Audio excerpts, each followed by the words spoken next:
live on UNIDO's YouTube channel, and also welcome to all of you here. The purpose of this event is to address the main challenges and opportunities for achieving more sustainable, inclusive and competitive industrialization in Latin America and the Caribbean, with a clear focus on going from vision to action towards 2030. Please remember that this conference is taking place as part of the Industrial Policy Week, during which the Ministry of Industry, Energy and Mining of Uruguay brings together international and national leaders in Montevideo. Also, we would like to go to the first session of today's work. We will be working with green finance and industrial decarbonization. Also, we'll be launching the Santiago Declaration for the Decarbonization of Cement and Concrete in Latin America and the Caribbean. Green transition is reshaping investment priorities, production systems, and access to markets. This session will examine how Latin America and the Caribbean can mobilize green industrial finance to accelerate decarbonization, expand renewable energy use, and strengthen productive capabilities in sectors with high transformation potential. Discussions will address UNIDO's work in LAC's energy transition through financial tools, industrial electrification, hard-to-abate sectors, critical minerals, and clean technology investment. We will focus on how climate action can drive innovative finance for industry decarbonization and access global energy transition value chains. To start today's session, we would like to invite the person in charge of launching the Santiago Declaration for the Decarbonization of Cement and Concrete in Latin America and the Caribbean. We would like to invite to the stage Mr. Ricardo Savigliano, Chief Energy Systems and Industrial Decarbonization Unit, UNIDO.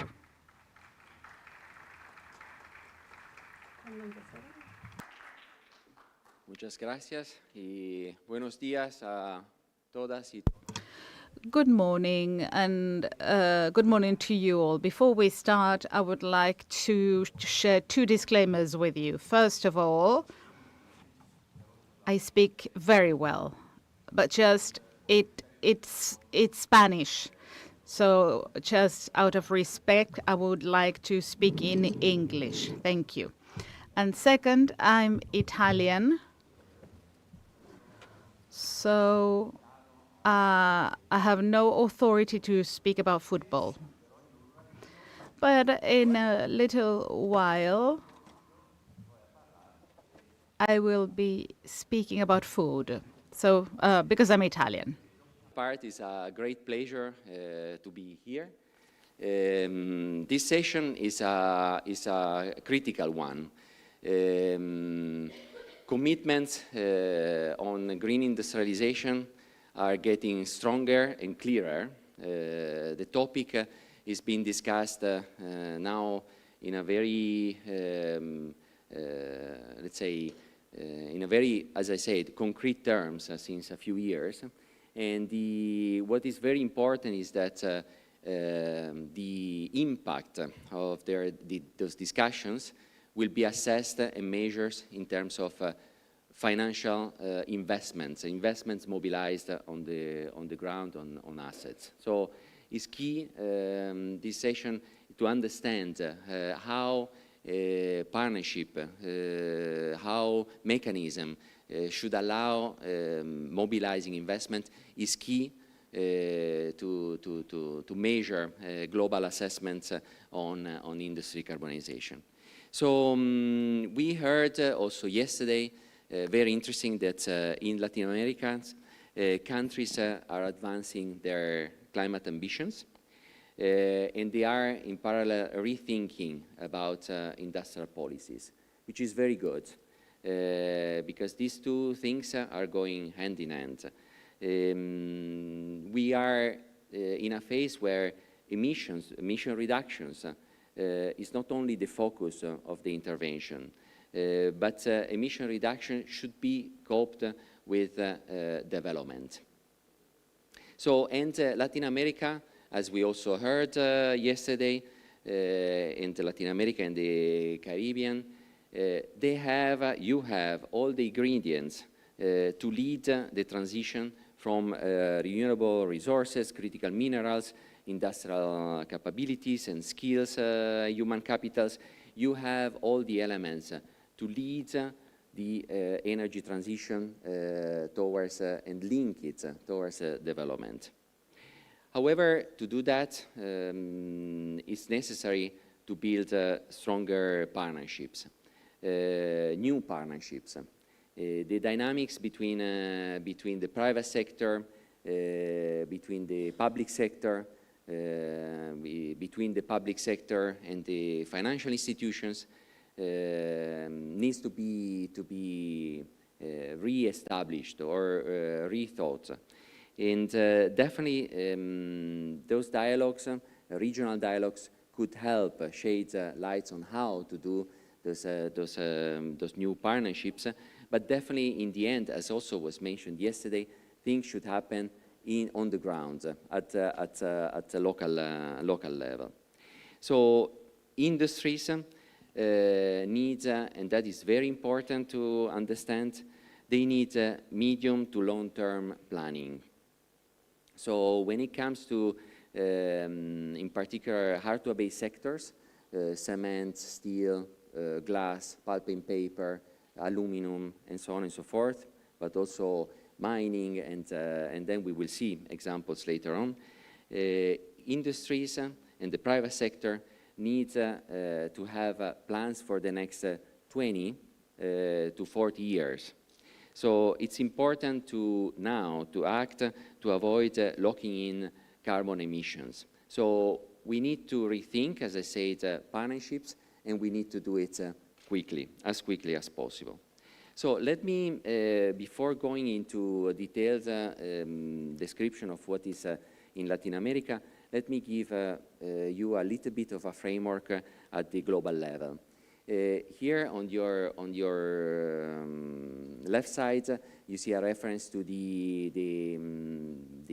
how the industrialization, the green industrialization agenda is shaping. And let me refer to the Belém Declaration that was adopted last year at COP30.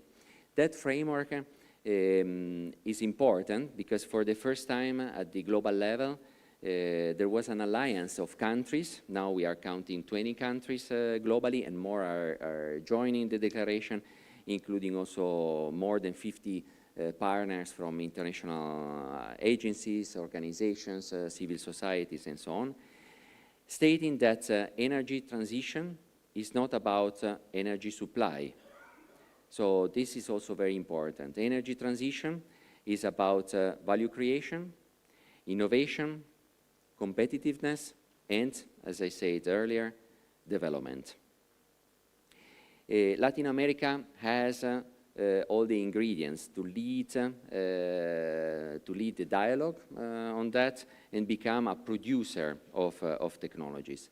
Looking at across value chains, this is where the opportunity stands for Latin America in several areas, and we are going to try to explore one by one in this session, starting from critical minerals to cement and to other value chains. But let me just give you on a political side, not on a technical and investment side, examples of already existing initiatives and where Latin America is leading the dialogue on green industrialization at global level. One of them, I'm not sure how much familiar you are with, the Climate Club. That is a very high political gathering, and that has been co-chaired by the government of Chile since its inception. And the Climate Club is generating a lot of development in the climate agenda related to green industrialization. So, as a region, we should be proud of that.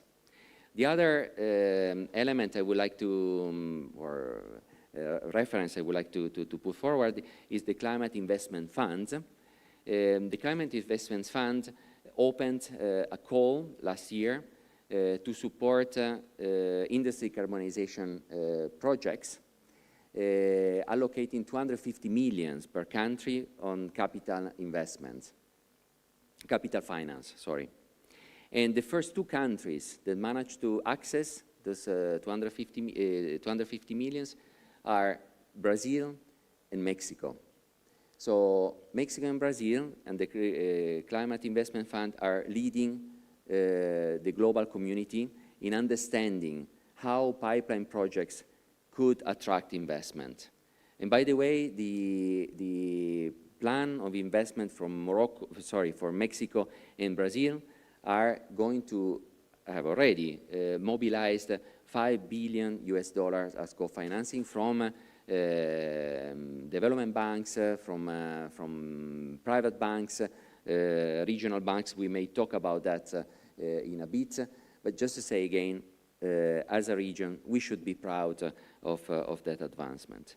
The other example is in Uruguay, where the Renewable Energy Innovation Fund, REIF, is actually advancing very well. And through REIF, more than 30 millions have been already mobilized from private banks on topics related to energy transition. Last but not least, at COP30, the statements related to the importance of catalyzing on the green public procurement has been led by Latin America. We will talk about that and how important that is for the cement industry, to have governments sending very strong market signal to create a market for green products and green materials. So without further ado, I say that we are going to, in this session, to talk about concrete examples, and then I would like to start from the first example, is related to the critical minerals, where, again, there is an opportunity, or there is already the Latin America experience leading the dialogue on a global level. So with that, I get back to the moderator, or master of ceremony, or I have to be asked, no, advised on how to go about that, or maybe should I introduce the next speaker? Someone can help me? Yes, so I would like to call Nicolas Mönling. He's a project specialist at the Global Alliance for Responsible and Green Minerals. As I said, critical strategic minerals are central to the global energy transition. But the question is not only how to extract them. The question is how to ensure that they contribute to responsible industrial development, local value creation, and sustainable growth. So, Nicolas, please, welcome.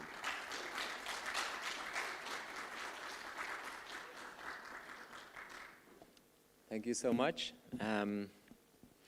Y bueno, un gusto de estar de nuevo aquí en la región. It's a pleasure to be here in the region as well. I'm German, so I cannot speak neither about food nor football. So I would like to focus on today's topic about the Global Alliance for Responsible and Green Minerals of UNIDO. And I would also like to talk about the projects that UNIDO has been implementing. So I'm sure some of you were here when we played a film about the Alliance, and now I would like to provide you with more detailed information about it. First of all,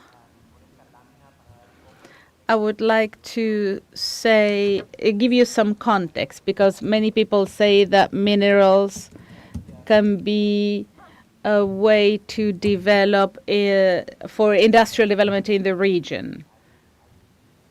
And this is a slide showing where minerals are coming from between now and 2040, and also where they are going to be processed. This is an IEA slide. It's important to remember the political importance of things. Here we have Chile, Peru in copper, very strong in mining in the region, and they'll keep producing as well. But as you can see, regarding refining, percentages are decreasing now.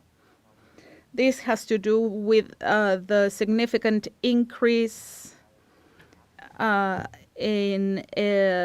Asian capacities to do this.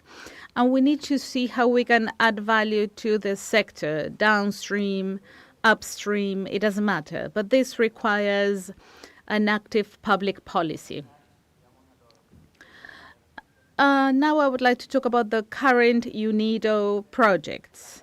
First of all, support to develop industrial and mining public policies. This has UNIDO has been doing for many years, supporting members to help them identify opportunities and implement these strategies. And as Ricardo correctly said, this is a long-term plan. This is an example of something we've done recently. We're helping Ukraine in its post-war policy.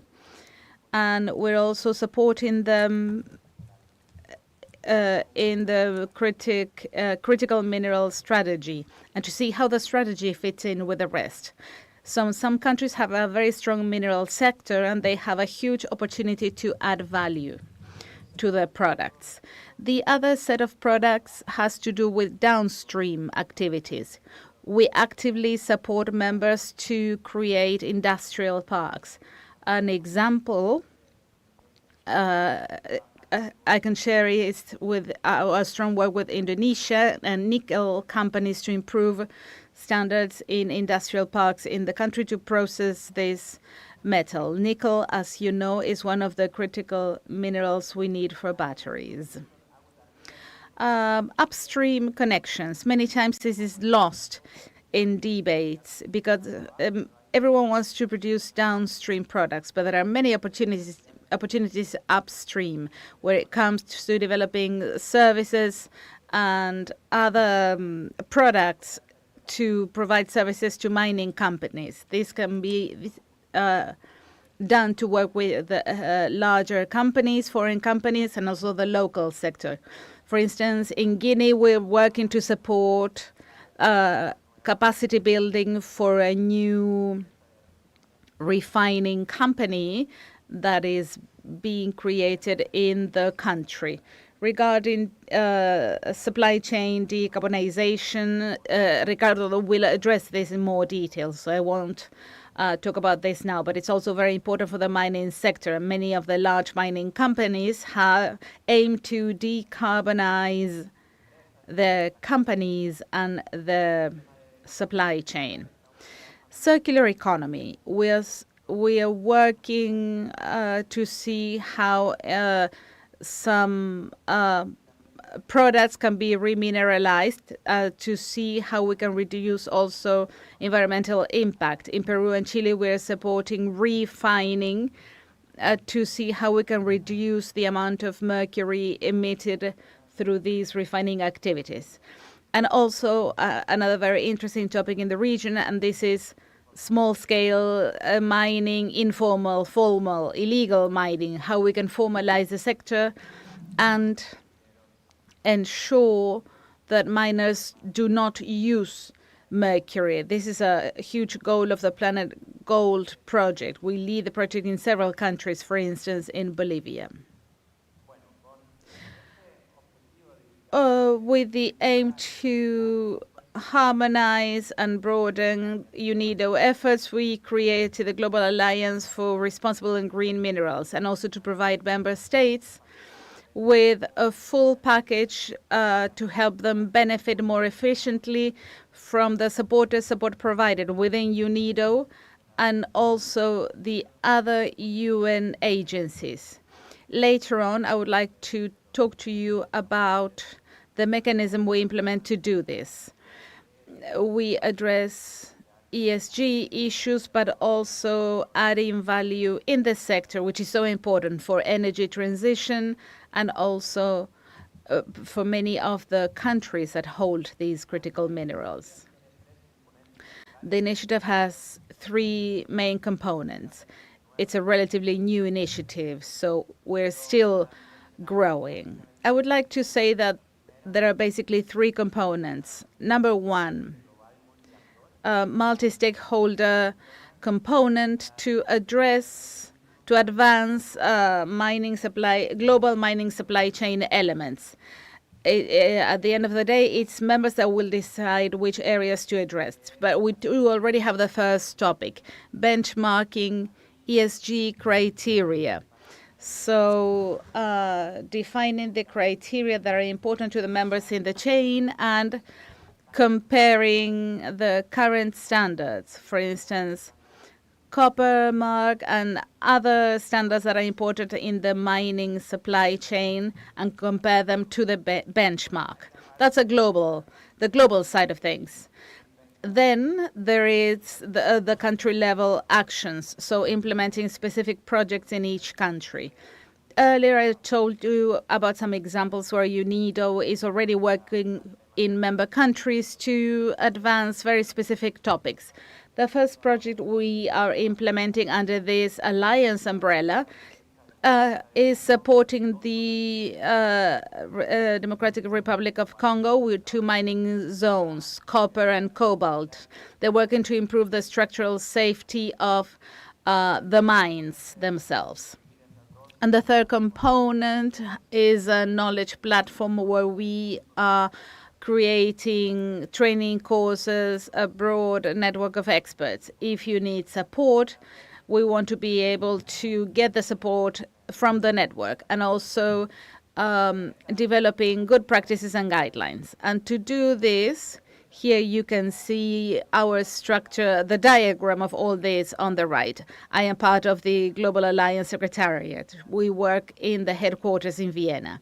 Then we have the members that make up the multi-stakeholder advisory committee or council. They address the topics they are interested in. For instance, if a country finds that the environment is a very important topic, we create a working group to address that topic. And at the bottom, you see the three components I talked about. We work closely with other global initiatives. For instance, the IGF, the Intergovernmental Forum on Minerals, Metals, and Sustainable Development. Also, the initiative for the transparency of extractivist industries. I'm mentioning these two because I know that many countries here are members of the fora. So the idea is to complement our activities and not to duplicate our work. And also the working group, the UN Working Group on Critical Minerals for Energy Transition. And well, here we have some of the progress we have made so far. It's, as I said, a relatively young initiative. And I would like to highlight the initiative from the Secretary General that I mentioned, the CETM, Critical Energy Transition Minerals. And there we lead the actionable recommendation 1, which is added value, benefit distribution, diversification. And with this group, we're building a huge network of experts working on these issues. So aside from having the expertise at home, we have our colleagues in any other UN unit, and if there is a need, we can meet with the experts that they work with. Something that everyone always asks me is, how many members do you have? Right now we have 27 in the different categories. Just to mention some, in governments we have Germany, China, Sierra Leone, Gambia, some of them, and I am here to try to convince you so that more Latin American countries can join. And hopefully after today we have Latin Americans there too. For the private sector, we are working with the International Council on Mining and Metals. We have also ICT, the largest refinery in the world, and we also have the Energy and Natural Resources Mining Institute that I know that they work in Colombia, in Peru, and other countries in the region. And a group that represents thousands of workers from around the world. As I mentioned, the pilot project in Congo, and we also are working on training for the ECOWAS countries. What they're asking for is a mix of experts on how to attract investments and socio-environmental issues to decide on to choose what investors to move forward with. And this is just to give you an idea of where we are. And with that, thank you so much for your attention. With the huge potential that this region has in terms of minerals, the mining history that you have here, it would be great to have you on board too in the Alliance, and I will be here all day, so if you have any questions, thank you.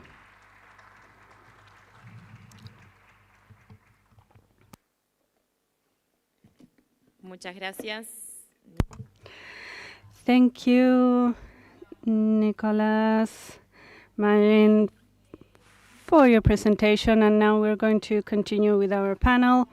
I'm going to invite back Gonzalo Savillano to the stage. And the next plenary session is going to be, we're going to have Cecilia Gabriela Lazo Padilla, Vice Minister of State for Natural Resources of the Ministry of Natural Resources and Environment of Honduras, Andrea Cabrera, the President of the National Administration of Power Plants and Electric Transmissions from Uruguay, Antonio Piñeiro Silveira, Vice President of the Private Sector for the Development Bank of Latin America and the Caribbean, and Soto from the Inter-American Cement Federation. So Ricardo, please, if you can join us in the stage to moderate this panel. Thank you.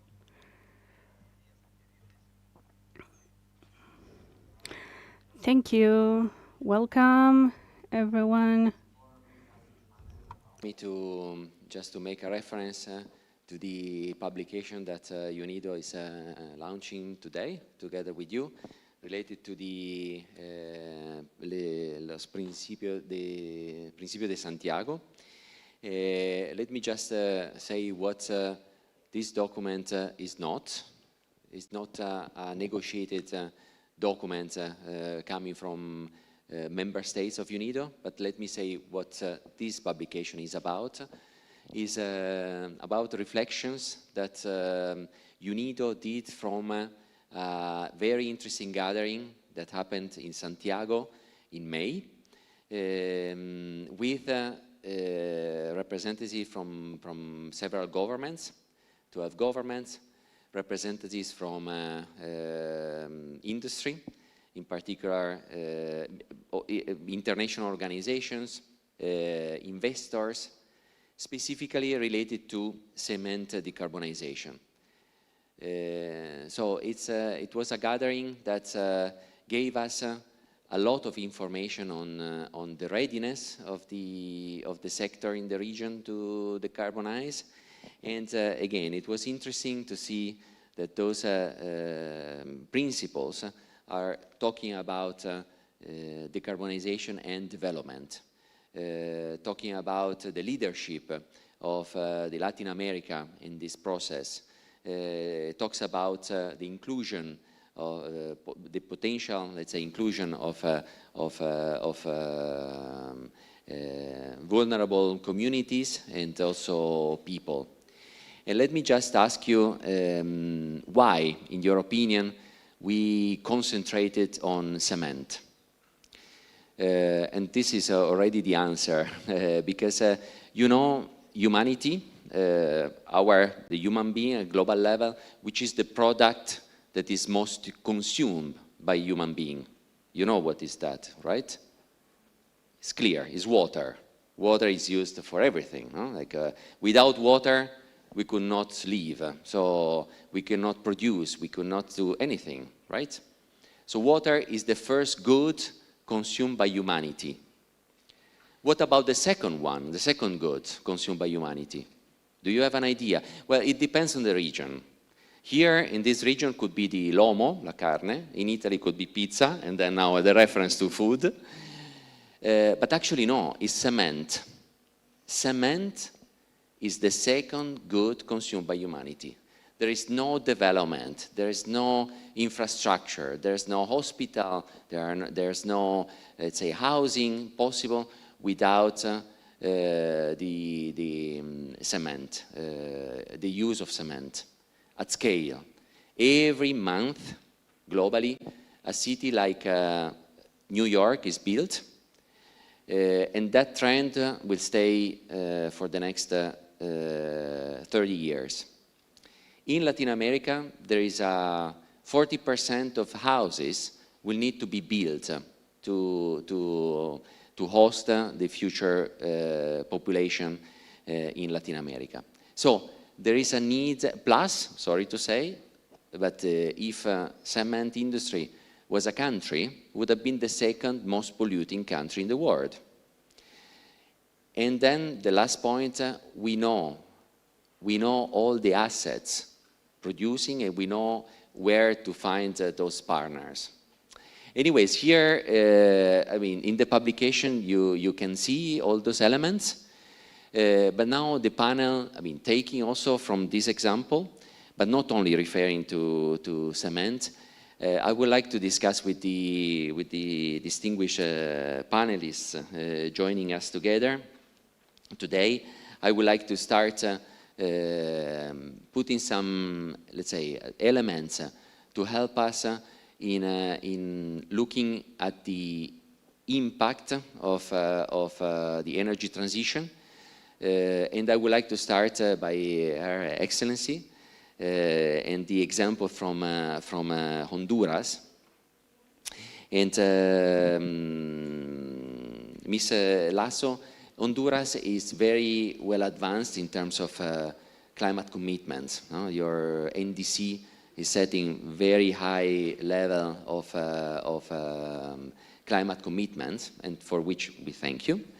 And then on the other hand, you initiated, as we learned also yesterday, policy reforms for industrial decarbonization, for industrial development.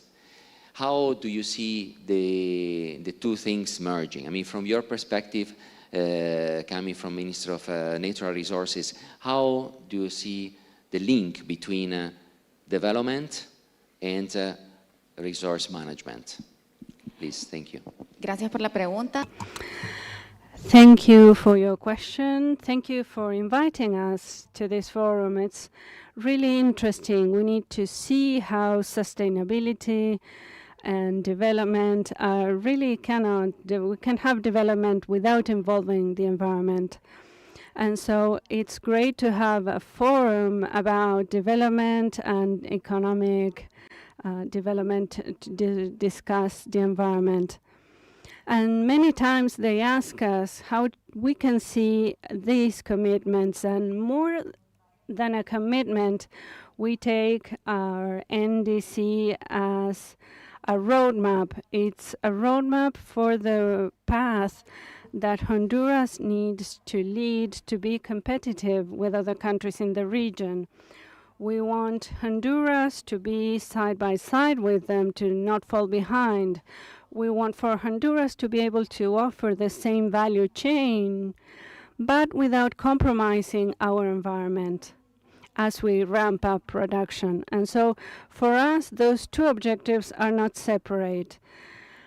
conserving the environment cannot go separate from developing our economy. And so as Secretary for the Environment, we are concerned with quality employment. Of course, we're going to have different types of development and jobs, but we want to offer Hondurans the ability, the vision, so that tomorrow we don't just need to import people to give us advice on development, but so that we can have ourselves the people who know about development. Secondly, it's investments. In order to bring people to invest in our country, we need to offer clear rules, and they need to see that we're not falling behind on technology, on implementation of any service that they may desire, and we have a long-term vision. And for the transition, decarbonization is something we're working on with the Minister of Economy to change and energy in order to change our energy matrix to offer renewable energies, because in Honduras we have everything.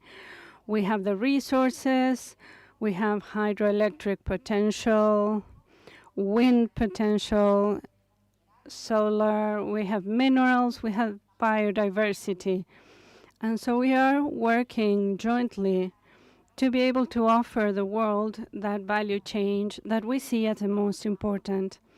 And third is that we need to be competitive to offer the world products made in Honduras, but that were created respecting this and showing the world we have everything to offer. And so between development and sustainability are two faces of the same thing for us.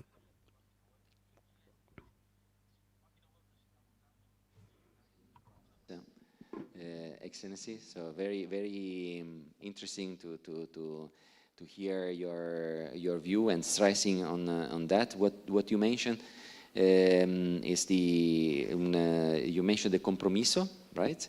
And also the clear rules and clear reglas clara, no? And I think, I mean, those are also two parts of the same coin, no? That is talks about the trust between the public and private, and the trust that could lead to then investment later on.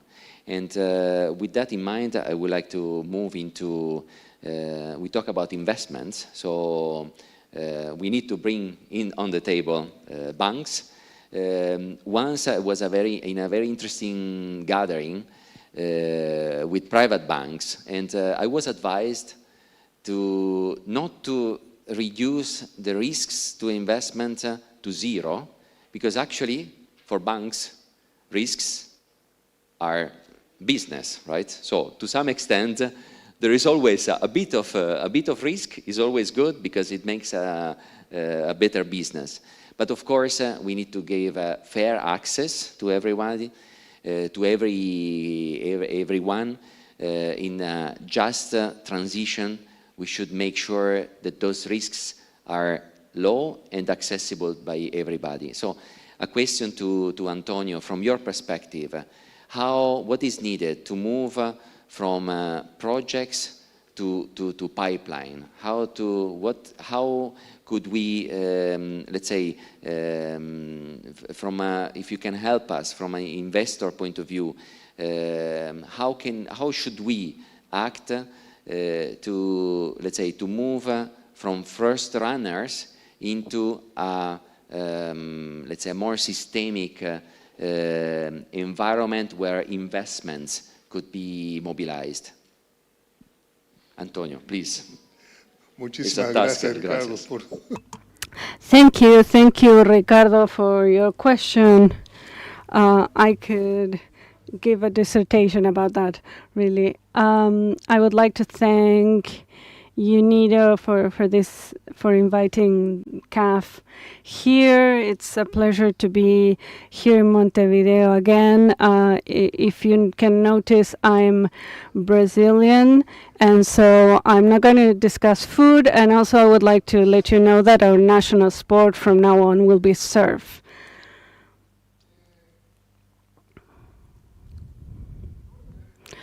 In terms, I'm going to talk about in terms of the region, because since 2021, CAF has positioned itself as the green bank of Latin America and the Caribbean, starting with this administration in September 2021. And so our whole strategic approach is to help the green transition. And something we all know is that this whole transition actually is different from the previous transitions. The previous transitions went in the way of efficiency and reducing costs, while this transition is happening due to an externality at the planetary scale, which for many means an increase in costs. So that is something that requires the collective to mobilize and not just the private interests. And that is why we're here discussing this within the context of the UN to discuss possibilities for the decarbonization and a transition of the industry. And I think we need to recognize the UN, because all of us like criticizing the whole architecture of international organizations, but we have to admit that at least in the environmental issues, for example, the panel on climate change has been really important to mainstream this issue. All of us in one way or another, some reluctantly, others more willingly, are related to this issue. And for the financial architecture,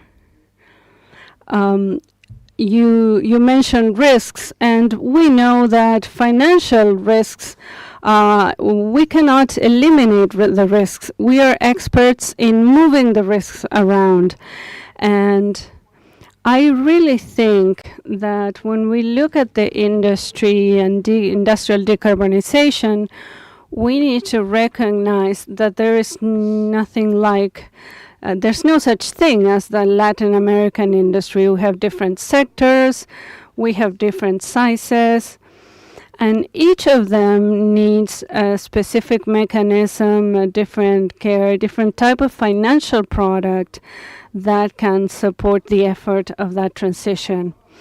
And on the other hand, we still have a concern of not repeating 2008 and causing another, I'm not even going to say the word, another global scale issue due to an excess of credit appetite. And so this brings us to the next thing, that banks today, aside of all of its internal biases, there are very strong regulatory restrictions to give large-scale funding to the industry. And globally, there's a very well-known gap for funding because of terms, because of risks, all of the burdens that create barriers to funding that sometimes means that development banks need to take this on, whether they be national or regional or multilateral development banks. And the thing there is that you can add everything up, and the balance isn't enough to cover all of the needs you have for the industry at the international level. So aside from this, we need mechanisms to mobilize funding from the private sector and mechanisms to mobilize national resources. Y para eso, esencialmente, And to do that, we need to work towards building mechanisms that will attract investors and not just funders. To do that, we need to work to create asset classes to make them available for investment. There are at least 5 dimensions. First of all,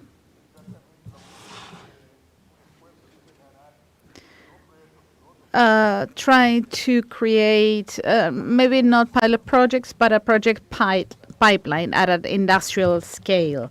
This should be decarbonization projects. That's number 1.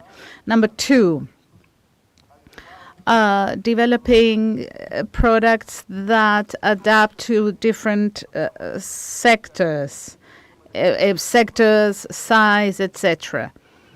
And governance will be essential in this regard. Why? Because reputational risks for banks and investors is a key issue. Number 3, going over the risk architecture in order to be more flexible regarding deadlines, in particular for banks. Nowadays, it's the private banking sector is not likely to prioritize long-term projects, and this might be negative for some projects. For instance, agriculture. We're about to develop a program in the Colombian Caribbean for a specific plant, and they need a 9 to 12 term. We need to work with financial partners, but their appetite for longer terms is quite reduced. So the solution is to work with public banks, because they also have a public policy-making approach. Data, which is essential. If you want to mobilize funders, you need to have a good reporting policy. This is negligible for larger industry, but not so much for smaller companies. And number 5, demand. Many people are willing to pay the ecological price in this transition. But this is not so clear nowadays. Why? Because the United States has changed its mind.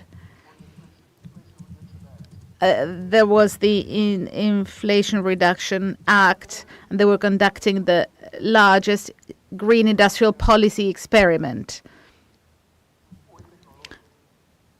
And they were it was an amazing technological momentum, but now it's no longer working. The other areas that have the necessary scale are the EU and China, but now the Western Hemisphere needs to review this whole thing, this technological boost. Because when we have a look at Latin America, most of the large industries are owned by someone from the north. So it's them who make decisions. So I think that this combination is absolutely essential. At the CAF, we work with the GCF to create a program called Green Lives Latin America and the Caribbean. This program aims to address these dimensions within SMEs to not create, but try to determine what would happen with different SMEs, different projects in Chile, Ecuador, Panama, and Peru, 4 countries. How to create asset classes that might attract investors. So if I want to address your question very broadly, because I would need many pages to talk about this, I think that these 5 dimensions are absolutely essential. Thank you.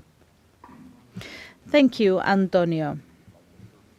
Like what you say, that at a certain point for those pipeline projects, the support from government is fundamental, because that also gives a signal to the market.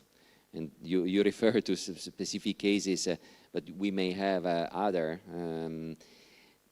supporting that, let's say, that statement that for long-term investments, having governments and visions from governments to stable, let's say, visions would be fundamental. And then now we talk about another very interesting topic with Ms. Andrea. You represent in Uruguay the transmission distribution let's say entity, which is in between investments on renewable and green production and green manufacturing. Sometimes when we talk about investment, it's easy to invest upstream or downstream. In the distribution part, we know that there is a kind of sometimes bottlenecks in investments, which is also making complicated, let's say, handling of demand and supply on the energy side. But what I would like to ask you is, from your perspective of power generation and transmission, if you can share how Uruguay is preparing the electricity system to support industrial electrification. Industrial electrification is going to be a topic. The next COP on climate change will be half of it will be on electrification. There will be some large pledges on boost, no, for boosting electrification of industrial applications. So how should we do that? I mean, Andrea, if you can help us understanding how we could mobilize also investments for your part of the whatever contribution. Thank you. Buenos días. Good morning, everyone who's here with us today. First of all, I would like to kindly thank you for this invitation. It's very important to be part of the hosts. So from UTE, the electricity utility company in Uruguay, I am so happy and grateful to speak today on behalf of UTE and on behalf of the Uruguayan citizens supporting this important company. Clearly, what you're saying is a huge challenge for us, because nowadays we have implemented a change in our generation matrix. We have around 100% of renewable energy supply in our country. And this is a huge achievement for Uruguay and UTE as a company. But it's also a challenge because we've come so far, but we need to keep working towards the future. We need to see how we are going to continue working. We need to maintain investments, stay attractive, and also guarantee that our matrix will stay renewable. And we want to support this decarbonization. As our minister said yesterday, being sustainable is no longer a choice nowadays. It's an obligation. So our matrix provides this support. It is sustainable. For the future, and since we started our term of office last year, we got our teams to start thinking about the way forward. And we have a great synergy in our teams, based on our models, of course, that showed that our upcoming installations had to be about solar photovoltaic energy. But also we need to complement this generation with transmission. If we don't have a solid and supported network, then it's not just about our installed capacity. It's about safe and permanent transmissions and quality transmissions as well, because we must remember that industrial projects require sustainability and permanence and resilience within the system. Therefore, we have been able to go beyond our 5-year term, and we have put together a challenging guiding plan that covers the next 10 years. Yesterday, our minister also talked about the relevance of these investments because they go beyond administration terms. People change, but projects need to be more permanent. They need to develop. And it's part of our sovereign responsibility. We need to make this happen. In this guiding plan, we focus on installing generation and transmission to support that growth in transmission. Very briefly, I would like to say that in the coming years, we are planning to install around 500 megawatts of solar power. And this will be accompanied with more transmission development. We are going to close our corridors in 500 kilovolts so that our system is solid when it comes to supplying energy. We're also planning to install what we call a third transmission corridor. So a sort of spine bringing together the south and the north in the country and to make the system more resilient as needed. Considering that our generation potential is located in the north and the largest demand in Uruguay is in the south and for the future as well.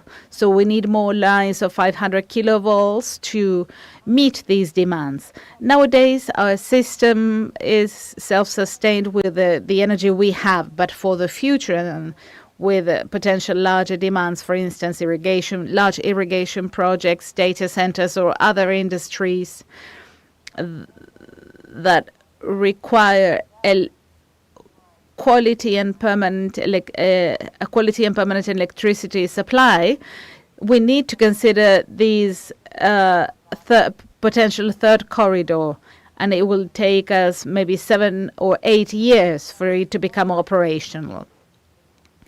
So the good thing about this guiding plan is that it has a long-term 10-year vision. And it also sends out a signal to other investments. Uruguay can now welcome these investments. We can protect this capacity. We can even help this capacity grow and become more solid for future investments. We need to highlight this joint work. We are the executive branch, or we execute or implement state policies. We work with the ministry to implement these lines as projected by the ministry.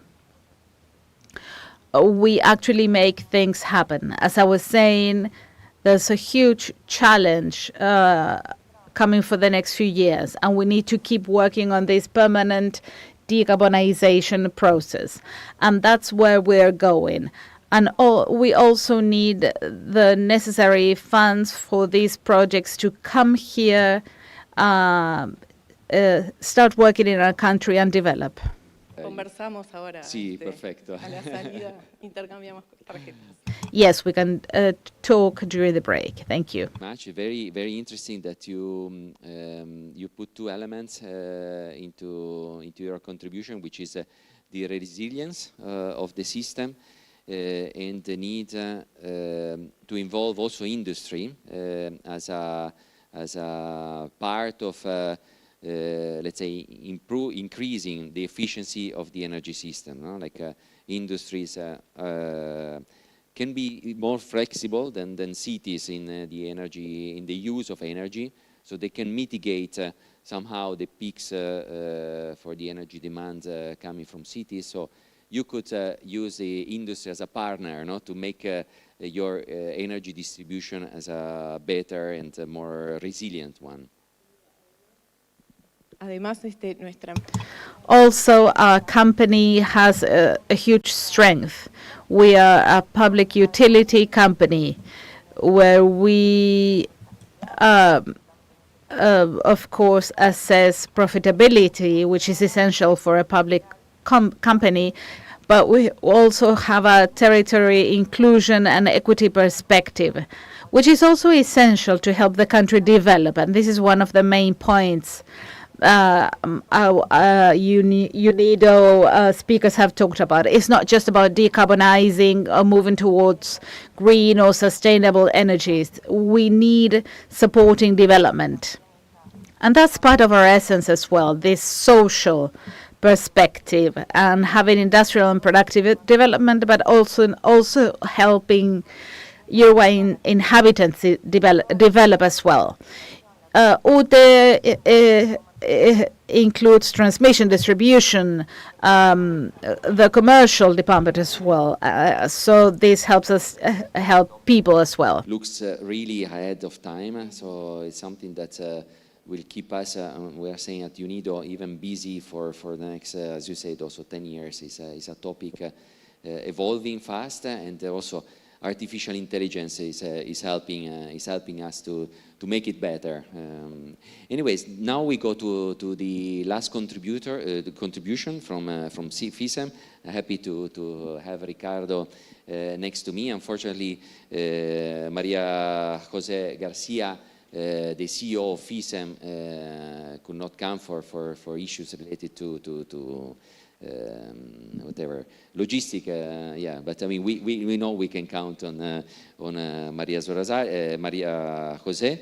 But Ricardo, you are here. You work at FISEM as a director of innovation and climate action. So you are spending your working hours and above and beyond to try to convince the cement industry in the region that the decarbonization is an opportunity. Could you please help us? Probably electrification is not easy for cement. Probably not. I mean, probably is more. That's why you belong to a hard-to-abate sector, because we cannot really electrify everything what you do. But please, if you can share with us your perspective, and in particular, if you can help us in highlighting where you see in the region investments going into the sector, in which technologies, which are the let's say the starting point where you can see investments being mobilized for that concept of decarbonization and development. Okay. Please, Ricardo. Gracias. Buenos días a todos. Agradecer. Good morning, everyone, and thank you for the invitation. I'm a Chilean. I won't be speaking about football either. I might talk about wine to have with the pasta. In any case, I can talk about the cement industry and its effect on societies. First of all, I would like to talk about the Santiago Declaration. It was a joint effort with banks, UNIDO, the government, and the industry mainly. One of the good news about that declaration is not a cornerstone that would lead us to decarbonization, etc., etc. I think it's a result of we're going back to 25 years. We already had a CO2 strategy in 1992. It's a particular plant in Chile, but our industry has been working with this since 2008 with the International Energy Agency, because we knew that cement was truly necessary for current building, but also for the future. It's also CO2 intense. So we know that we needed to have the right figures, the right strategy, and also to implement all this. First of all, the strategy was implemented because when FISEM wanted to lead the region, the International Energy Agency told us that it was impossible because there were no regional statistics and no unified policy, as is the case in other regions, for instance, Europe. So they challenged us to develop both things. It hasn't been easy. I've been traveling in the region for 10 years. I've been in Honduras, Brazil, not Uruguay, but I participated in several roadmaps by leading the development with the industry and statistics. And that is truly useful to help us understand the barriers, opportunities, and challenges in a region. Argentina. For example, Argentina published its roadmap last year, and that roadmap has a common sense, which is rare. It has includes competitiveness and efficiency. So in order for it to be more so they're looking at decarbonization as a way to be more competitive, and not because it's something that is preached to us from the north. And so at the cement industry at the global level, we didn't have the concrete data for this, but 85% of the cement is manufactured using natural gas. And natural gas is being questioned, criticized. Some people say we must switch to other fuels, but Argentina with this strategy has the smallest carbon footprint. And also, it's close to the Andes mountain range, it borders on Chile, and it also has minerals that can be extracted. So they have this mix of being a mineral-rich country and all of these policies. And so if we move to Central America, I saw the roadmap of Honduras. I saw that the whole industry was participating with the principles of Santiago, and without a legal framework, it shows that with this strategy they have achieved good numbers. I saw the roadmap for Mexico. I was in Brasilia last week, in maybe a strange manner, speaking of why the cement industry didn't just want to have technology to decarbonize, but also to benefit the nature as a strategy. And so something that some said was impossible to do this transition, that we needed straight away decarbonization, but the world consumes 4 billion tons of cement. Uruguay consumes 1,000 tons. And so countries that have drinking water, have safe water, resilient housing, and the CO2 that was emitted because of this industry wasn't paid by Japan, wasn't paid by Europe, it wasn't paid by China, which has been the largest contributor lately. And that is in the atmosphere. And of course, we need the construction, we need the development. And in a region that has a large percentage of vulnerable housing, a small number of roads have been paid. Not the entire population has access to safe drinking water. All of that infrastructure that needs to be built requires cement, concrete. And so in this panel, they said that banks are clever at transferring risk. And in the US, in some sectors, they need housing that can withstand the winds of hurricanes and tornadoes. And so in some cases, concrete is cheaper than wood for building. And for example, in the Caribbean as well, housing is a very significant issue. As for electricity, we used to use the thermoelectrical ashes from the power industry. And even wind energy also needs concrete as a basic foundational material. And so we are in all of the stages of a chain of production. And so we don't just need green technology, but we also need to consume it more efficiently. And so the differences in roads between asphalt and concrete also need to be taken into account. And when we speak of electrifying everything, we don't think of the life cycle of that technology. And so we have a new roadmap after the Paris Agreement in '08, and we have a new one for 2050 after the IPCC diagnosis that shows that a deep decarbonization is the only way possible. And so what we require right now are, without a doubt, having these kinds of spaces to work jointly to understand the role of cement and concrete, the opportunities we are creating, and we need to show that this is governments that this is essential, because otherwise, if the regulations are poor, then the prices of public works increase, and then you end up having higher inflation. And we do require investment, especially in co-processing, which is the activity of taking advantage of waste. For example, in a river in Honduras, there were plastics that ended up on a beach.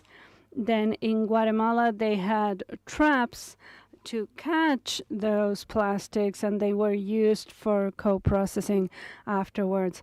What happened with the mad cows in the 80s? Well, they were destroyed because that waste needed to be removed. And so it was ended up in those cement kennels. And so we have a large percentage of the energy that is based on this kind of strategy. And in Germany, Austria are at 90%. And think of the independence that represents, thinking of crisis such as the what happens with the Strait of Hormuz. And so in the short term, we are also thinking of methane.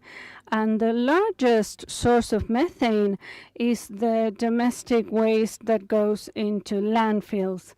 And 50% is the only percentage that goes to landfill.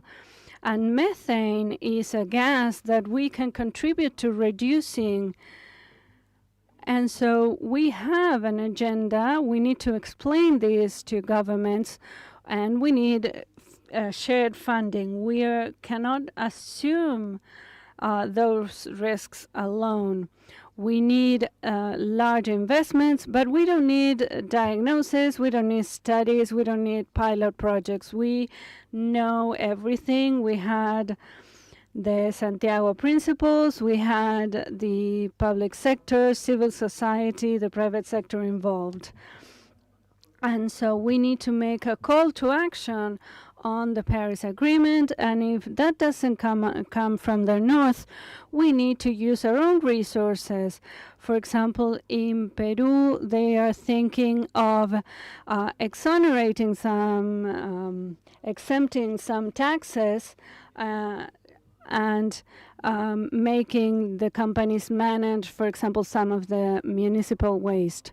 And so we need to activate this, and these kinds of panels is a great chance to show this. What I can guarantee is that we have the data.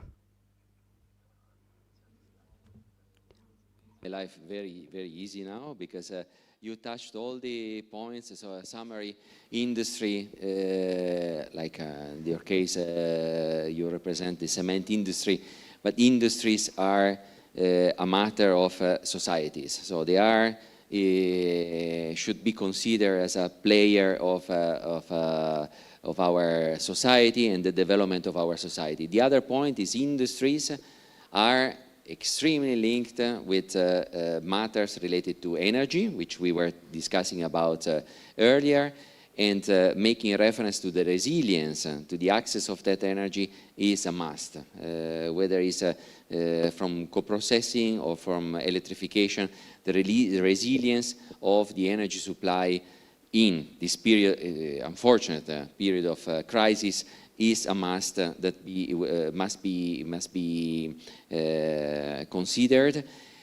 consider in planning policies, in planning infrastructure, in planning investments. So all those elements are let's say, are linked together. So thank you for your intervention. And we still have a few minutes. Maybe if you can limit to maybe very quickly, I'm going to ask you, starting from Her Excellency Ms. Lazo, if you think about a time frame of maybe 2 and 3 years, what would convince you that Latin America and the Caribbean could be leading the energy transition based on what we said? So what would you like to see to convince yourself that in the next 2 or 3 years that the Latin America is ready to lead the energy transition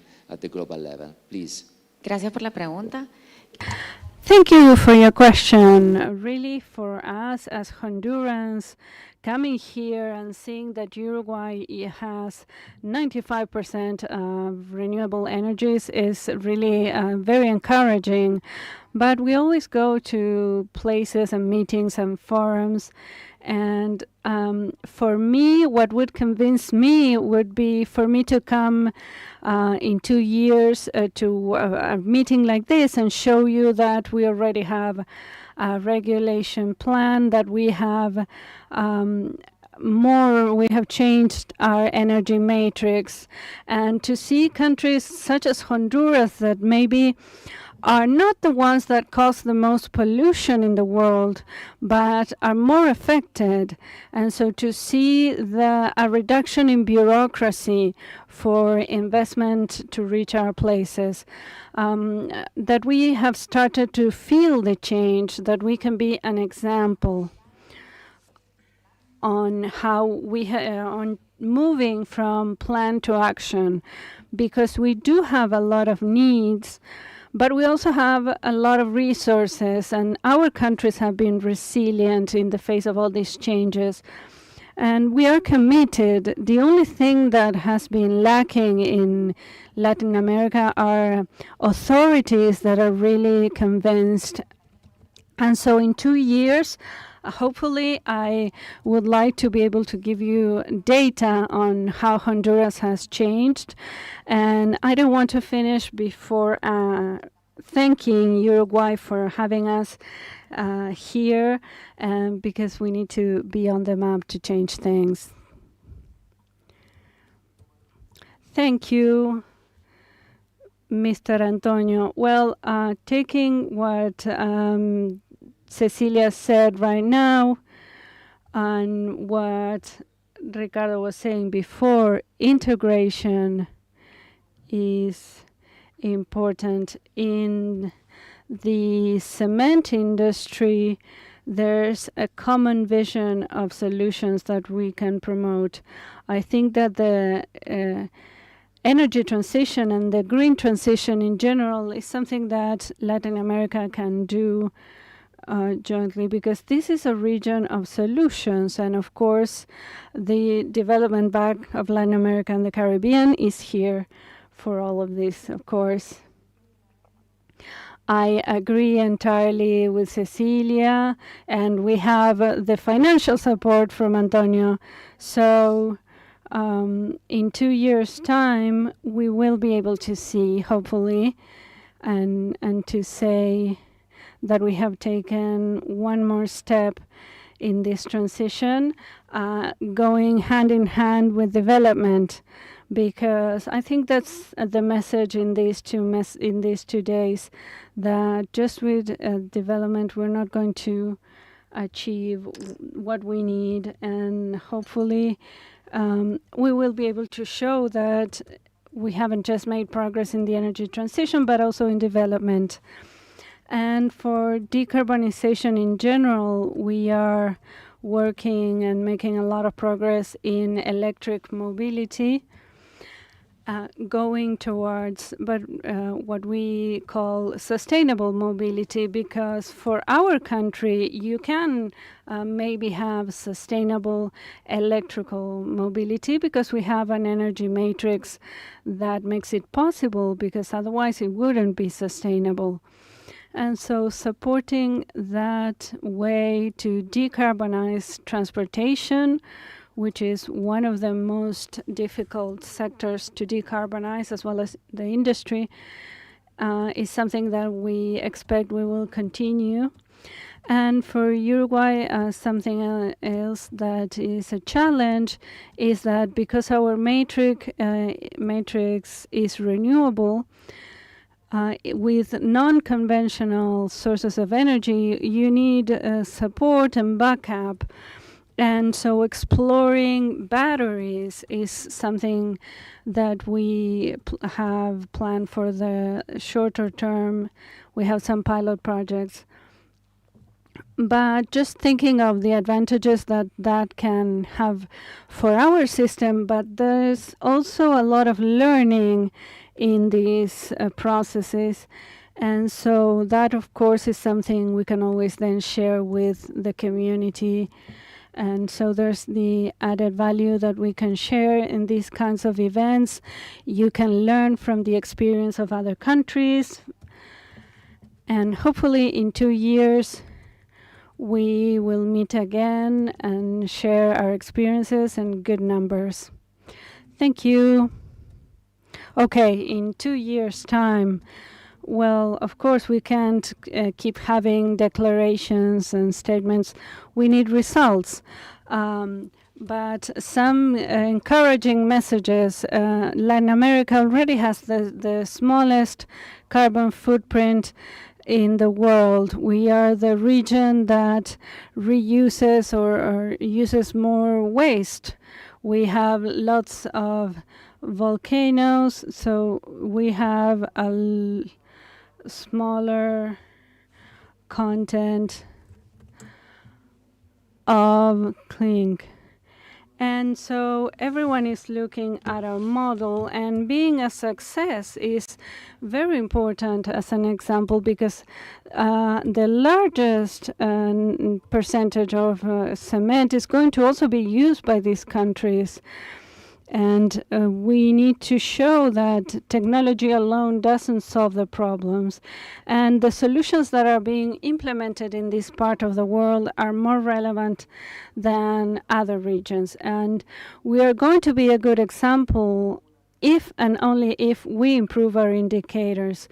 We need to have a higher percentage of renewable energies by 2030.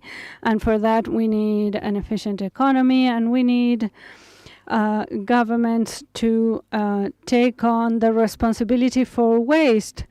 And we need that to have a cost, because, for example, if you throw a ton of waste in a river, of course it has an environmental cost, but it doesn't have any other cost, and it actually does.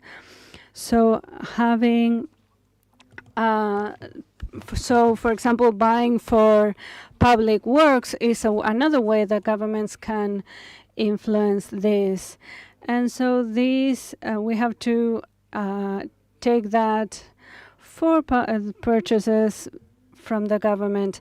And in that way, we can be a reference for other sectors of the industry, but especially for the production of cement at the world level.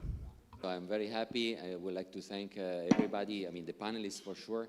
If I may share what from UNIDO side, what could be a sign of leadership would be a stronger presence of Latin America and Latin America knowledge shared in gatherings like the Belém Declaration, the Sustainable Mining Alliance. So to get even Latin America leading certain dialogues, because as we were saying yesterday, it's extremely important that whenever there are gatherings discussing about definitions, about discussing approaches, is that the presence of the region is represented. Maybe you can discuss at regional level a country taking care of, I don't know, the certain elements, other countries to lead for the region, other discussion, but that would be important for like an advice from our side to have, let's say, Latin America more represented in those international gatherings. And then with that, I would like again to thank you, your initiatives that, and of course, group that you represent.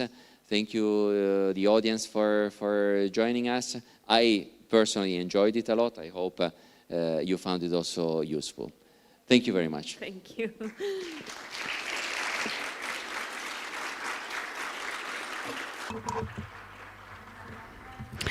Thank you so much, Ricardo. We're going to take the picture of the panel, and we also have Nicola smiling from who was also in this session, so that we can take the picture of this panel in the second day of the UNIDO Regional Conference for Latin America and the Caribbean. Thank you so much. Thank you to each of the panelists for your contributions. And now we're going to have a 30-minute break for having a cup of coffee, for networking, and we'll meet again here in half an hour. Thank you.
Buenos días, ahora sí, vamos a continuar con la próxima sesión de esta conferencia.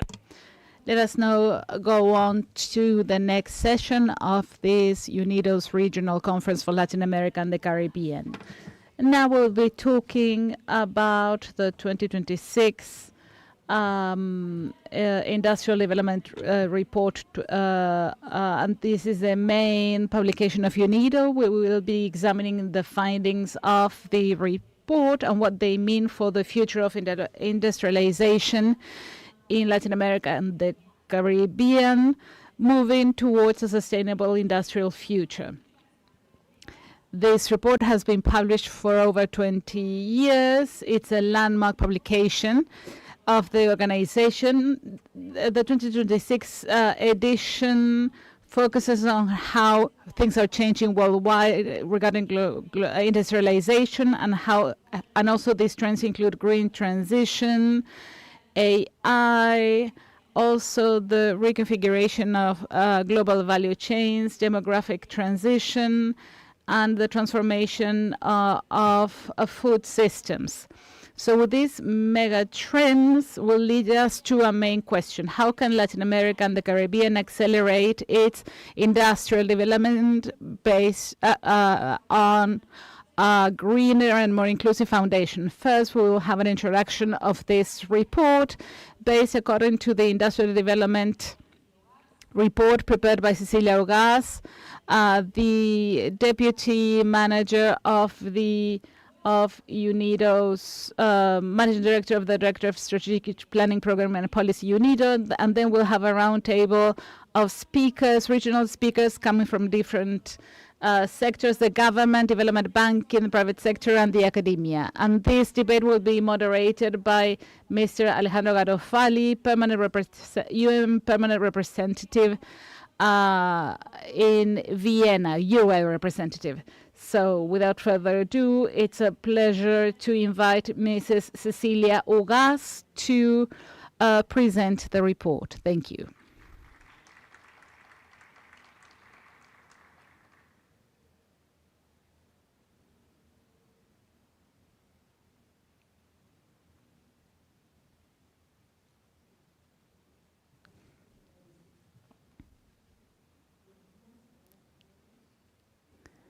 Good morning, everyone, Excellencies, dear colleagues.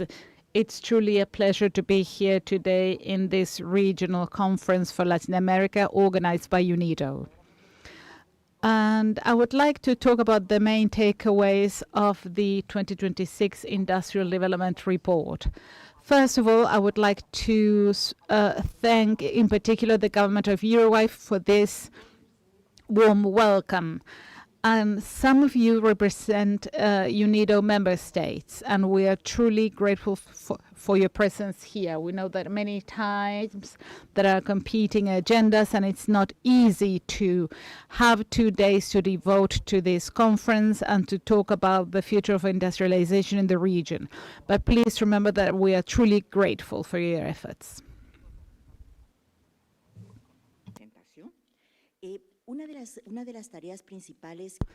One of our main tasks as a UN agency, an agency that specializes in industrial development, is to try and determine what is now being developed that might affect industrialization for the coming years.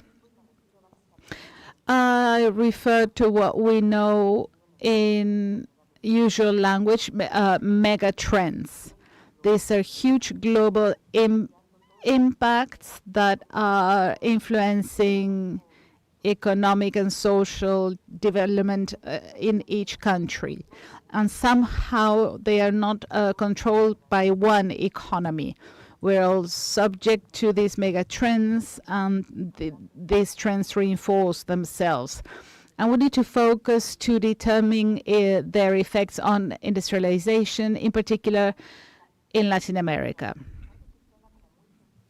There's a question that might sound simple, but it's not actually.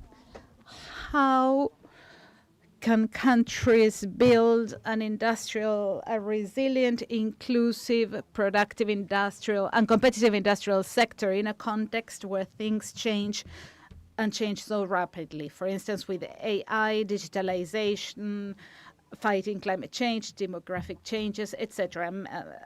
But I think that is the question at the foundation of the work done for this UNIDO's Industrial Development Report. First, an essential point. What is this Industrial Development Report? You might not know about this publication. Dear colleagues, please correct me if I'm wrong. I think this is the 12th edition of the IDR. So we have been publishing this publication for almost 25 years. It's one of the oldest one in the UN system. We have addressed many industrial development topics. But in some of the previous issues, we'll be talking about this year's one. But before, we know that this publication has always based its work on joint work. This is a sort of global reflection, and we want to adapt it to the different developing regions in the world. And it's something that UNIDO member states have welcomed. I'm saying collaborative work because our team in Vienna works closely with research teams based in different parts of the world. I would like to take this opportunity to thank Professor João Forras, who is here today. He will be joining us during the panel. And thank you to the Pontificia University of Rio de Janeiro, because they have grounded this global reflection in Latin America. So today, I would like to address issues that have to do with the region. And please have a look at this. This is a byproduct of the World Report. This is a future of industrialization in Latin America and the Caribbean. I think giving out some copies. And when you have some time, please have a look at it, because there are very interesting data about the future of industrialization in the region. So let's focus now on this topic. The report has a main takeaway for Latin America, and it's an urgent message.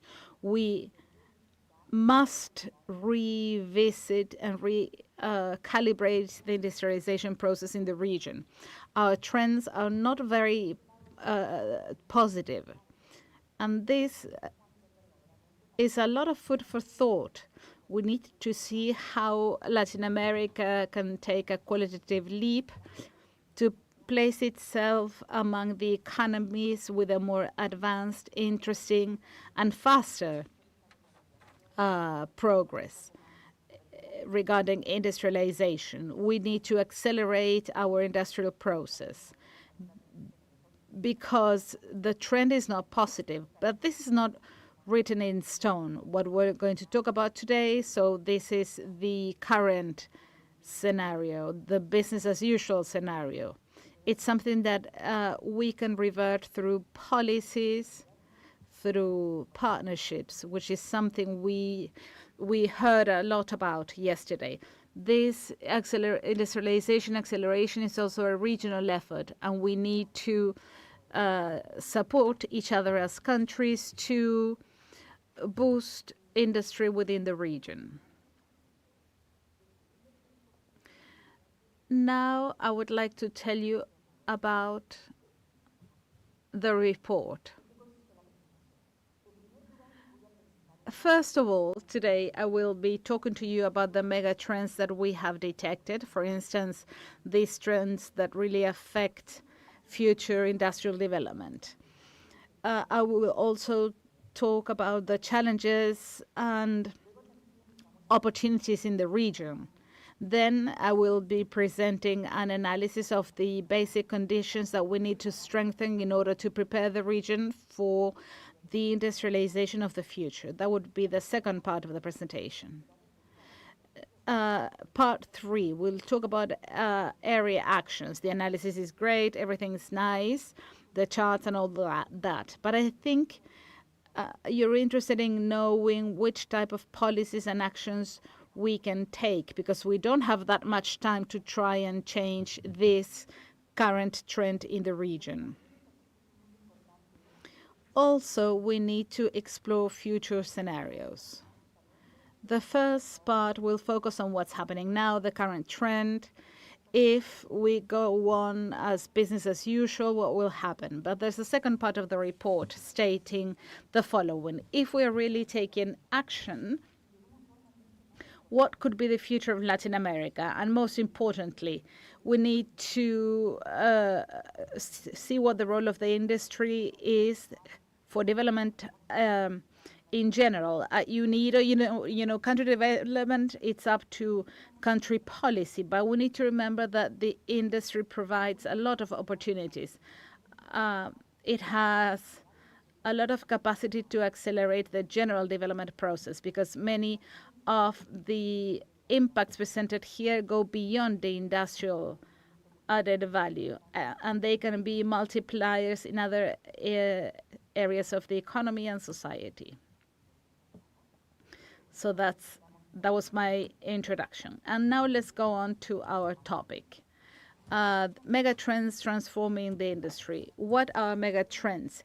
These are deep long-term trends that take place during decades, and they include different perspectives, social, political, and economic areas, and they have a high global impact. 5 mega trends. Energy and green transition, number 1. Number 2, the innovation of AI and production digitalization. 3, the reconfiguration of global value chains. 4, demographic growth and the change in the nature of jobs. It's not only a mega trend, it's a concern for the future. As the DG said, we need an industry creating job. And then number 5, the transformation of food production systems. Now we will try to understand which are the opportunities and the challenges faced by the region. Number 1, the energy and green transition. We see that the global industry moves towards cleaner production, boosted by decarbonization, renewable energies, circularity, and the demand for critical minerals. This has major implications in the region.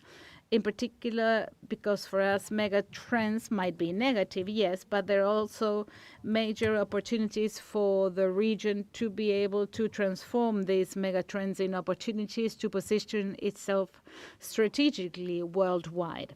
Well, regarding energy and green transition, the sector had different opportunities: renewables, bioenergy, processing of critical minerals. The challenge lies in changing exporting minerals to having better productive capacities, technology, and investment. Now the second mega trend, the rise of AI and the digitalization of production. Industrial production is now more automated, connected, and data-driven. This mega trend opens up opportunities in manufacturing, semiconductors, and advanced services. Some countries in the region already have capacities regarding business services, advanced manufacturing, industrial services, etc. This document has case studies from countries in the region. However, there are major gaps, as we will see later on. The region needs to strengthen its digital infrastructure, increase its R&D investment, train people, make sure companies advance, in particular MSMEs. Digitalization is a productive agenda, not just a technological one. We need to transform companies, strengthen ecosystems, innovation ecosystems, and ensure that more participants can participate in this new industry.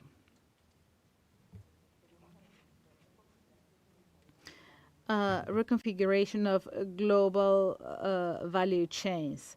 These chains are being organized for several reasons: resilience, technology, and geopolitics. We need supply chains that are efficient, safe, reliable, and close to end markets. This is a strategic opportunity for Latin America and the Caribbean. We're very close to North America. We have accumulated manufacturing experience, and we also have integrated systems in the region, which all of this might attract investments. This is particularly relevant for cars, electric vehicles, electronics, and semiconductors. Population growth and the changing nature of work. Population and technological changes are changing the demand for employment capacities and products. Population increases, and this increases health-related products, pharmaceutical companies, medical devices, among other things. But also, this is changing the nature of industrial jobs. Therefore, we will need technical training, education, and work changes in order to support workers to address this new mega trend. The transformation of food production systems. So, food production systems. The food demand is changing, as we know. Consumers want more processed, healthier, more sustainable products. And this process is integrating agriculture, industry, and technology. This is a natural opportunity for Latin America and the Caribbean. The region has a solid agricultural foundation, leading companies in drinks and food, and we have a great capacity of bioeconomy. We have to go from selling raw materials to building higher value chains. So this was a summary of the megatrends, and now we have the 7 areas of action to prepare industrial ecosystems for the future. I would like to talk about the 7 areas that we consider essential in order to have future-proof industrialization. These megatrends are institutions, infrastructure, workforce, technology, trade and integration, infrastructure, and investment. Now I would like to show you this mapping of the situation in Latin America as a region regarding these 7 dimensions, that truly 7 areas. We need to focus on them in order to have a future-proof industry. Here we can see 14 bars because each dimension includes 2 indicators. So in blue we have institutions as measured by a political stability indicator, and another one which is government stability. Then infrastructure measured through access to electricity and 5G coverage, etc. So every 2 bars we can see one of the dimensions. I also wanted to explain that the area in gray, the shaded area, shows the world mean. First of all, we're comparing Latin America compared to the world average performance. In color, we have the bars representing the performance of the region. So what's the first thing we can see? In some areas, the region behaves very close to what happens in the border, for instance, access to electricity. There are other areas that have to do with funding and investment, loans for SMEs. And we need to get into more detail because some things change depending on the country. And these are averages for the region. So loans to SMEs, 70% of the world figure. Remember, debt stability, 58%. But for instance, for the industrialization of the future, 5G coverage, only 16% from the world figure. Regarding ICT skills and workforce, the workforce that has these skills, only at 43% from the world average. R&D expenditure, which is important in order to have more modern industrialization, only at 17%. So also percentage of researchers is also very low.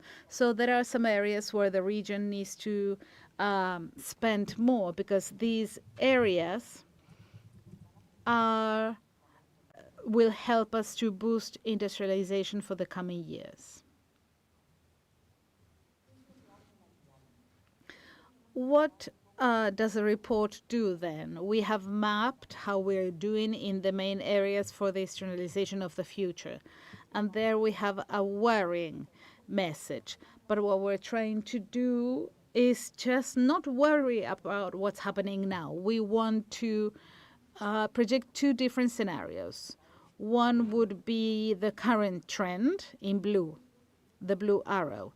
And the other one has to do with a policy exploring alternative scenarios. For instance, industrialization supporting green energy and fairer industrialization. And that would be a more positive scenario.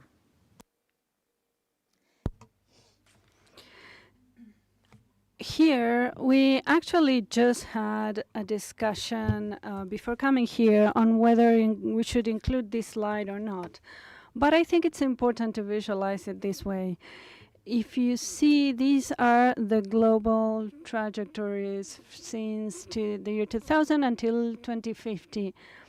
And we have the trends for East Asia and the Pacific, Southern Asia, Eastern Europe, and Central Asia. And we see that Latin America and the Caribbean are really lagging behind. And I think this should be an alert for us. This is what would happen if we don't do anything, if we continue as we are, just reflecting, okay, we should have a strategy, but nothing else, no measures that actually move us to a transformative scenario. So it's concerning, but let's not dwell on that. This is the current trajectory of the region.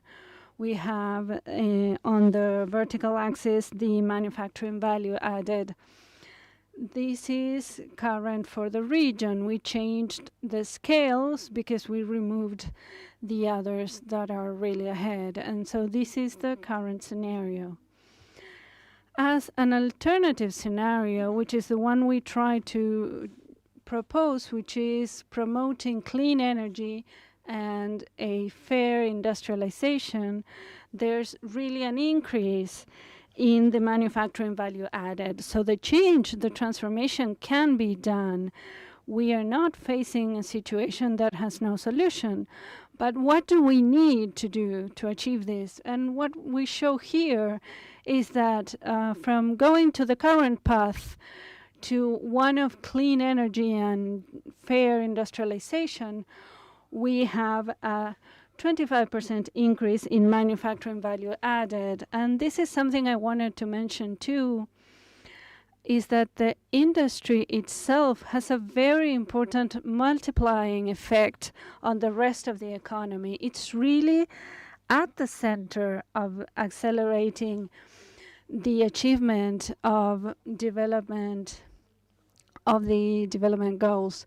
When we go to a cleaner energy and fair industrialization, we see an increase in decent jobs, in economic growth, a 28% in per capita GDP.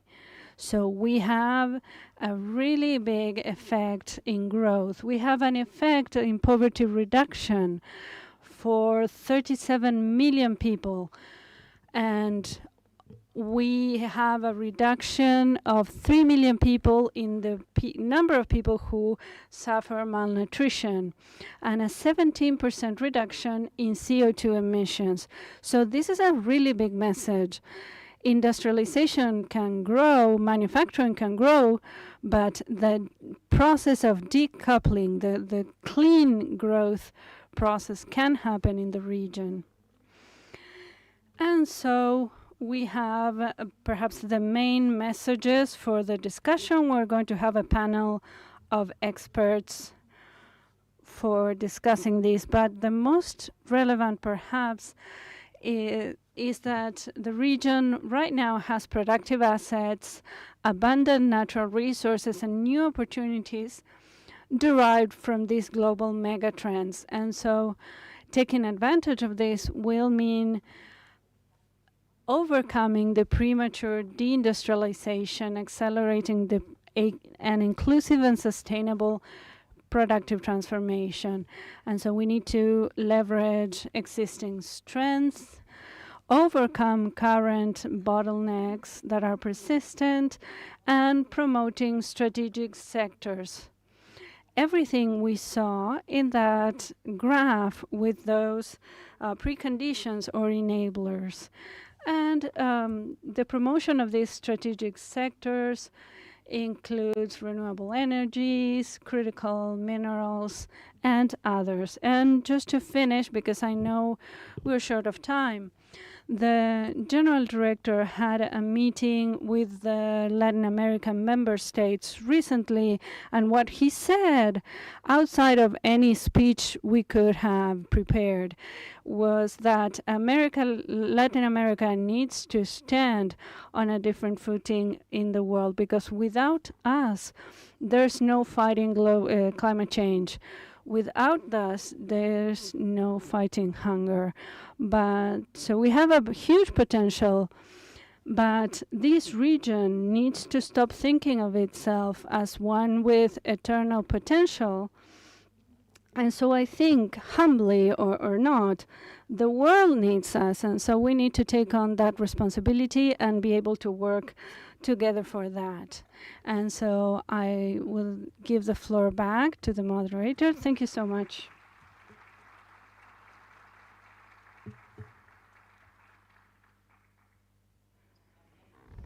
Thank you so much, Cecilia Estrada. And now we're going to continue with the panel. And I would like to invite the members of the next panel. First, we have Maria Laura Bermúdez, Executive Director of the Industrial Union of Argentina. José Luis Piño Leite Gordon, Director of the Division of Productive Development, Innovation and Foreign Trade of the Brazilian Development Bank. Mr. João Carlos Ferraz, Professor of the Institute of Economy of the Federal University of Rio de Janeiro from Brazil. Natalia Alexandra Barrera Alvarez, Co-founder and General Director of the Network of Young People for the SDGs, and Mr. Juan Carlos Chávez Becerril, the Division Director of the Mexican Institute of Industrial Property of the Secretary of the Economy of Mexico. And here I would like to bring as well to moderate this panel. Thank you so much. After this introduction of this flagship product that UNIDO has been publishing for decades to show for all the work that you do, we are here to discuss its contents and its future predictions. And we would like to thank the authorities in Uruguay for having us here, for organizing this event, and giving us the opportunity to launch this product with a vision, with science and real world data based conclusions. And so in this panel we have representatives from the public sector, the private sector, academia, social movements, and also with a gender perspective and intergenerational perspective as well. And we're going to discuss on how we can achieve inclusive and fair industrial development. And first, we're going to call on our panelists to reflect on the mega trends mentioned in the presentation. And at the second round, we will move on to what this means, what concrete actions we need to go from analysis to action. You have 5 minutes. I am a very rude person, so I'm going to point to my watch. Of course, we're not going to take away your microphone. We're not in a parliament, but I will let you know when your time is done. And to start with my dear colleague Pino. Well, this report identifies some mega trends: digitalization, the reconfiguration of global supply chain. And in your practice, in your experience, what mega trend requires a more urgent reconfiguration of public policy in Brazil, and why? Thank you for your invitation. So, thank you again. I think we are in a moment, very important moment with geopolitical instability. And most of the discussion of this instability, it's about technology, artificial intelligence, 5G, critical minerals. So this is the agenda in the world. And the answer for that, in my view, it's industrial policy. We need to implement in all Latin America, and specifically in Brazil, an industrial policy with a view to aggregate value, to generate more jobs. And this is what we are doing in Brazil. We create now, we build now a specific industrial policy, which the name is Nova Indústria Brasil. And the idea of this policy is to rebuild our capacity of the state to plan, to organize, to implement industrial policy. We are turning on the capacity of the state to think in industrial policy in Brazil. We started this in 2023. And we are now in a process to organize our targets, our goals, and what we want to do. Also, we create a specific coordination for public banks in Brazil and development banks to organize all the financial side of the industrial policy. So we have BNDES, we have FINEP, which is our innovation agency. We have Embrapi, which is an institution which supports the interaction between academia and the industrial sector, and other ones. This institution, for the period between 2023 and 2026, will support the industry with more than 800 billion reais, with loans, grants, and equity. So this is our target. BNDES is responsible for 400 billion reais. So this is my agenda and my responsibility in BNDES. And we have some specific focus. The first one, it is a program, what's the name? It's Mais Inovação, what's more innovation. And the idea is to support our industry to be more innovative and digitalize all the industry in Brazil. It's not easy, it's a process. We supported, BNDES and FINEP in this period, since 2023, we support with more than 70 billion reais for innovation and digitalization. It's a huge amount for us in Brazil. So this is a transformation. This is, and this is very important because we need to integrate all the industry in Brazil. We need to digitalize the process in Brazil, and this is a very important focus for all the sectors in Brazil. A second focus is the decarbonization of the industry. We are trying to support this agenda, renewable energy, biofuel, and other sectors. We create the new climate fund in Brazil with more than 50 billion reais to support this green transition, the decarbonization of the industry. So we are using this type of funds to organize the agenda in the business sector. And when you have this type of financial tools, you can say for the business sector, here is the direction. If you want to do this, you have funds, you can take risks, and you can think in medium and long term. And this is why industrial policy, it's very important, because this is a way to say for the business sector, okay, you have this agenda, this is the priority of the government, you have funds, you have our goals. If you want to invest in these specific areas, innovation, digitalization, decarbonization, you have funds, and this is what we are doing in Brazil. Another important sector also is for us in Brazil is the healthcare sector.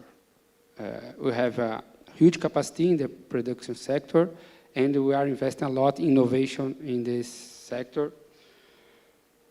The pandemic exposed the global vulnerabilities of the pharmaceutical supply chain, so we need to improve our capacity to produce the production in the pharmaceutical sector in Brazil. So we are investing a lot in this sector in Brazil, and I think we can maybe have some partnership of other countries, specifically here in South America. So these are the agenda in Brazil: the digitalization and innovation, the green economy for the industry, and the health sector. I think these are the whole one of our priorities now, at the moment. Formidable, muchísimas gracias. Excellent, great point. We're starting big with big dimensions and with projects that have practically a continental reach and scope because of the dimensions of Brazil. So congratulations for the work you have been doing. Now moving on to Mr. Juan Carlos Chavez to share on the Mexican experience. As we said, the digitalization of the industry, advanced manufacturing, big data is one of the trends that is redefining the manufacturing industry worldwide. And with intellectual property as a tool for creators and for companies. In your experience, Mr. Chavez, in this service, how do you see the industry evolving in Mexico, and what challenges do you foresee for your country? Thank you so much. Good morning, everyone. And I would like to begin by remembering something that Minister Cardona shared yesterday about the presentation of the Uruguayan industrial policy that was launched this week. This reminded me that in January of last year, our President Claudia Sheinbaum introduced the Mexico Plan, that is a roadmap for the industry with a middle and long-term reach that we have as a country committed to fulfill during a certain timeline. Is an industrial policy that was requested from the head of the Secretary of the Economy, which leads also, or under which whose purview is included the Mexican Institute of Industrial Property. And the minister mentioned yesterday how important it is to strengthen the work of our offices for industrial protection, intellectual property protection. And so to be more competitive in the region, perhaps in other parts of Latin America it's different, but for example, we are currently negotiating the TEMEC, and and our secretary is the one leading these negotiations for Mexico. And so the scenario for us is a bit different because our neighbors in North America maybe are an incentive to make different decisions. And so in the Institute, what we want to do is through different tools, we want to make things easier for innovators, for entrepreneurship, to make it easy to get a trademark registered or a patent registered. In Mexico, we have a very robust office with technical and technological tools that allow you to start a request for protection or for registration for a trademark or a patent from your own home.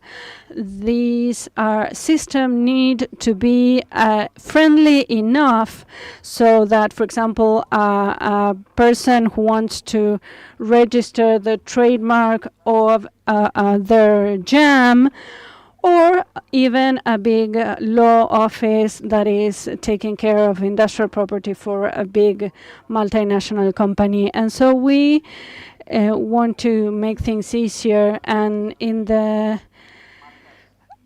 Office for Trademarks and Patents in Mexico, even recently there was a change.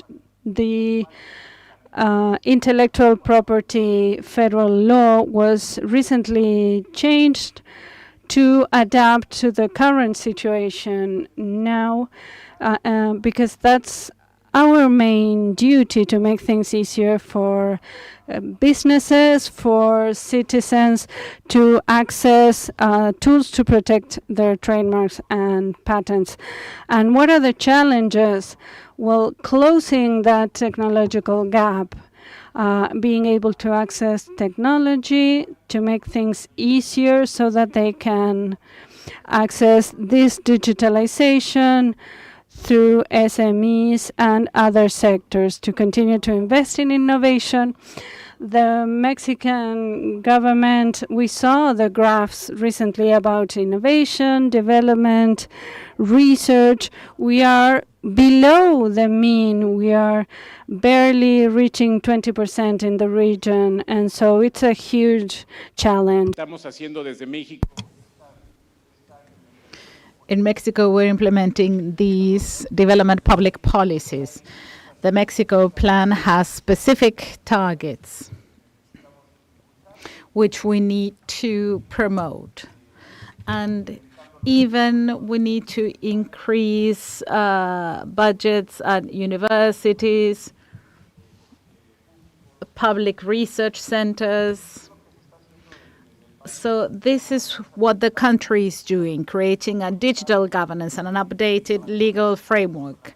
At INPI, we are now implementing some AI tools. We are part of the INPI, the International Industrial Protection Organization. And this organization regulates our work because it provides easier to use tools. So we have been implementing all this at the Institute. Once again, there's a huge challenge. There are offices like INPE in the region that are very strong. However, maybe we're not reaching the aim because patenting rates are very low. Trademark registration are a different category. The figures are good and trademark registration figures are good. But regarding patents, we are making an effort as a country. We compete with the United States, and the differences in patenting rates are huge, and with China as well. China patents thousands of products or ideas a year. And Mexico is trying to compete within the region by making a huge effort like the Plan Mexico. Thank you, Juan Carlos, for sharing these experiences. which I think can be taken as good practices by many countries, and there are some elements that can be used by in other realities. Although Mexico, as you said, is a very specific context. Now we have Maria Laura Bermudez.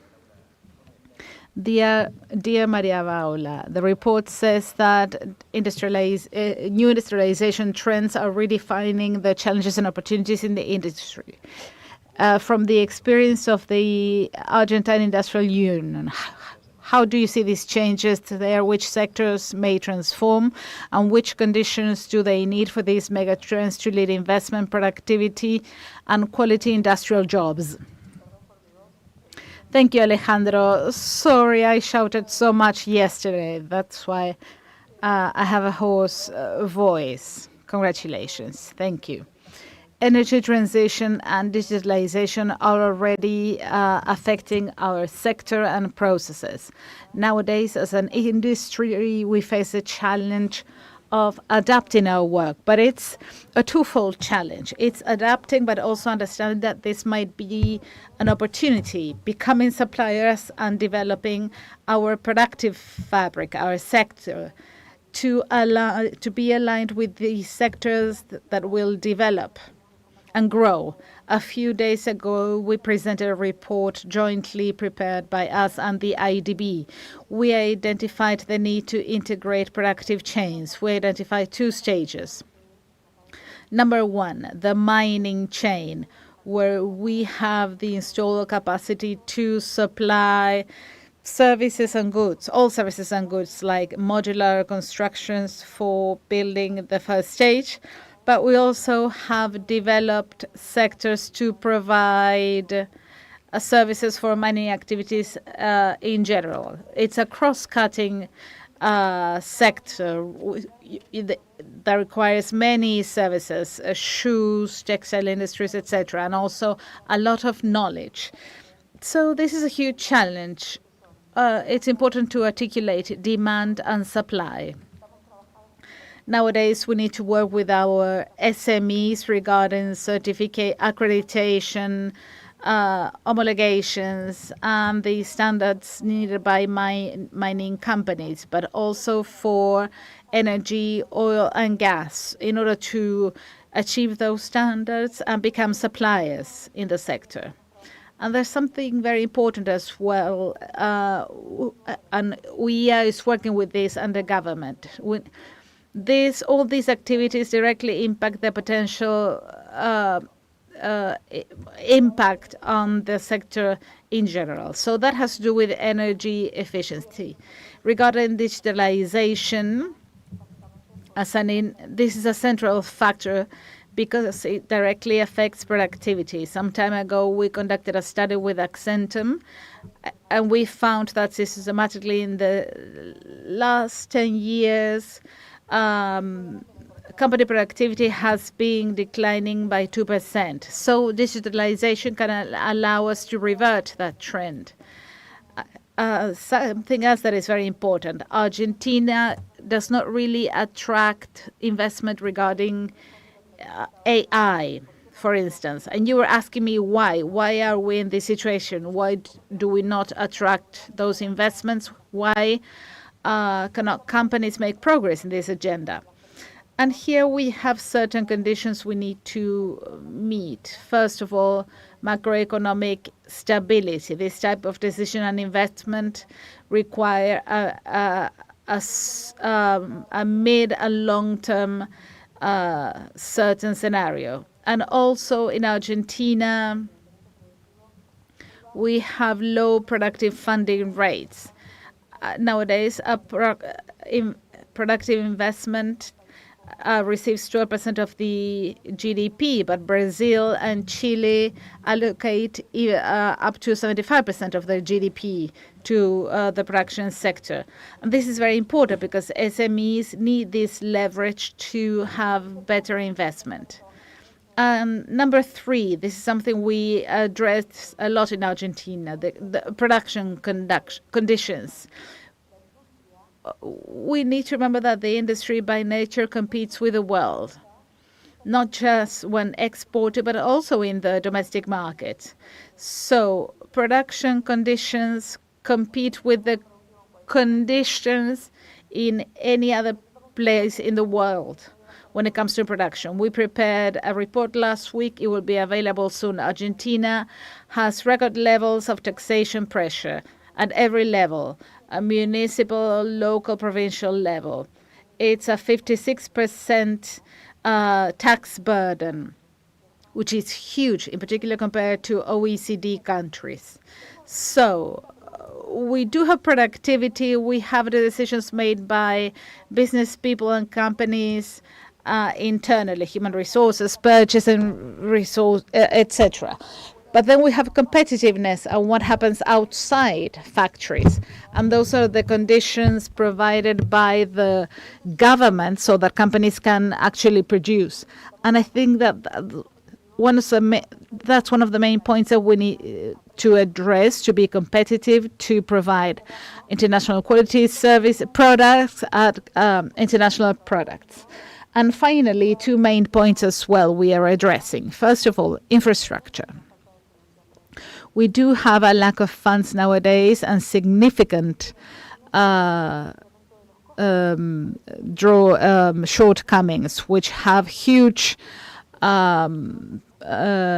gaps, for instance, energy issues. When there are peak cold temperatures, we cannot guarantee electricity supply to all our companies because of lack of infrastructure. So we cannot promote a digitalization agenda if we cannot even guarantee electrification.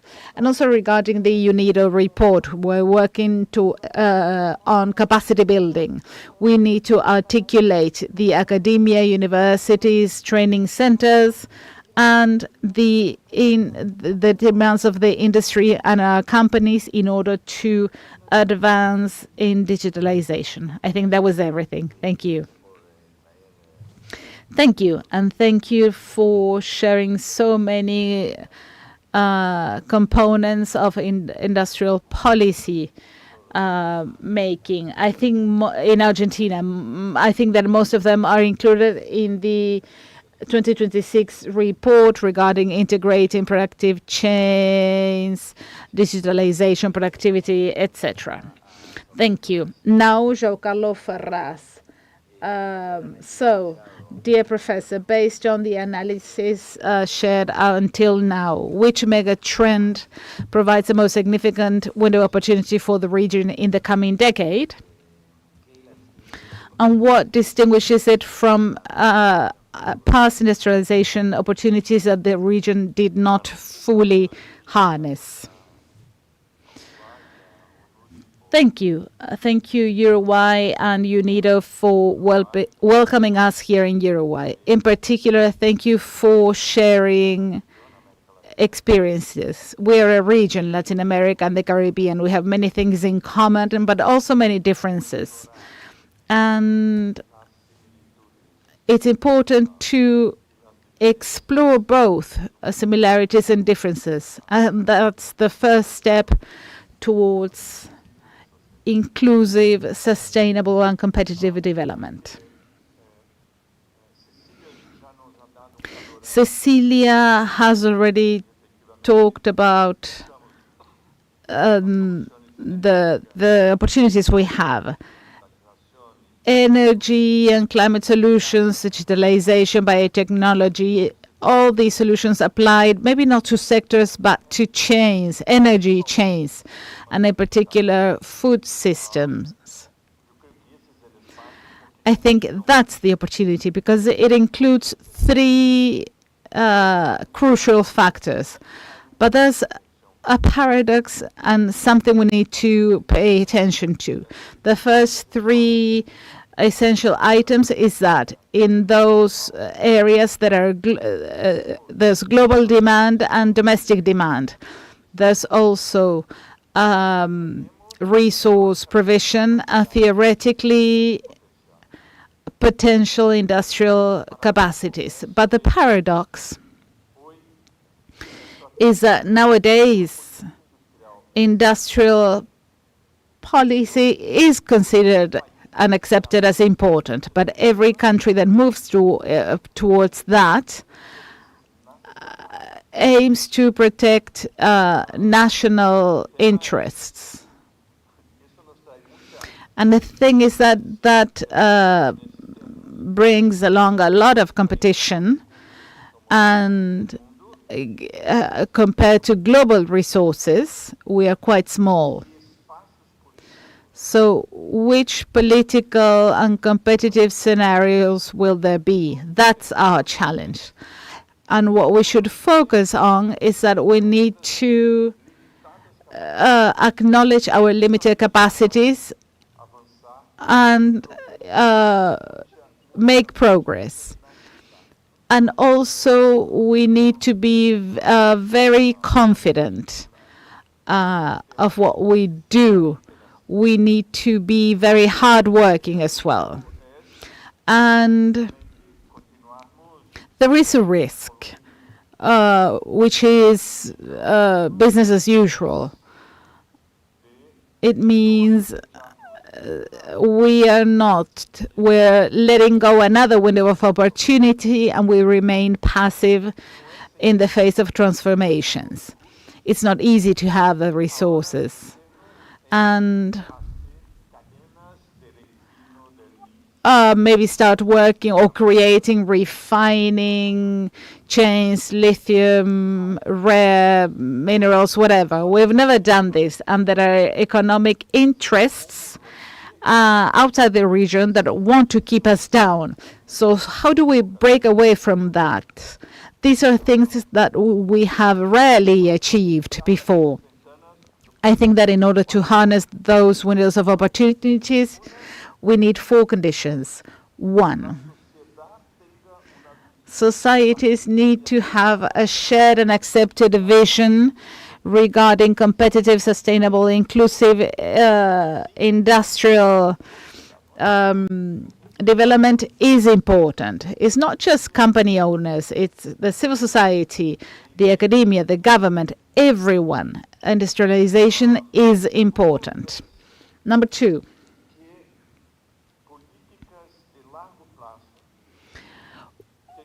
we need long-term policies, but they also should be tailored to each country. Even if we are a region, we need national policies and, of course, regional policies. We need to address bottlenecks, the easiest ones to solve. The mapping conducted by UNIDO provides a very useful guide. In particular, if we pay attention to R&D as a bottleneck, how long will it take us for us to improve this less than 1% of R&D investment, less than 1% of the GDP? Maybe go on to 1.5, How long will it take us? So setting a time frame is very important as well. And mainly, although we're different, we should try and advance in the area of production and not so much the commercial side of things. 2 main pillars, the physical infrastructure and non-physical infrastructure. And here there is room for improvement. And also there is one productive system which is essential, and these are food systems. And this has to do with the pharmaceutical industry as well, and with life bioeconomies.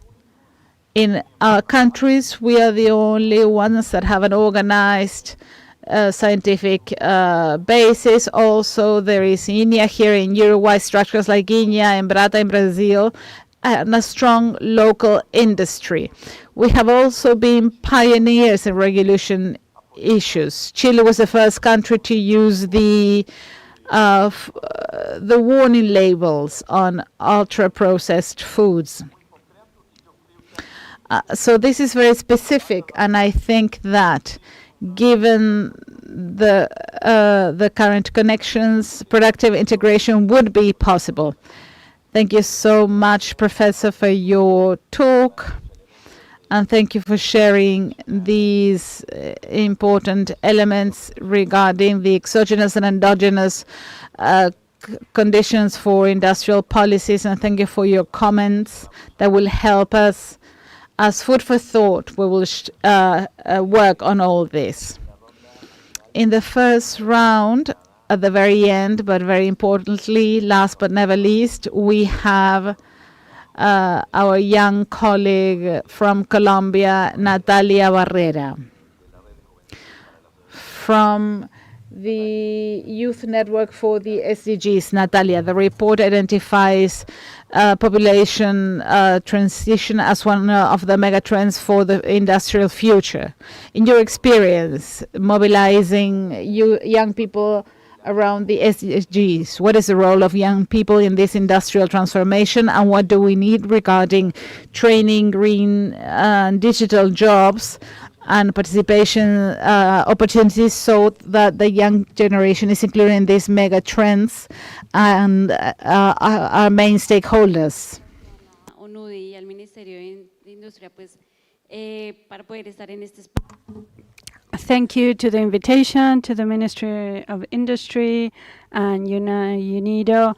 And first, I would like to talk about how countries have an opportunity when they have a larger number of the population in the productive age and less in dependence. And so I brought some numbers from the region and from Colombia as well. And in 2024, the UN reported that over 77% of the population was between 15 and 49 years old.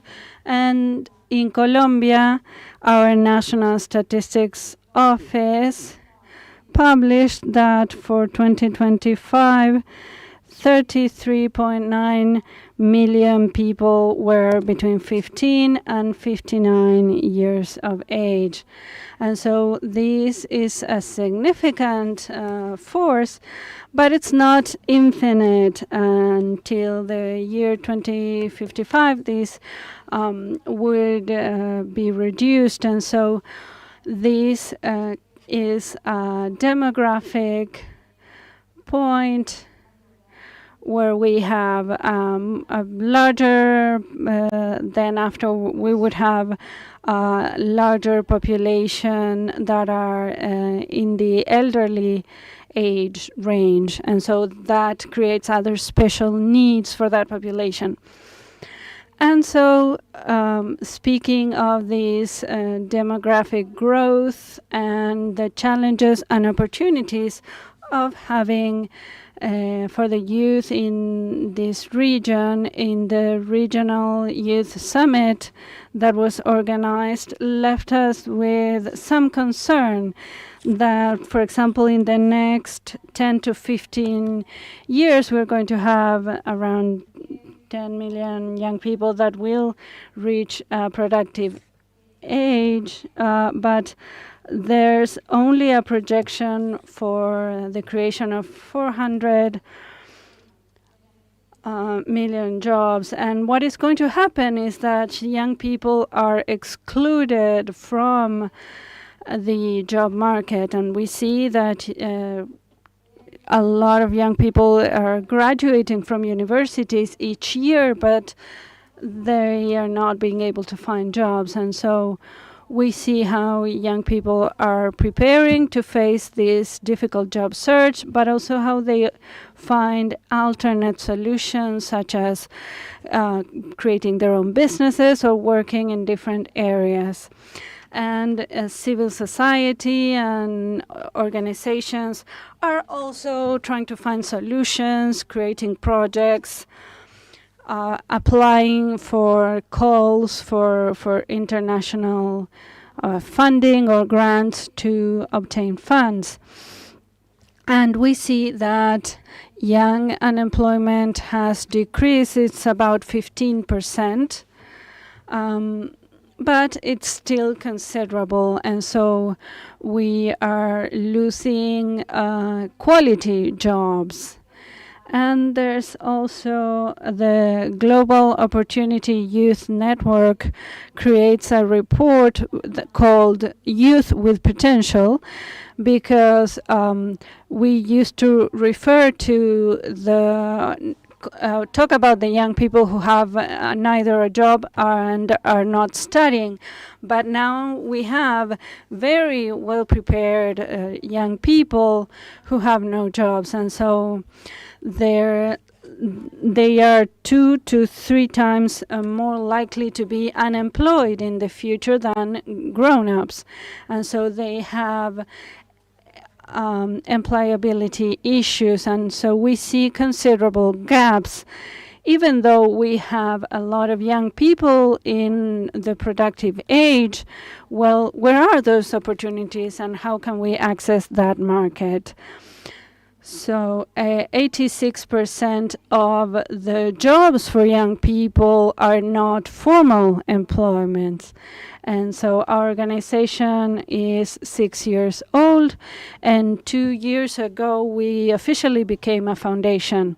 And we see all those challenges that, for example, being a formal organization, we need to register in different chambers and places, and we have to pay dues. And so for young people, when they want to start a business, well, they don't know where can they get help and how to survive their first year, which is the toughest. We also find gender-related gaps. In Colombia, women, for example, have to devote 20 more hours than men to unpaid labor at home. And we see also big gaps for young women even more. And then we also have young people in rural areas, because what happens when they don't find opportunities in the rural areas and they travel to the city, but how are opportunities for them in the cities? They stay in the bigger urban places trying to find opportunities. And for example, in Bogota, we believe that it's a big window to find jobs, but also there's a lot of people trying to find those jobs. And so we find that there is an industrial transformation, but it needs to be followed with policies that create opportunities for young people, for businesses to promote the creation of formal jobs.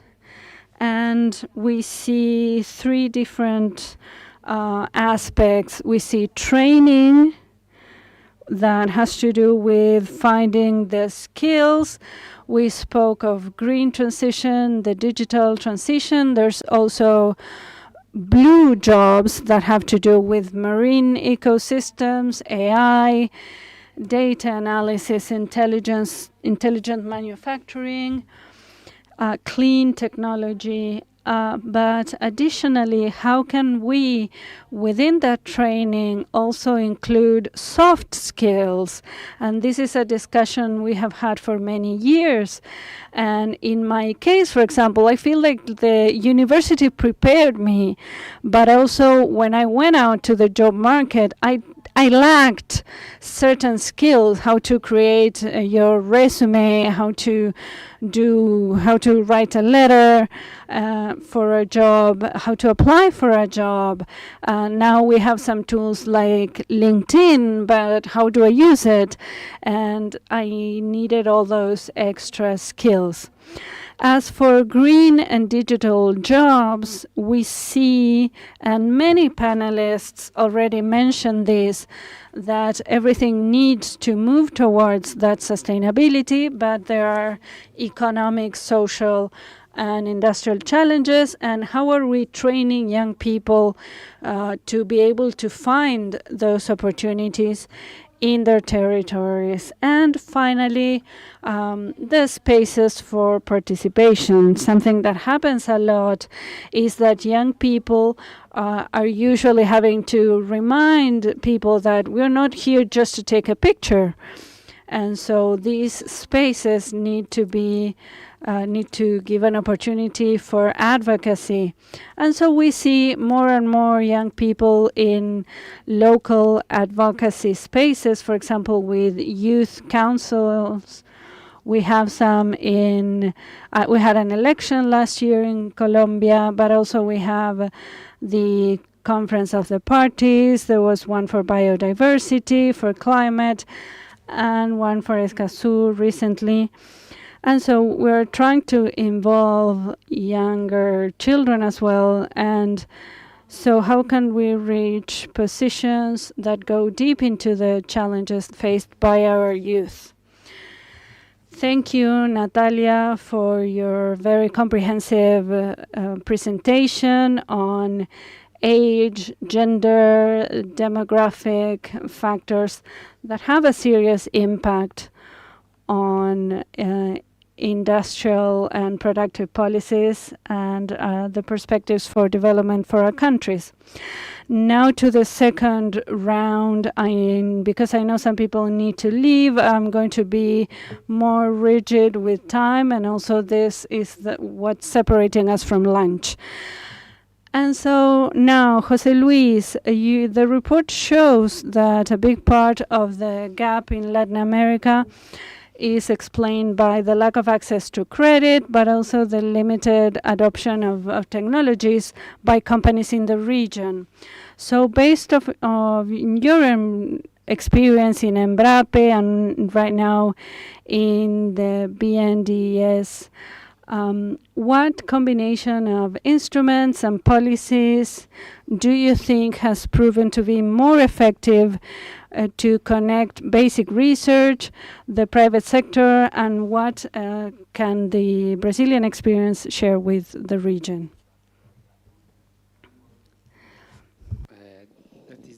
We need to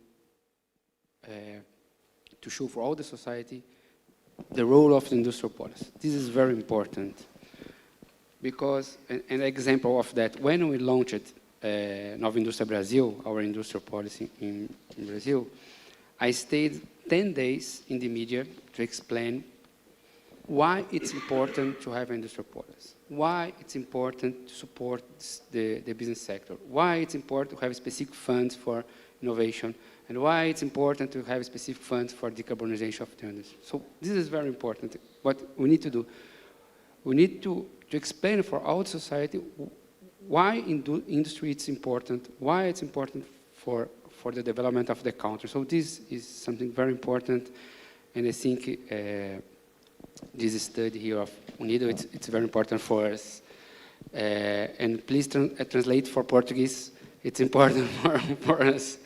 But now we are in a moment, very important moment, because now IMF, OECD, World Bank are saying industrial policy, it's important, we need to do.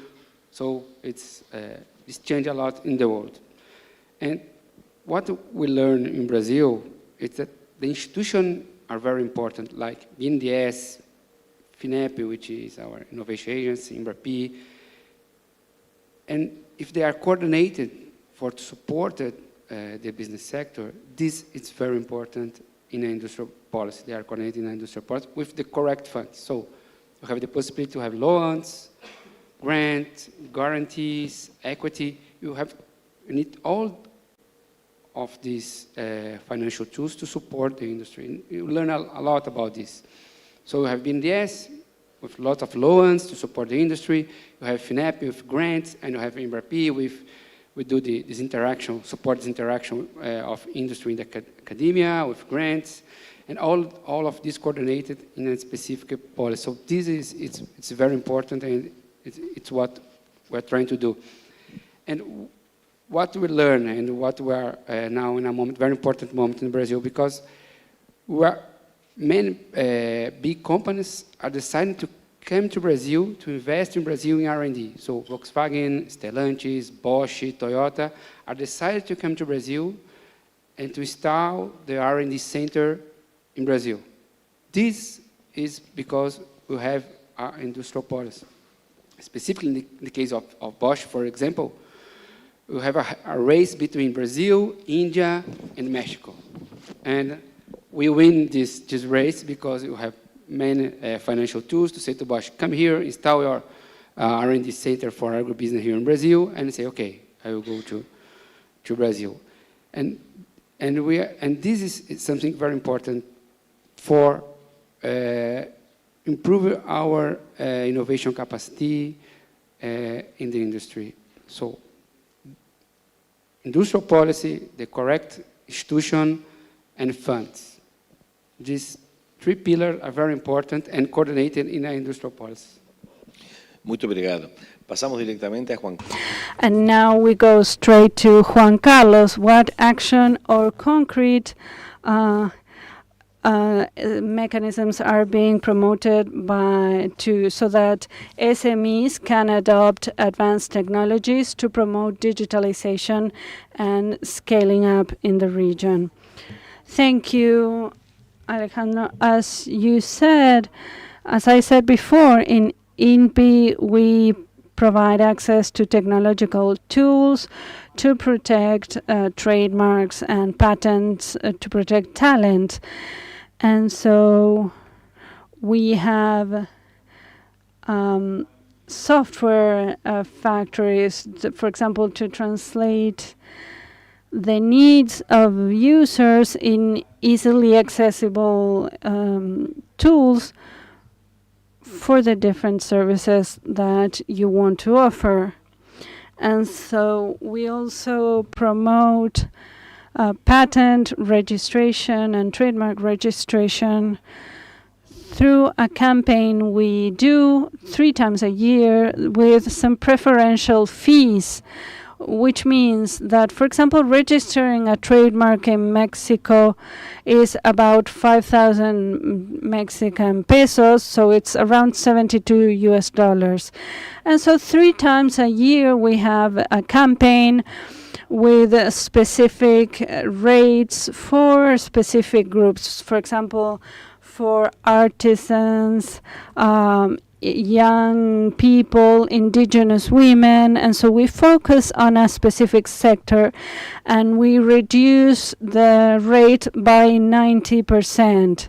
So it's around $17 US, and this is really attractive, and this has enabled us to increase the number of trademarks registered, and thus protecting more ideas and more ingenuity.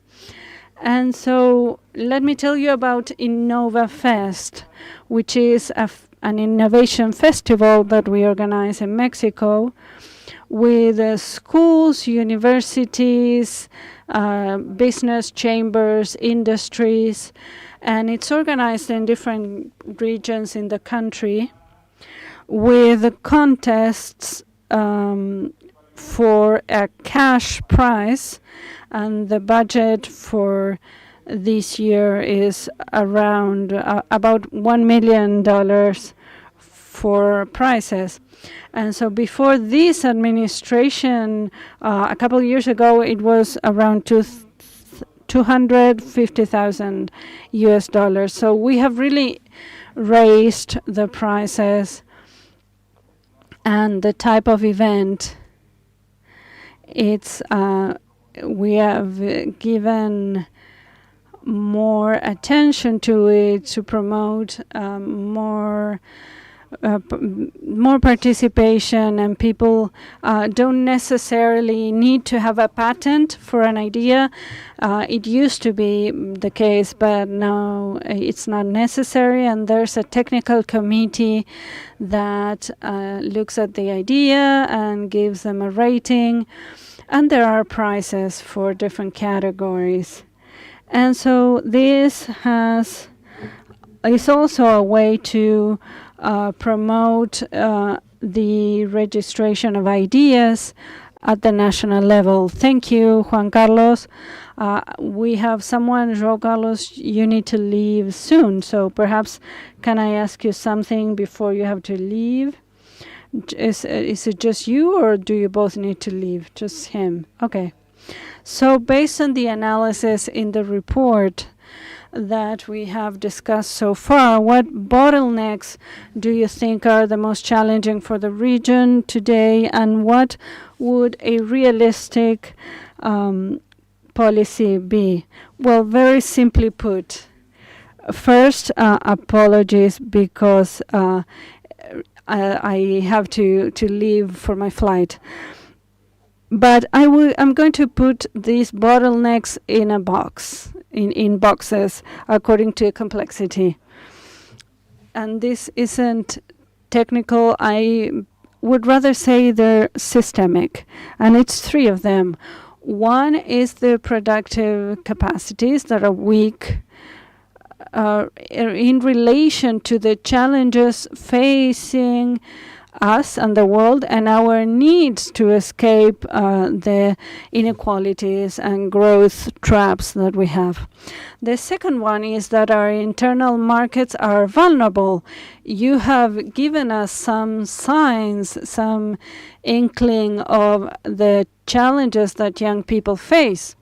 And third, are insufficient policies.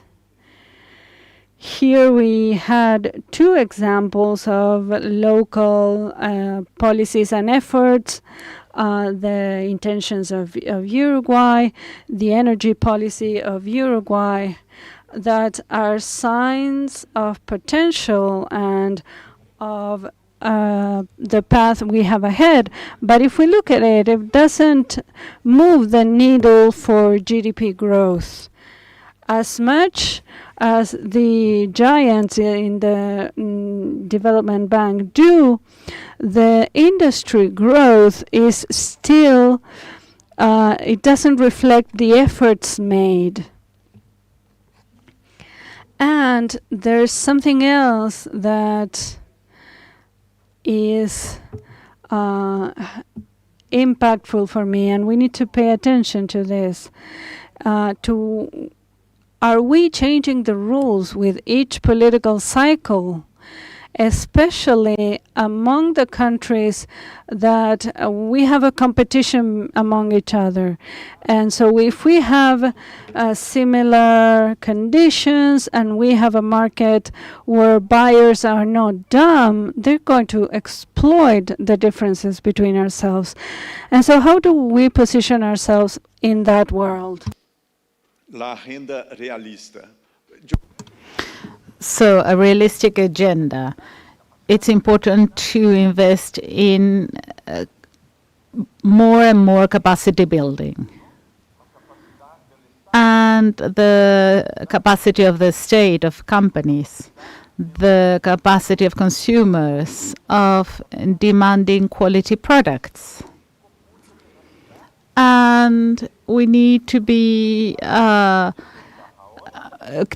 keep doing this, and we need to start now. We must stay on the right path, but it's quite a struggle that has been taking place for decades. It's not a 2, 3, 5 year program. And also there are major external threats outside the region. Thank you.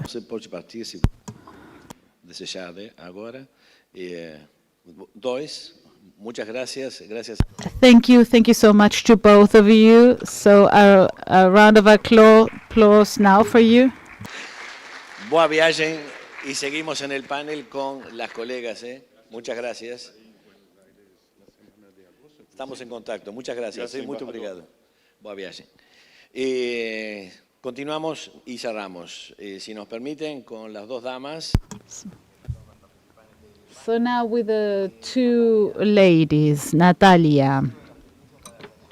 From trends to specific actions, the report shows that digitalization and automation are rapidly changing the skills required by companies in a context where education still responds quite slowly. Which training needs are the most necessary for a more volatile market for young people where the skills required change all the time?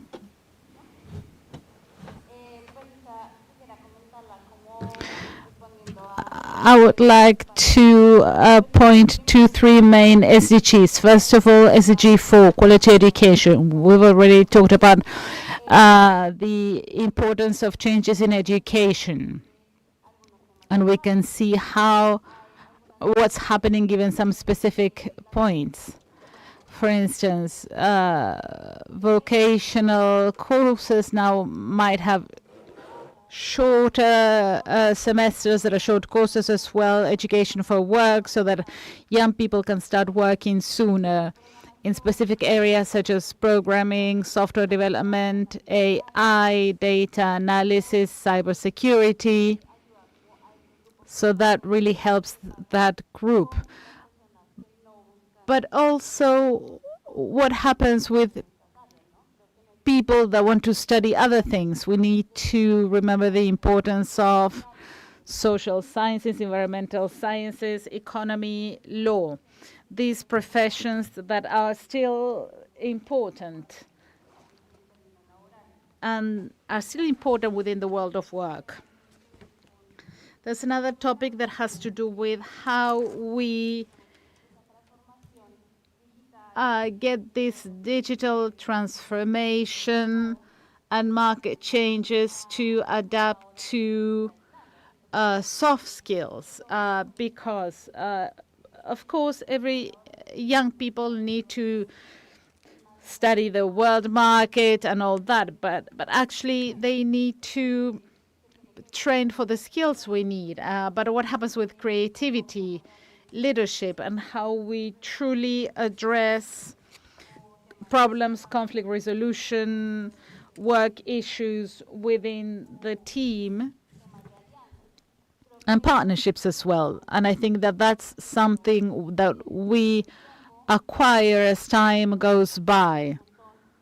And this happens quite a lot in organization areas. When I finished university, I felt I still needed many skills, and I started developing them as a volunteer. So this includes issues such as updating your skills, how I find the job I want, and why it's important to learn throughout your life, and also reskilling. That is very important. Some young people studied something and now they realize they want to choose another profession. Abordamos ese tipo And we need to see how we address those elements. And regarding the figure provided by the World Bank, we need to get these 400 million jobs that were going to be created. They need to cater to the market needs and to those accessing the market, and also how they adapt to innovation and employment opportunities. And also SDG 8, economic growth and decent work, green jobs, digitalization, and how do we get those gender and territory gaps to close. The market is getting ready to address these specific challenges that exist nowadays among the populations. How we create jobs in rural areas within a specific group of people as well, and how within the market itself we create these incentives, remunerated internships, applied research incubators, project accelerators, so that there are specific learning opportunities for young people to find other work opportunities. And of course, SDG 17 partnerships, and that's very important.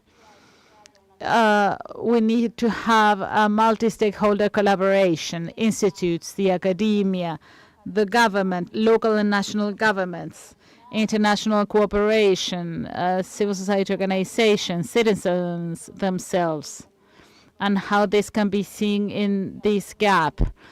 Because young people need to have an active role within public policy making, not just beneficiaries. They need to participate in project development. And finally, within our network, we have identified a very common phrase: you cannot protect what you don't know. And this is from an environmental perspective, but also socially and economically. So we need to work with territories. We need to help the community appropriate these social environmental conflicts within the territory. We need to identify the gaps, what is affecting me, and we need to find the necessary tools and stakeholders for the process to find the solutions needed. Thank you. Thank you, Natalia. Executive Director, Maria Laura. The report describes the Latin American industry as characterized by islands of progress. A small number of competitive companies coexist with a broader sector with SMEs and different companies that find it difficult to adopt advanced technologies.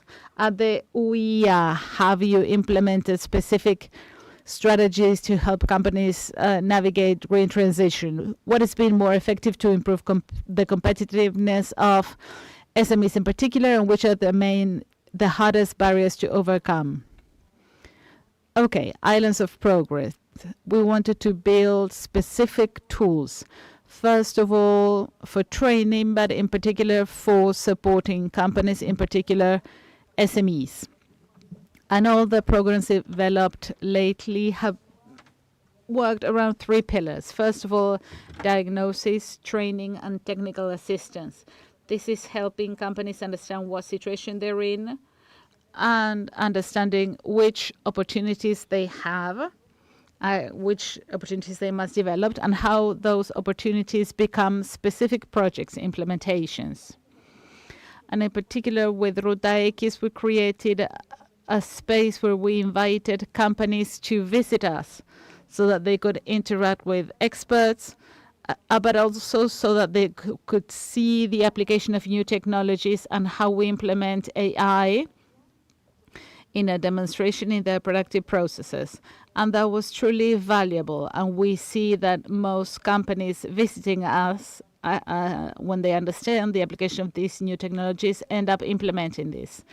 In the case of Ruta X, and based on the inclusion of new technologies, we have also added the concept of, this is Ruta Verde, the concept of sustainability, but not from regulation, but also for companies to understand that the sustainability agenda needs to be a commercial opportunity, not just a regulatory demand to access new markets, lower costs, to develop new products and even suppliers. And that was our approach for that program. The results have been very successful. There have been many training sessions in order to close the gap. Our collaborators need to have the necessary tools to manage these new technologies. We have also helped almost 300 companies with specialists, consultants, and experts.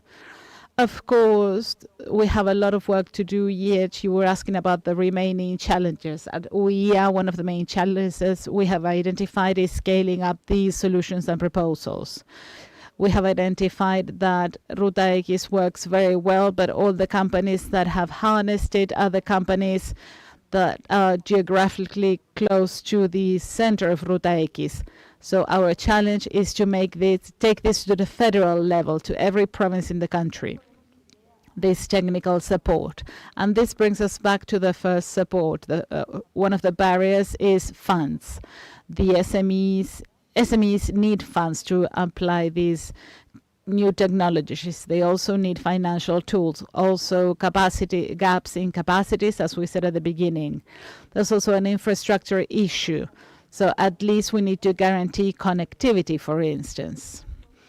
And also something very important, and we play a major role as an organization, we need to tell companies, in particular SMEs, we need to transmit this mid and long-term vision. Many times companies are absorbed by their daily routines. So they need to have a strategic perspective that is aligned with incorporating these new technologies. So that's what we are working on now and the challenges for the future. Excellent. Thank you. Thank you for being optimistic.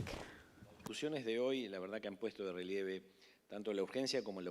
So we've talked about opportunities in Latin America and the Caribbean, the current path in the region, stagnation. But the report shows us that this is a decision, not a destination. Through the coordination action regarding funds, technology, and regional integration and inclusion, the region can improve its added value manufacturing in manufacturing by 2050 and also reducing poverty and emissions. Thank you to the panelists for sharing your experiences, perspectives, which together capture a large portion of what it means to go from policy to action. This report is available at UNIDO's on UNIDO's website. You are welcome to read it in order to improve your decision making regarding policies and industrialization in the region. Thank you very much.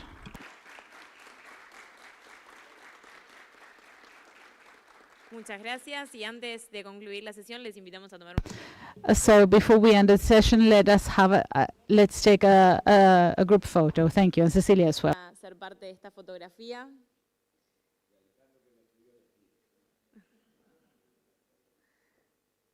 Adelante.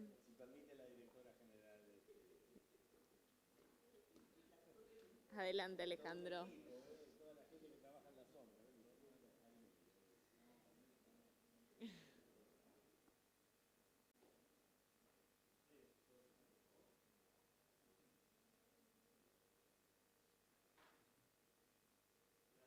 Ahora sí, junto a Alejandro, Cecilia y todo el excelentísimo panel quedó registrada esta foto.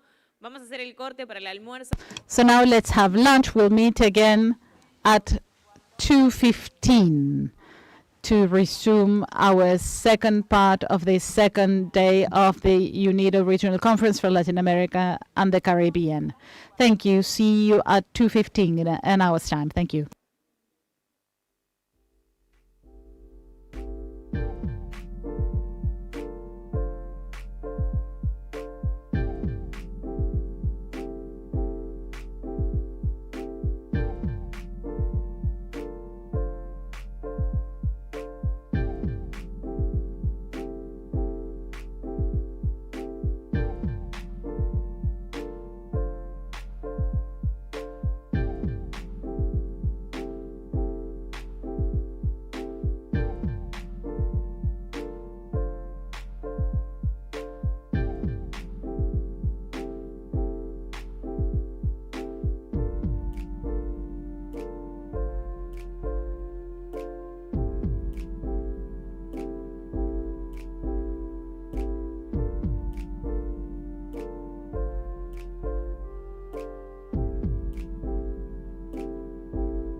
Bueno, muy buenas tardes. Es momento de continuar. Good afternoon. We will begin next session for UNIDO's Regional Conference for Latin America and the Caribbean. So we are going to start discussing opportunities for the circular economy and clean technology. Circular economy and clean technology are becoming key drivers for competitiveness, resilience, and market access for Latin America and Caribbean industries. So in this session, we will examine how circular approaches, including industrial symbiosis, eco-industrial parks, secondary materials market, and circular business models can drive, support productivity, value creation, and trade-ready industrial transformation. The discussion will highlight the flagship UNIDO's initiatives, such as the eco-industrial parks that are strengthening performance across agro-industry, manufacturing, and bioeconomy in the LAC region. So let's first welcome the moderator that will introduce the session. So let's welcome Alberto Maluf, National Secretary for Urban Environment, Water Resources, and Environmental Quality at the Ministry of Environment and Climate Change in Brazil.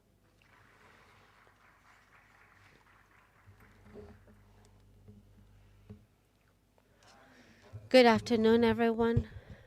It is my pleasure to be here today.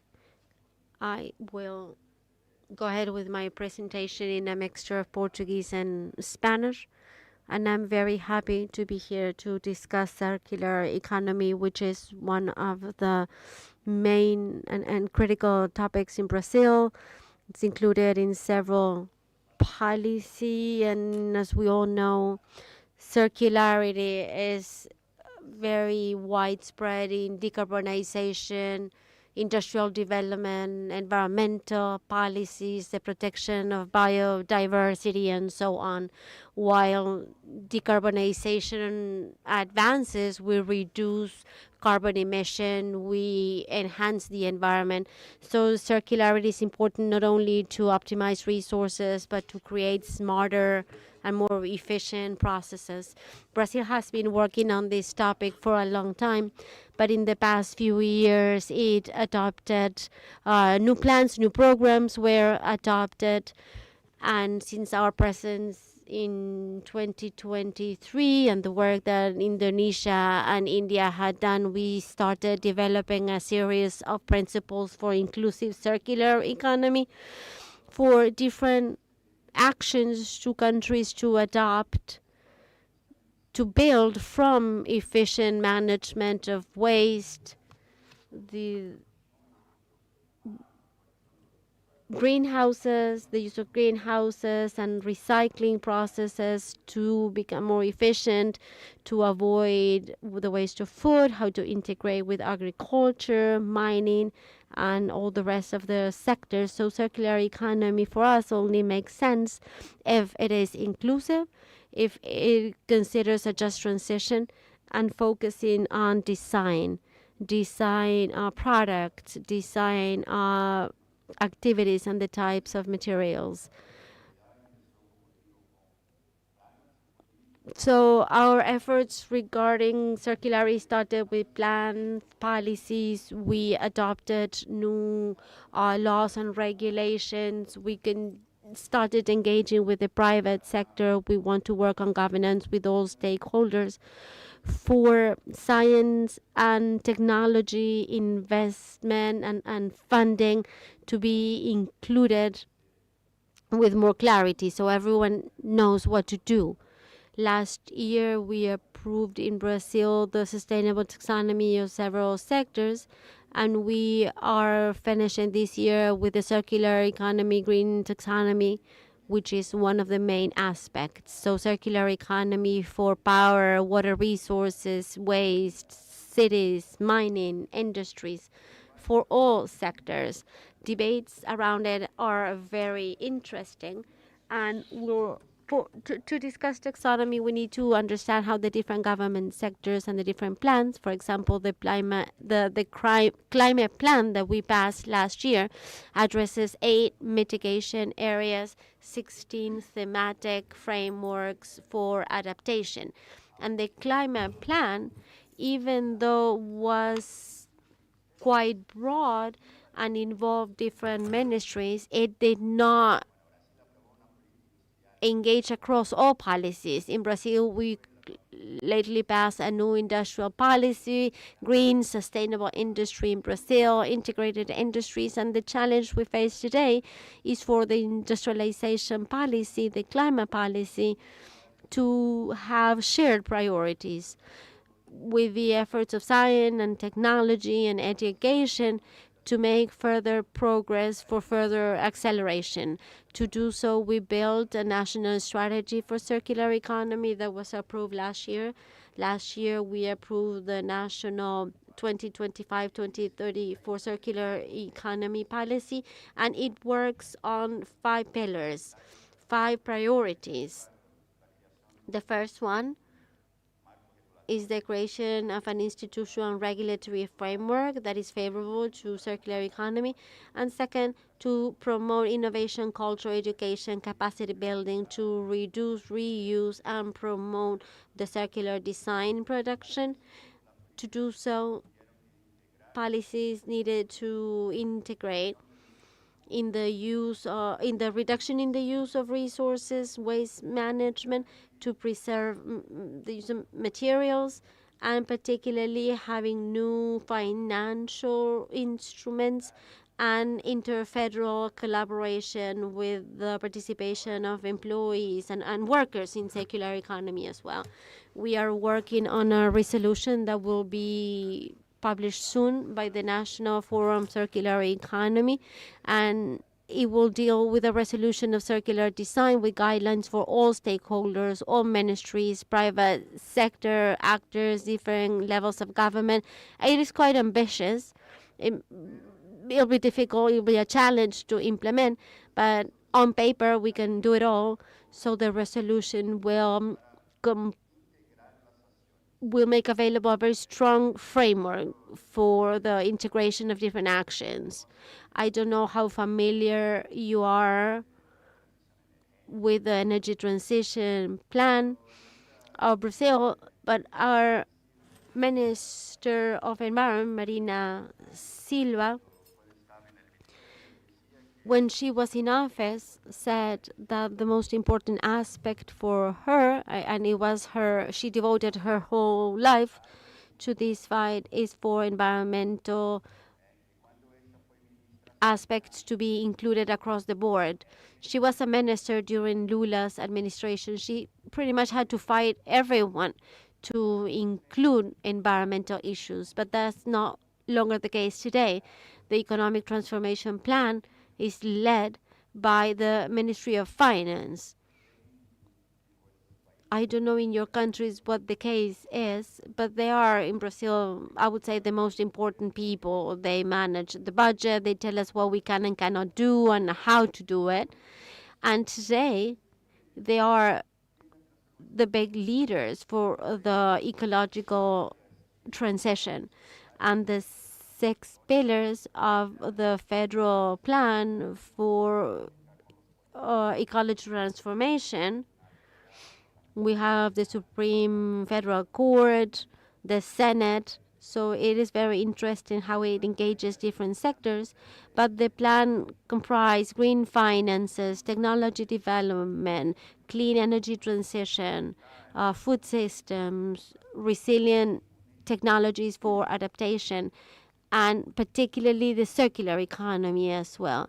That means that all government efforts should take circularity into account.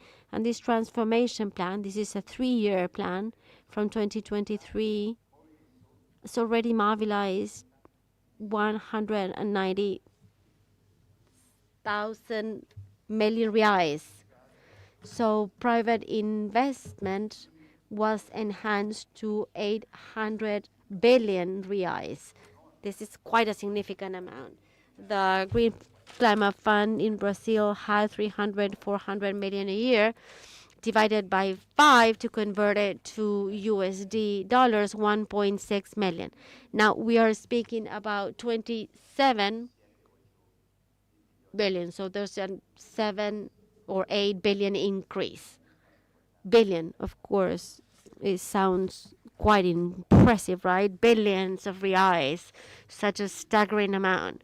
And the Climate Fund today funds countless activities for the private sector, not just for the energy transition, but circular economy as well. So even though we've considered all of these aspects, all these national strategies, we still feel that we had a very important implementation aspect to address and how to deal with more strategic activities and to become a more strategic or tactical nation. So we created a green cities program, a resilient cities program. I have the honor of being the national coordinator, and we put together a committee where ministries, governments, municipalities, and civil society, together with the industry and the organized civil society, all had power to decide on the action plans, on the priorities. We created the projects bank that is currently managing over 1,500 projects. Circular economy, waste management is one, better nature-based solutions, sustainable use of soil, mobility, and all of these aspects that are critical. And this project bank uses different financial resources, and in these efforts, we identify that the industry and the private sector wants to become in main implementers and executors, having a broad intersectoral governance for all actors to work together in this implementation. I'm happy to see that we have several projects with UNIDO. We are working projects together in areas that we were not doing so well in. For example, agriculture, food systems. There weren't too many policies in Brazil, among other areas.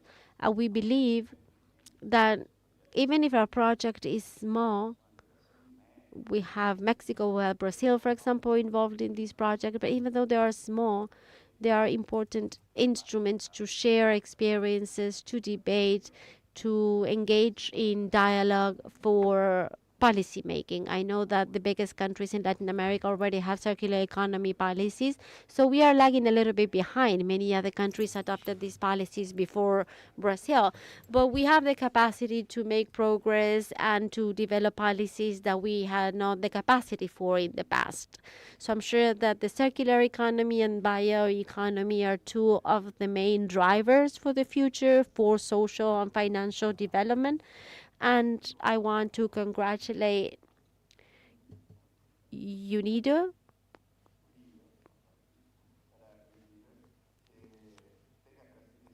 I want to congratulate UNIDO for addressing the circular economy and clean technologies issues. Because for circular economy to be able to scale up is to incorporate science, technology, funding, and implementation aspects as well. Thank you.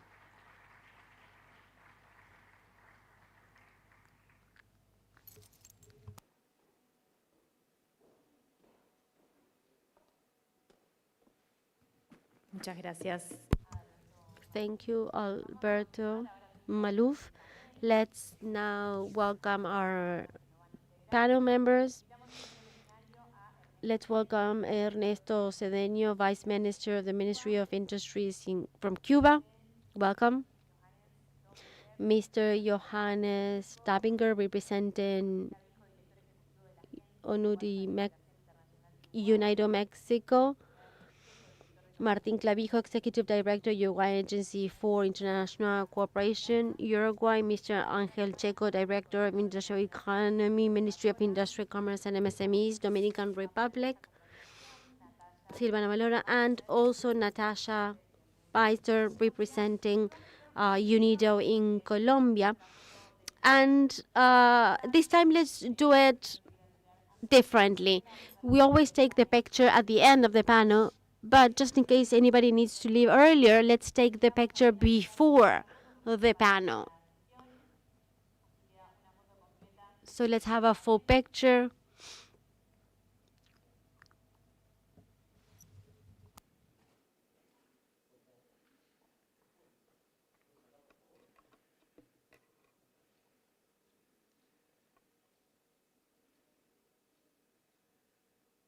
Muchas gracias. Gracias a Alberto también por estar en la foto. Y Thank you, Alberto, for joining the picture as well. And let's first welcome the moderator of this conversation, Natasha.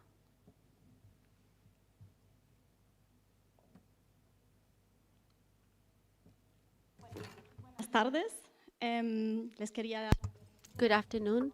Let me welcome everyone on this session about circular economy and clean technology opportunities. So yesterday and today, during the day, we've heard quite a bit about circularity and the opportunities that the green economy or the green transition bring along. Mr. Malouf has also stressed this aspect during his keynote address, speaking about circularity as a bridge between different aspects of the industrial policy and competitiveness. And I liked those ideas very much. I hope we have time to discuss it as well. For UNIDO, circular economy is a very important topic. We passed a resolution last year, or our member states passed a resolution on circular economy, clarifying our mandate, and we are working quite a bit on these topics in the region. There is a big program about industrial eco-parks. Some of you might be familiar with it. There are programs working on the industrial symbiosis. We work on circular economy policy with some of the countries present today, and this is an important pillar for the program across the region. To begin with, let me just stress two figures that show the potential that clean technologies and circular economy have. Latin America only recycles 1% of their production. I think the global average is 7%. So if we're able to bridge that gap, we would be able to generate 5 million jobs by using these strategies.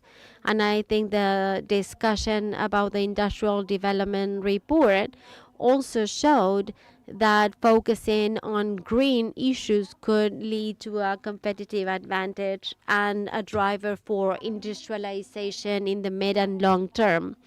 It is a pleasure for us to have this panel to hear about experiences in the different countries. And well, on screen you can see who's joining me here today. We are a little bit late, so we're going to change the order and of the panelists, and we will begin with Martín Clavijo, Executive Director of the Uruguayan Agency for International Cooperation, and then we will continue with the order of the panel as was planned.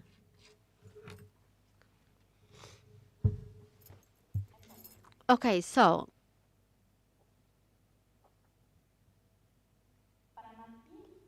Martín, let's start with you. And as a host country, I think this is a good starting point.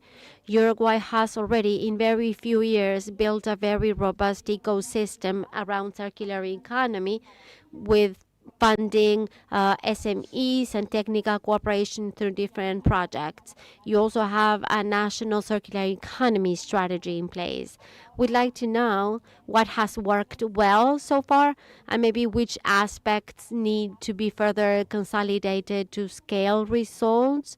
And in the second place, I think it'd be interesting to hear about South-South cooperation.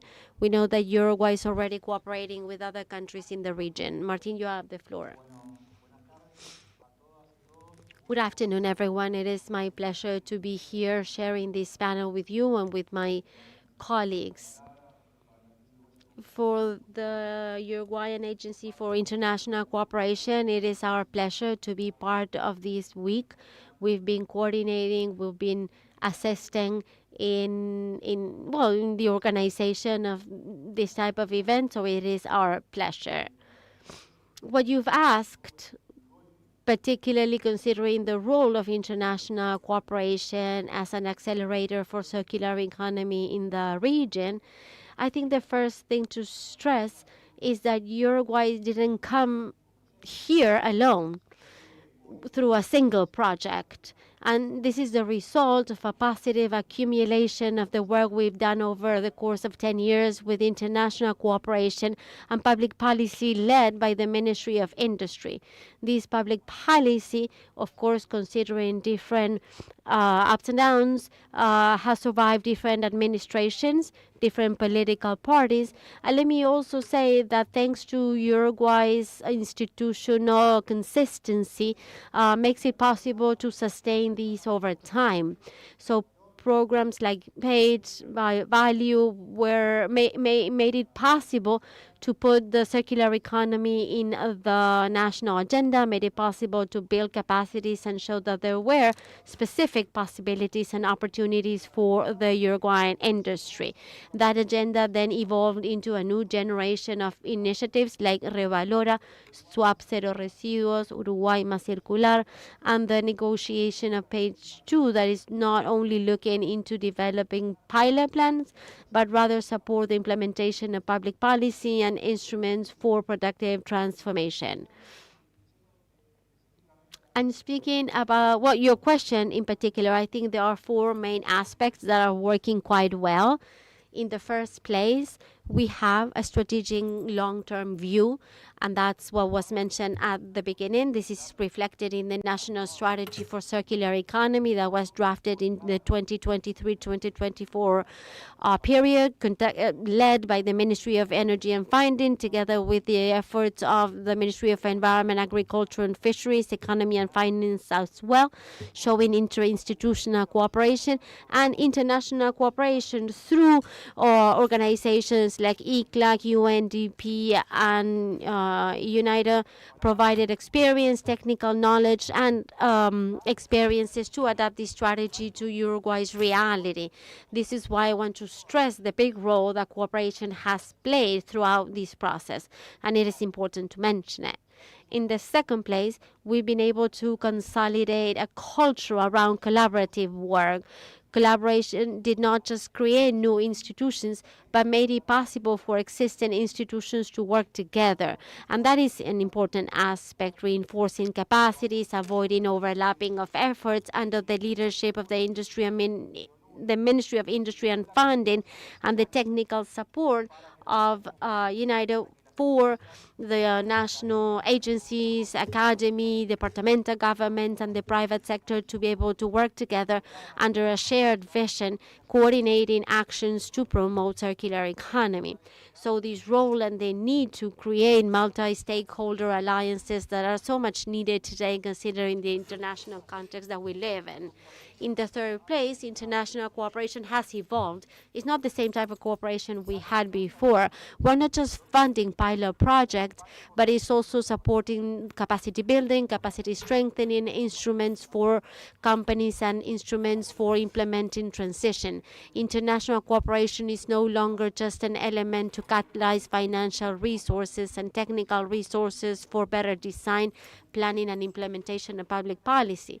And finally, Uruguay has managed to build an actual cooperation ecosystem where different projects supplement one another and work towards a shared agenda, which is not just a means on its own, but rather a tool to enhance the lifestyle and life quality of our people. So what do we have left after this process? What do we still need to consolidate?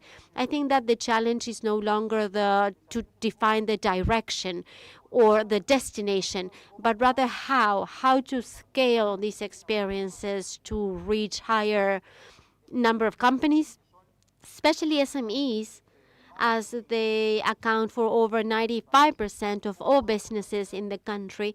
How can we strengthen financial instruments? How can we build better conditions to measure results? How can we accelerate innovation and enhance the circular economy in national value chains and international markets?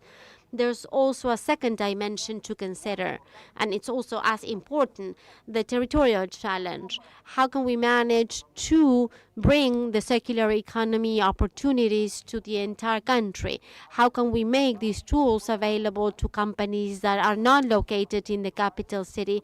How can we build local capacities and make sure we maximize the capabilities across the country? Just as important as leaving no one behind is leaving no territory behind.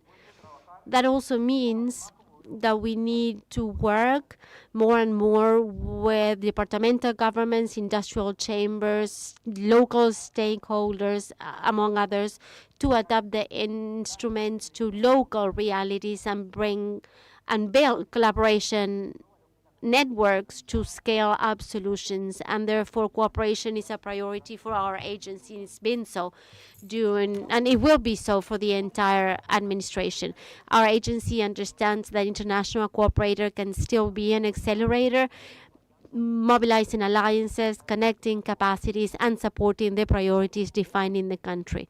One particular opportunity is to promote regional initiatives to develop circular economy solutions across all the value chains that we share. And many of these productive sectors face similar challenges, and they also participate in regional markets. So working together on standards, innovation, new materials, or new business models can lead to large-scale economies and accelerate transition.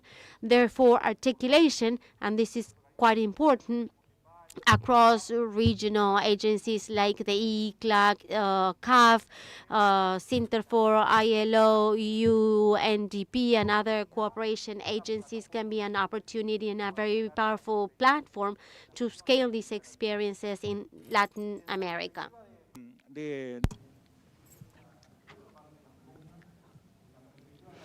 Regarding regarding South-South cooperation, I think the main potential lies in what we said a minute ago. After 10 years of work, Latin America is no longer developing these agendas from scratch. There are already experiences and instructions that have led different paths, but they have similar difficulties. At AUSI, we believe that we need to connect capacities, also having multi-stakeholder and multi-level projects so that the same solutions can be tailored to other situations. Triangular cooperation in Uruguay, Peru, and Germany implemented with ANDE, Prognovate, and another agency is a good example of South-South triangular cooperation. Each agency provided different capacities. We shared our experience through circular experiences as supported by Andes since 2018 to support SMEs in developing circular models and businesses. Peru provided its experience through Pronogate, and GNZ provided methodological support and technical assistance. But cooperation is not limited to this exchange among institutions. It also involved the private sector, beneficiary companies from both countries participating in exchange missions in Uruguay and Peru. And the team learned about experiences, shared good practices, and created collaboration networks that enriched that mutual learning. Therefore, this experience I was telling you about also reflects a major evolution for Uruguay. We're still a country receiving international cooperation, but now we also share knowledge, methodology, and capacities with the other partners in the region. And I think that's a huge opportunity moving forward. The next stage is not just about mobilizing resources. It's about creating stable cooperation, regional cooperation networks in order to ensure circular economy. Thank you.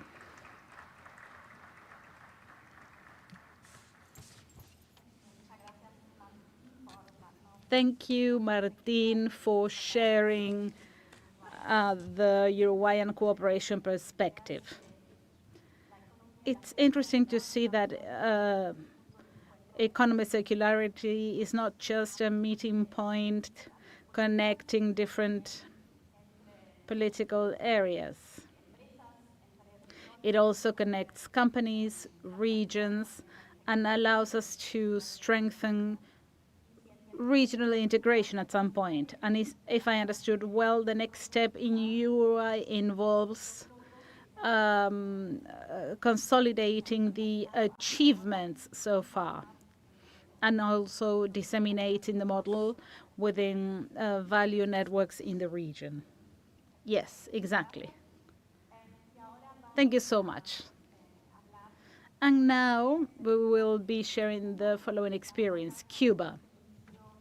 We are here with Mr. Ernesto Cedeño, Vice Minister, Ministry of Industries.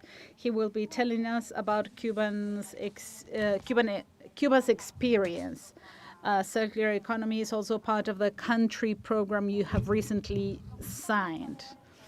We would like to know, well, clearly Cuba right now has limited access to funding, but also to global markets. It would be interesting to know if some circular economy models can help with export activities. Can they help us regain access to market? How can a country like Cuba reposition itself in the current situation? And how can circularity contribute to competitiveness and the industrial modernization of the country within this restricted scenario? Good afternoon, everyone. Thank you, Natasha, for your introduction. Thank you, UNIDO, for inviting us to this regional conference. In particular, you're allowing us to share our reality and experience in this panel that includes these distinguished members. As people know, Cuba has a lot of natural resources limitations. It doesn't have major resources, so we depend on imports. We import raw material for our main production activities. Also, Cuba, and right now, is a country that is now going through a stronger embargo, in particular after 60 years. In the last few months, the economic, financial, trade, and energy blockade we've been subjected to, in particular, according to the latest measures, actions of the U.S. administration. Also, they have included Cuba in the list of countries that sponsor terrorism. So far this year, we've had to face 3 executive orders from the U.S. administration. And that makes our situation worse. There's almost no fuel coming into the country. Our main agencies have been penalized, and even public ministries in our country have been penalized, and also many financial entities and cargo or shipping companies have been penalized as well. So given this context, circular economy helps us achieve more sustainable, inclusive, and sovereign development in our country. Well, at this stage, or for some years now, Cuba has focused on circular economy.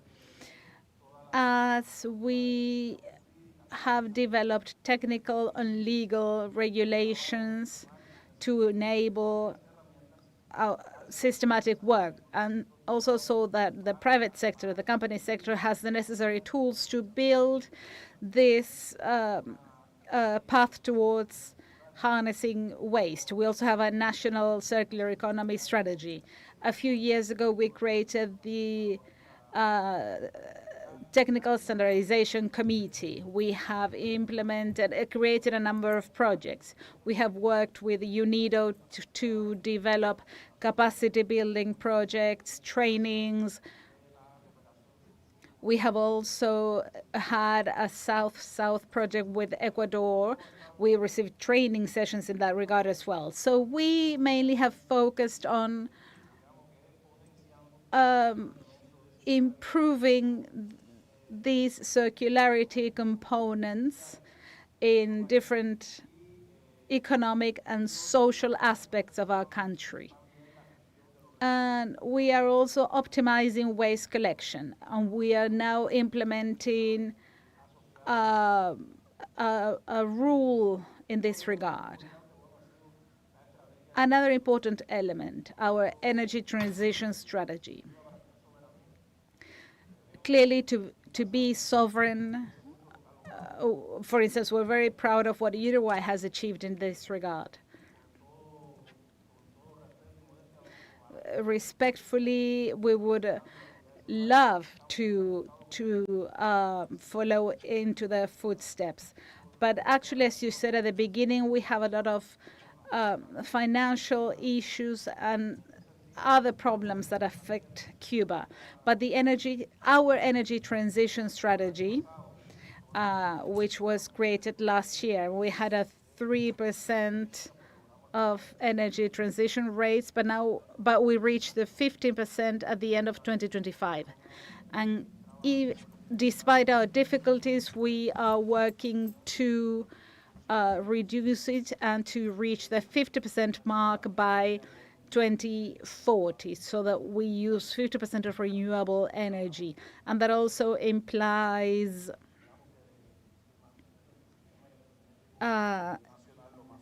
keeping our electricity and energy system as sovereign as possible. In this sense, we have also created incentives. Both rural populations and companies should be able to invest in all this. We have provided incentives, and we have opened up to the non-state sector. And we have provided the sector with new tools as well. One of our major partners in this regard has been UNIDO. We signed the country and partnership program that will take us from 2026 to 2030. Several of the projects participating in this program have to do with these functions. So our country is willing to increase cooperation in the area and willing to exchange experiences with the relevant countries, and in this regard or in any other area where we would be able to collaborate. Thank you so much, Ernesto. Thank you for telling us about the Cuban experience. So you have said that it's a circular economy, clean technologies. It's a solid technical and regulation work. But the upside can also be energy sovereignty when it comes to using resources, which is very important, in particular when there are many international limitations. So thank you so much for sharing that. Now I have the pleasure of giving the floor to the next panelist, Mr. Angel Chico. He's the Director of Industrial Economy, Ministry of Industry, Commerce, and SMEs, Dominican Republic. Thank you for being here with us today. In the Dominican Republic, there's also a country program that focuses on circular economy. As far as I know, there are already national roadmaps for several sectors of products: plastic, metals, and waste metal and waste management. I think it's interesting for us to know which would be the actions to take based on those roadmaps to make a circular economy a key element of the circular economy. Which conditions regarding public policies and funding are necessary to strengthen the scaling of solutions, in particular for SMEs. Thank you, Natasha. First of all, thank you to UNIDO, the government of Uruguay, the Ministry of Industry, Mining. Thank you so much for inviting us to be here today. It has been a great conference so far. Let's answer the question. 4 main steps that we want to address. First of all, we need to migrate the concept of circular economy and include it within the industrial development plans and projects. One of the a common challenge we have in the region is that we shouldn't think that circular economy is just about the environmental agenda, ministries of the environment, etc. It needs to become an essential part of industrial policy making or policies that have to do with productive development. In Dominican Republic, before signing the 2025-28 country program and with the support of UNIDO, we had already received support, workshops addressing public and private park managers regarding the pay methodology this is UNIDO's methodology to reconvert parks. And now, by signing the country program, this has been formalized already. Component 3 of the plan aims to promote the transition from industrial parks to eco parks or green parks. The program is quite advanced. We have the will of the private sector in Dominican Republic, which is quite important.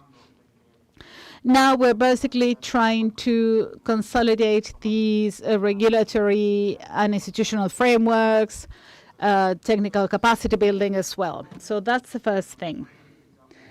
The second priority is to actually prioritize sectors with both economic and environmental potential.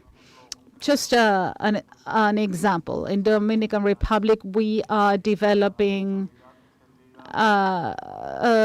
plans to include the extended responsibility of importers and businesses. We have prioritized plastic, first of all, because of its economic relevance, but also because of the environmental impact caused by those sectors.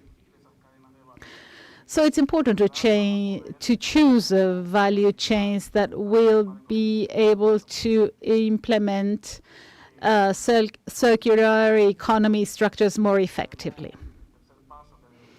Now, step number 3. Step 3 has to do with promoting innovation and clean technologies in circular economy models. To do this, we believe that it's essential to engage the academia. In the Dominican Republic, we have worked on triple helix partnerships. They are essential to scale circular economy initiatives. We want to do capacity building and strengthen research on circularity issues. In this sense, we have created the Plastic Research and Training Center.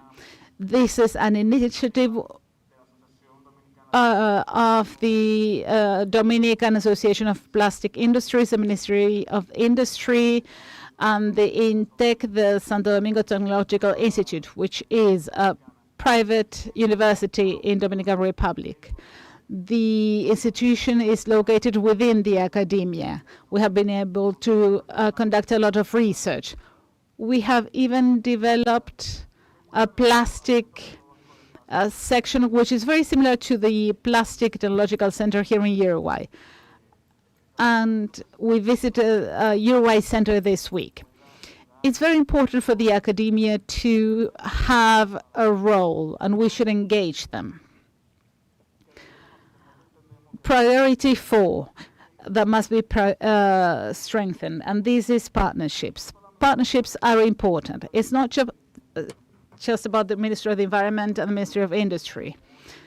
That is not enough. We had an interesting experience regarding the national platform regarding plastic action or action with plastics. We have over 25 private, public institutions, CSOs, the academia, waste managers, many stakeholders that participate in this governance mechanism. The technical secretariat of the institution is located in Dominican Republic. We developed a roadmap for the circularity of the plastic sector by 2040. We have clearly defined which are the objectives we want to attain regarding GHG reductions, which type of plastic we want to produce, how many plastic-related jobs we want to create, how much we want to reduce regarding plastic pollution in our rivers. I feel that this platform is a great example of how a governed instrument that includes every stakeholder can help circular economy processes to thrive. Regarding question 2, together with funding, we need to promote other enabling conditions for MSMEs to access it. Technical assistance in the first place, training. Funding is needed. It is a necessary condition, but it's not enough for MSMEs to access these green projects and green funding. Also, together with the support of UNIDO, we need to,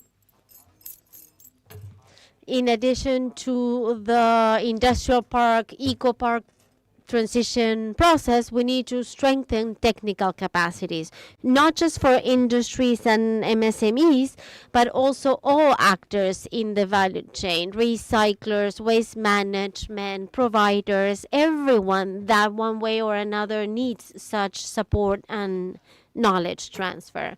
We need them to get involved and they need to be supported.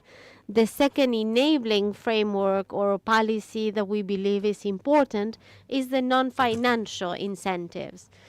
And here, we have had great experiences in certification processes, awards, or some sort or validation process to make sure that companies or MSMEs are fulfilling environmental standards. The Ministry of Environment and Natural Resources is working on a national award. The Ministry of Industry is part of the evaluating panel for this award, that even though it does not provide a financial benefit, in a way it provides validation and a certain status, in the sense that intermediary funding agencies and cooperation agencies will reduce the perception on risk if the actor has received that certification as that they are fulfilling the expected standards, and we avoid greenwashing, this trend of selling allegedly green projects or environmentally feasible when they really are not, and that is quite important. And to finish, let me mention a third enabling policy or framework that we are promoting in the Dominican Republic, is the fact that, in the Dominican Republic, we already have we're working on taxonomy. We already have 5 or 6 sectors: energy, industry, recycling, and this, of course, allows investors and financial intermediary agencies to design products that focus on these sectors. And it provides the country with a certain openness by having other projects for the industry, for businesses in the broader sense. And let me stop here. Thank you, Angel.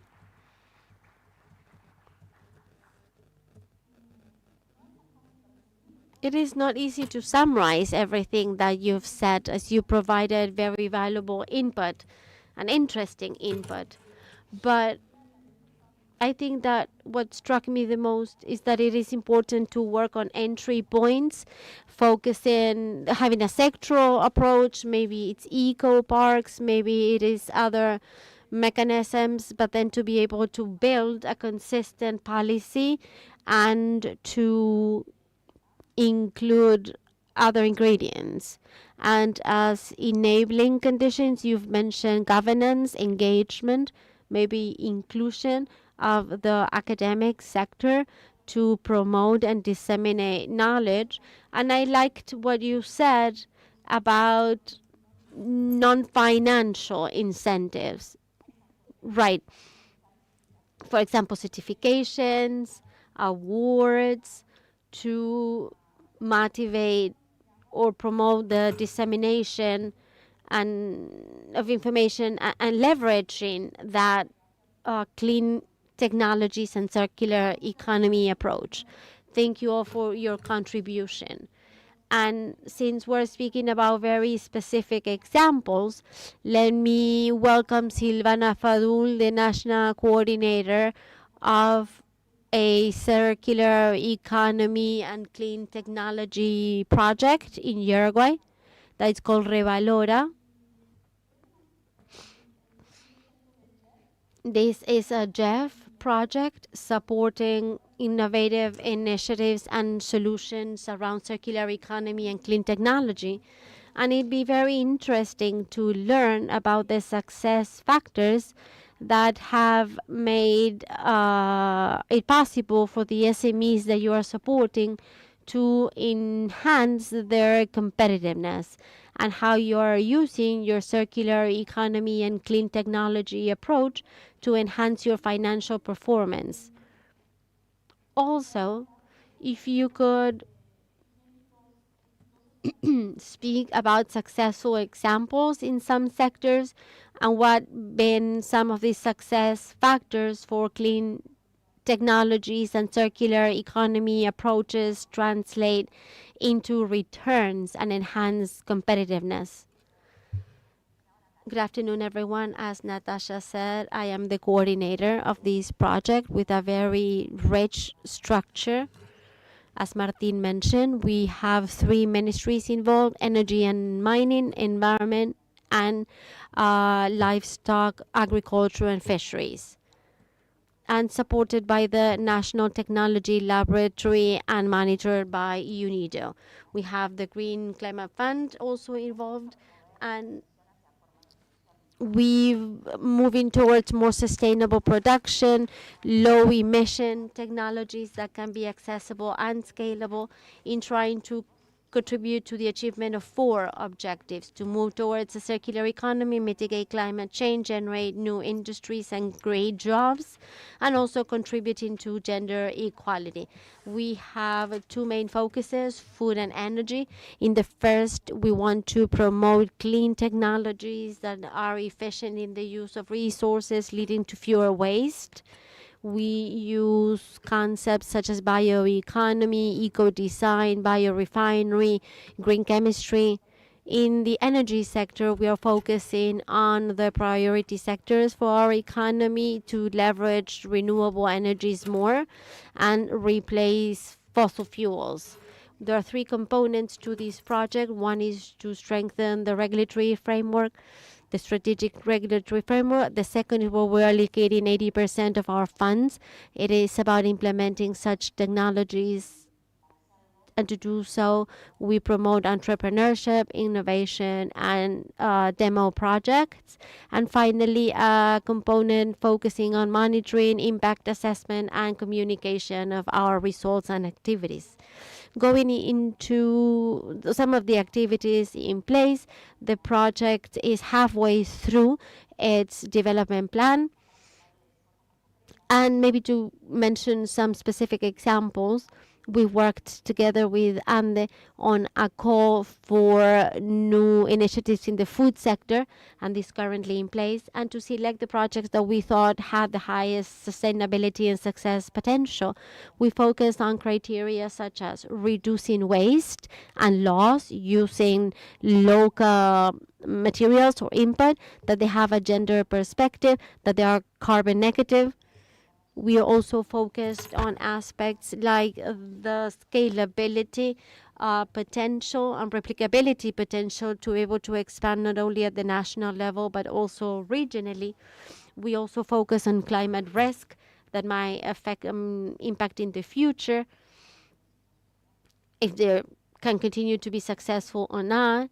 Another specific example that could be interesting to describe is that we have a project that uses bio-industrial waste for biofilms on fruits and vegetables to reduce losses across the chain and also increasing profitability for farmers.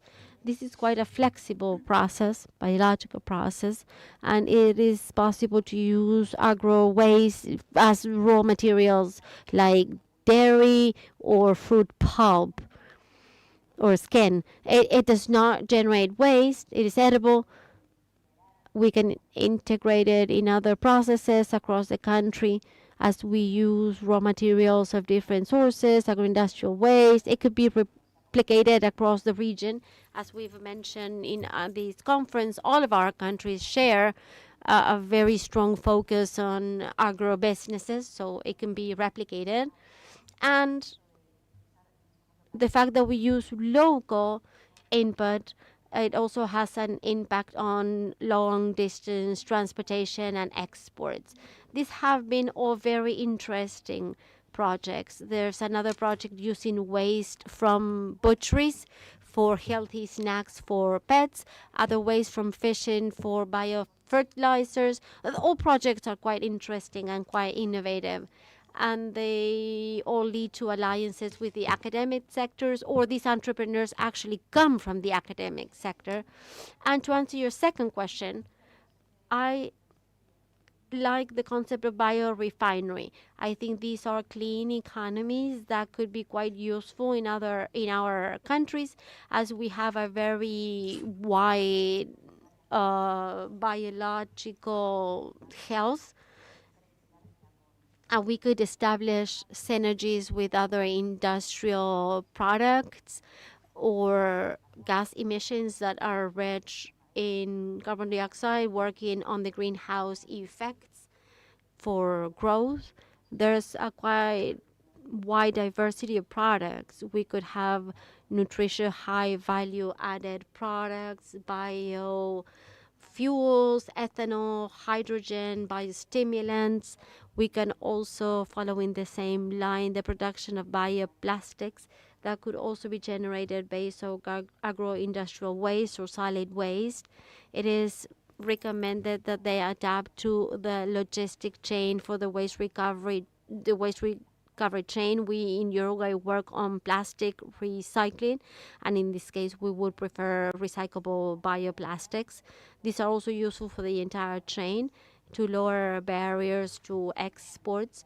We've mentioned the very demanding requirements of the EU. We are entering into different negotiations with them, and now we have new regulations like the 2025/40 about the composition, recycling of plastic packaging. And I could speak on and on, but I guess I will stop here. So I will allow for further interventions by my colleagues. Thank you.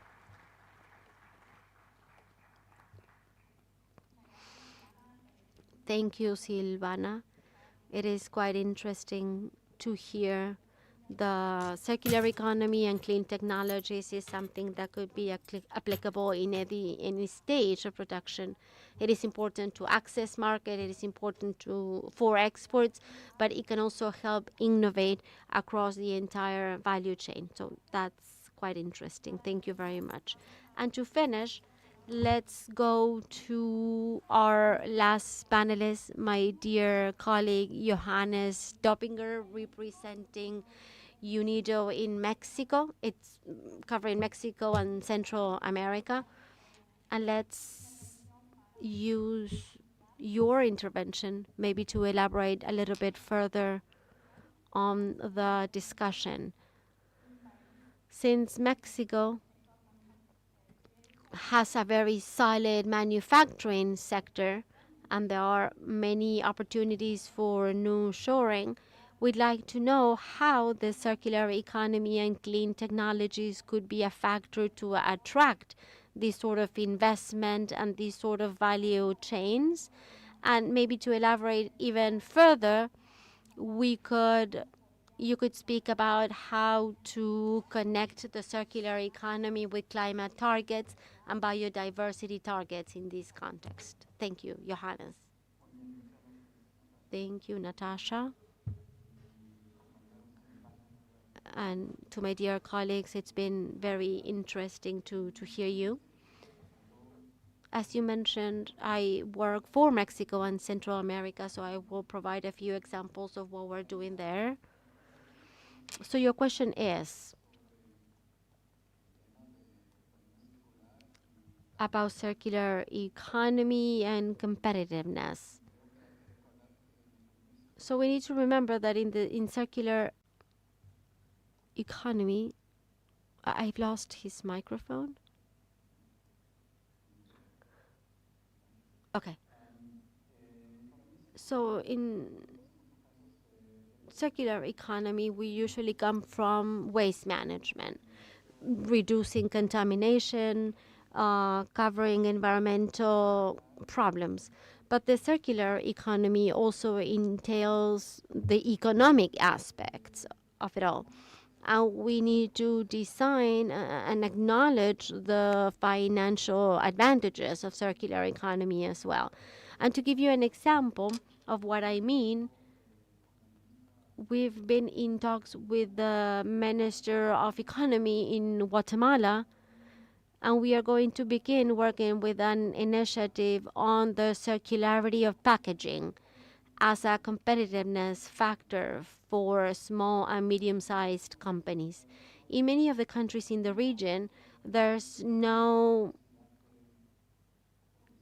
much capacity to produce sustainable packaging, but this could become quite an important factor for exports.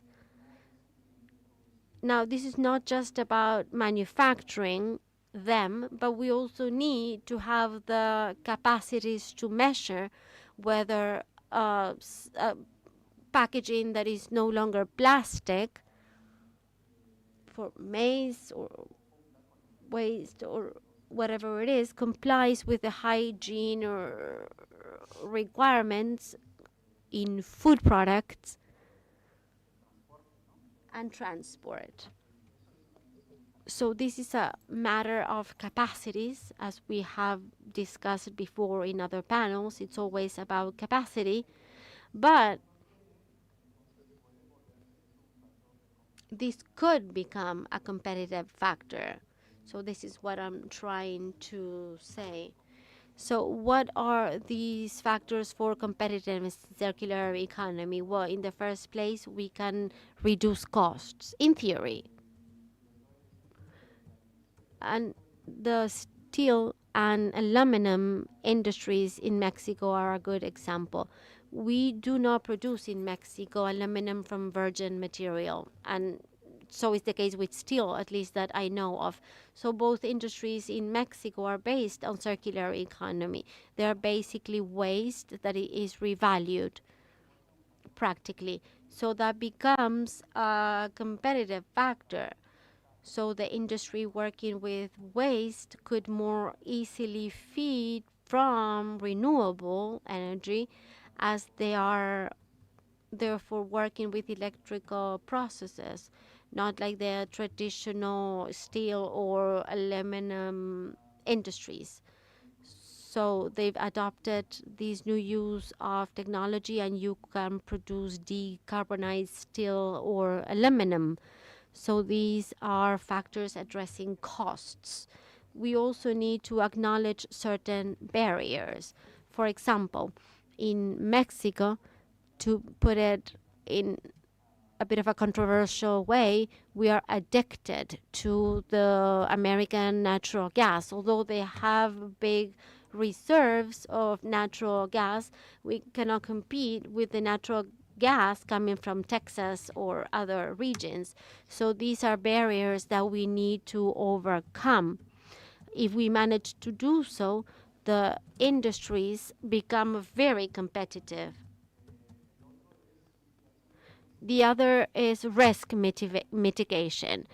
And, well, considering what the Vice Minister said, the way in which we reduce risk around supply chains, international supply chains, so we are able to recirculate the materials that we already have in the country, we are reducing risks for industrial production.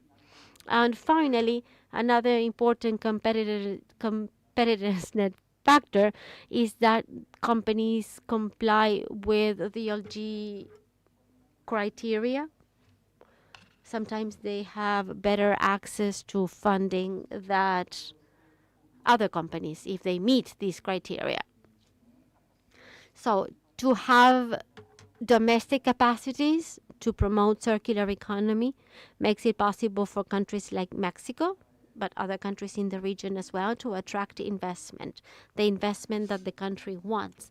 Yesterday, we discussed, I think it was with the Minister of Guatemala, that we want investment, but not just any kind of investment. So what is the type of investment that we want in our countries?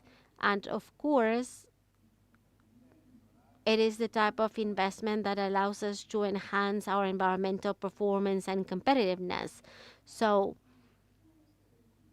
if you have circular economy structures in place that will establish a level playing field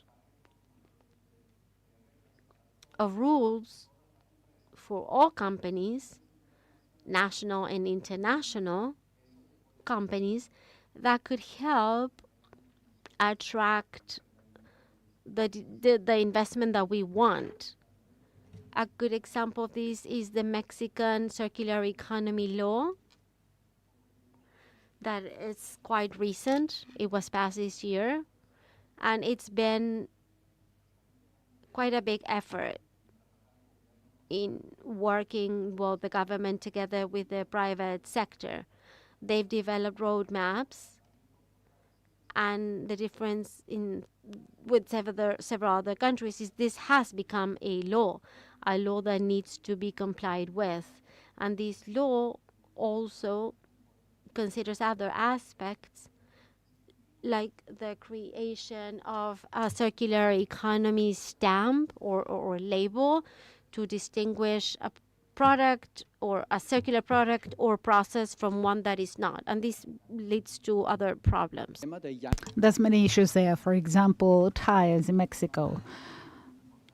It's a major issue. 80% or more than car tires are not collected, and they end up everywhere. And only 20%, a large percentage of that goes to cement companies, and they don't add a lot of, or don't have a lot of added value. So we have to do something about tires. And nowadays, entire manufacturing, car tires usually last for the whole life cycle of a car. You don't need to change tires quite often, but there are also low quality or lower quality tires that need changing after 30,000 kilometers, for instance. So as a government, how do we distinguish between a tire that has a long life cycle and one that doesn't? So one of the things to do is to train people in standardization, circularity, standardization. Taxonomy is also important, as Angel said. It's very important. But then we need to develop technical standards. And we need credible accreditation supported by quality infrastructure systems. So all of this together can create or make you more competitive as a country in order to attract investment that will enable the following. I think Daniel from Fundar Argentina said that we shouldn't just respond. It's not enough to just measure how many emissions we haven't emitted, but also what we have done in the international market and how we have been able to compete with the companies from other countries, especially regarding imports. I think that's my main message regarding investment and circular economy. In Costa Rica, we developed a biomethane national strategy with the government. This strategy is a very Costa Rican-like solution. They grow a lot of pineapple, and one of the strategies is not the regular one, but it's the biomethane made with pineapple waste. And this just works within a small 50 or 80 kilometer area. So we use that biomethane for fuel, not for power generation. It's used for fuel to supply the trucks that work in that agricultural sector in the area. And that has attracted investors, German companies that have a lot of experience in biomethane, or Swedish companies as well. And they can co-invest with Costa Rican companies. Well, sorry, I think I've spoken too much. Biodiversity and climate change. I think that water pollution is a huge problem. In Mexico, the main biodiversity stress is pollution of water courses, and circular economy is one of the main solutions to this. And regarding climate change and cement, as we heard from the Association of Cement Companies, the Motagua River in Guatemala as well, climate change, cement.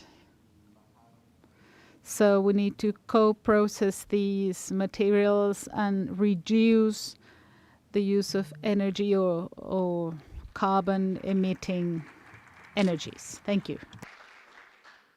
Muchísimas gracias, Johannes, y creo que nos has ayudado a vincular. Thank you very much. I think you have helped us connect the contributions of every panelist. Circular economy, clean technologies, these are difficult, complex approaches that require quality infrastructure, accreditation, taxonomies, a suitable regulatory framework or environment. So they need to be created gradually. These are multi-dimensional approaches that can be relevant to any economic activity. What I really like is how they can become a competitive edge and not just they can be a competitive edge, yes, but also a tool to attract the investment countries want. And that's a strategic argument to develop these circular economy strategies. So we're almost at the end of our debate. Maybe as we are here in Latin America and Caribbean conference, I would like you to share a recommendation with us. You have talked about collaboration, participation. Which would be your expectations regarding circular economy, clean technologies, recommendations to make to the other countries in the region, and also UNIDO, so that we know how to help you?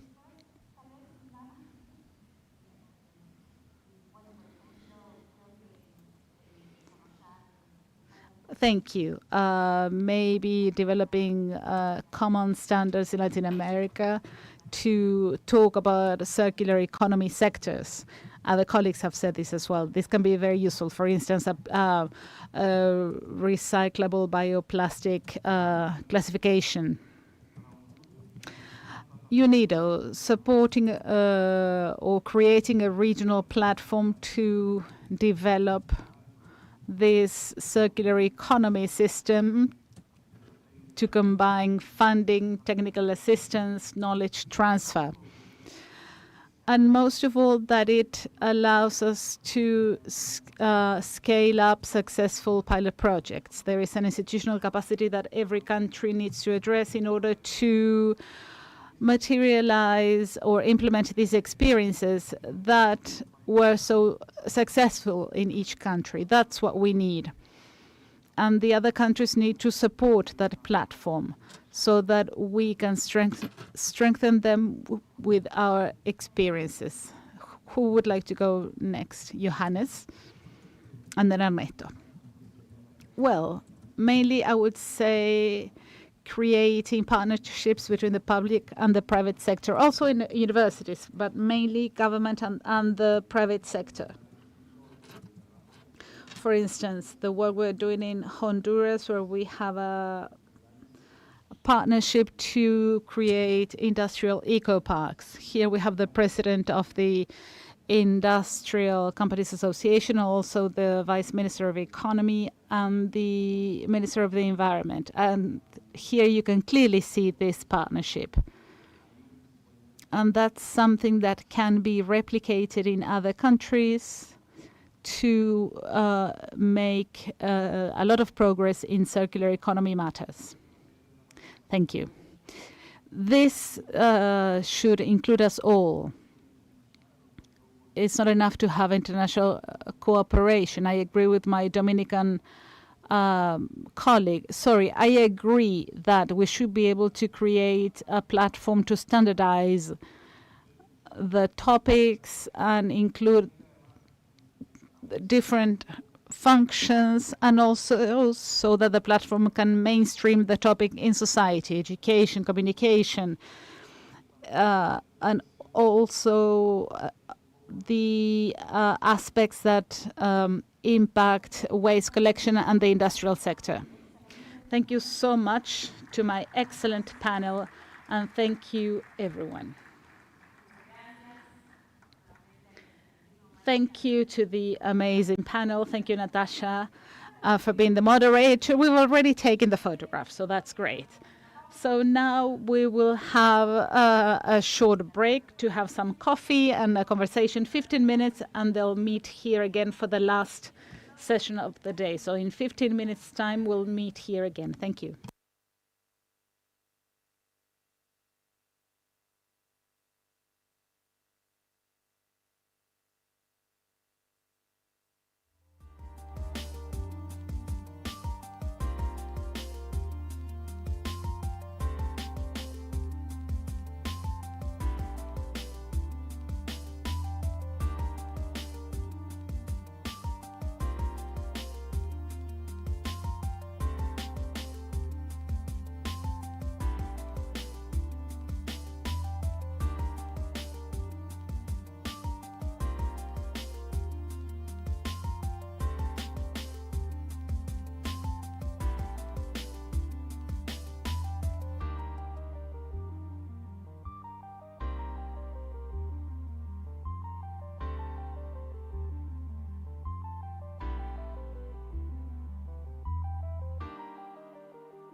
Bueno, buenas Good afternoon again.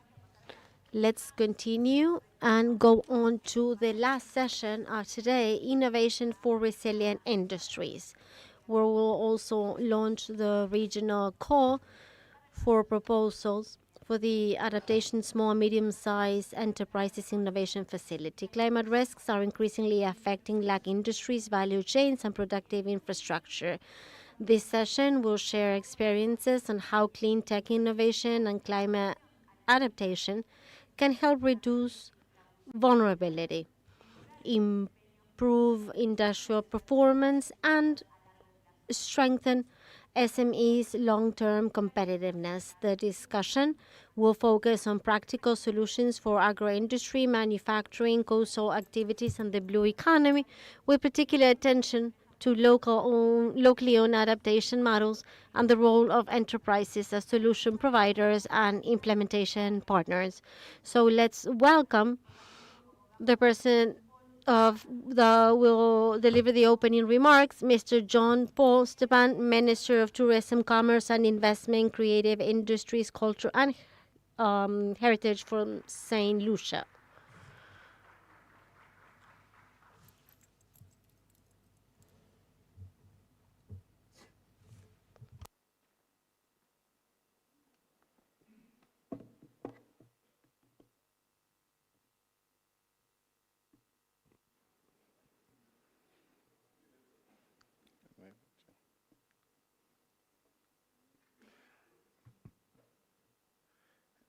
Excellencies, distinguished guests of UNIDO, honorable ministers, heads of delegation, development partners, members of the private sector, ladies and gentlemen, good afternoon.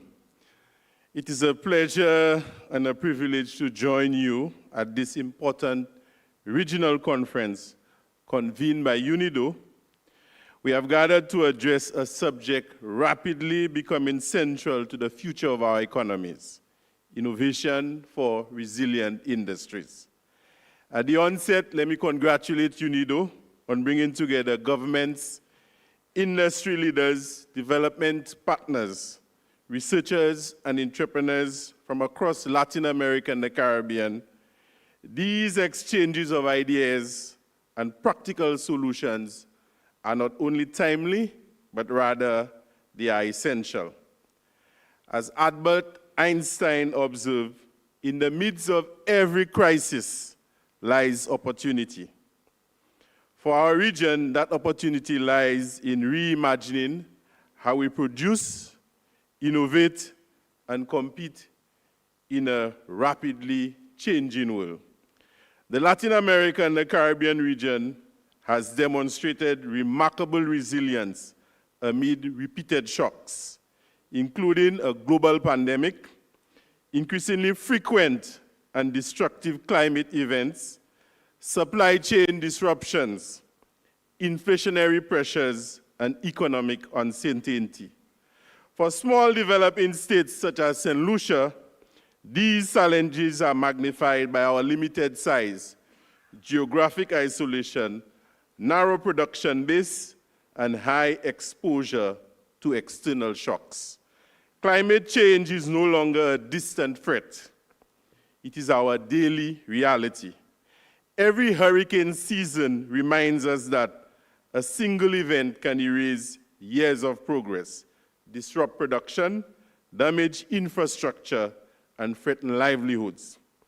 Rising temperatures, coastal erosion, and shifting weather patterns continue to affect agriculture, manufacturing, tourism, and other productive sectors.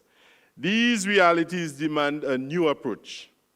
Resilience can no longer mean simply recovering after a disaster strikes. It means anticipating risk, adapting our industries, and building a system capable of withstanding future shocks. Innovation is the pathway to this resilience. Today, innovation extends beyond laboratories and research institutions. It encompasses new technologies, business models, partnerships, and way of organizing production that make industries more productive, resource efficient, and environmentally sustainable. Clean technologies offer a compelling example. For countries across our region, investing in renewable energy, energy-efficient manufacturing, cleaner production systems, waste reduction, water conservation, and circular economies practices is no longer merely an environmental choice. It is a business imperative. These innovations lower operating costs, boost productivity, improve resource efficiency, and strengthen competitiveness in international markets that increasingly reward sustainable production. For small economies like St. Lucia, reducing dependence on imported fuels while enhancing industrial efficiency also bolster economic resilience and energy security. Innovation and climate adaptation are therefore inseparable. Industries designed to withstand climate risks attract more investors, serve customers more reliably, and position themselves for sustained long-term growth. Ladies and gentlemen, no discussion on industrial resilience is complete without recognizing the central role of micro, small, and medium enterprises, MSMEs. They form the backbone of our economies, creating jobs, driving innovation, strengthening communities, and contributing significantly to national development.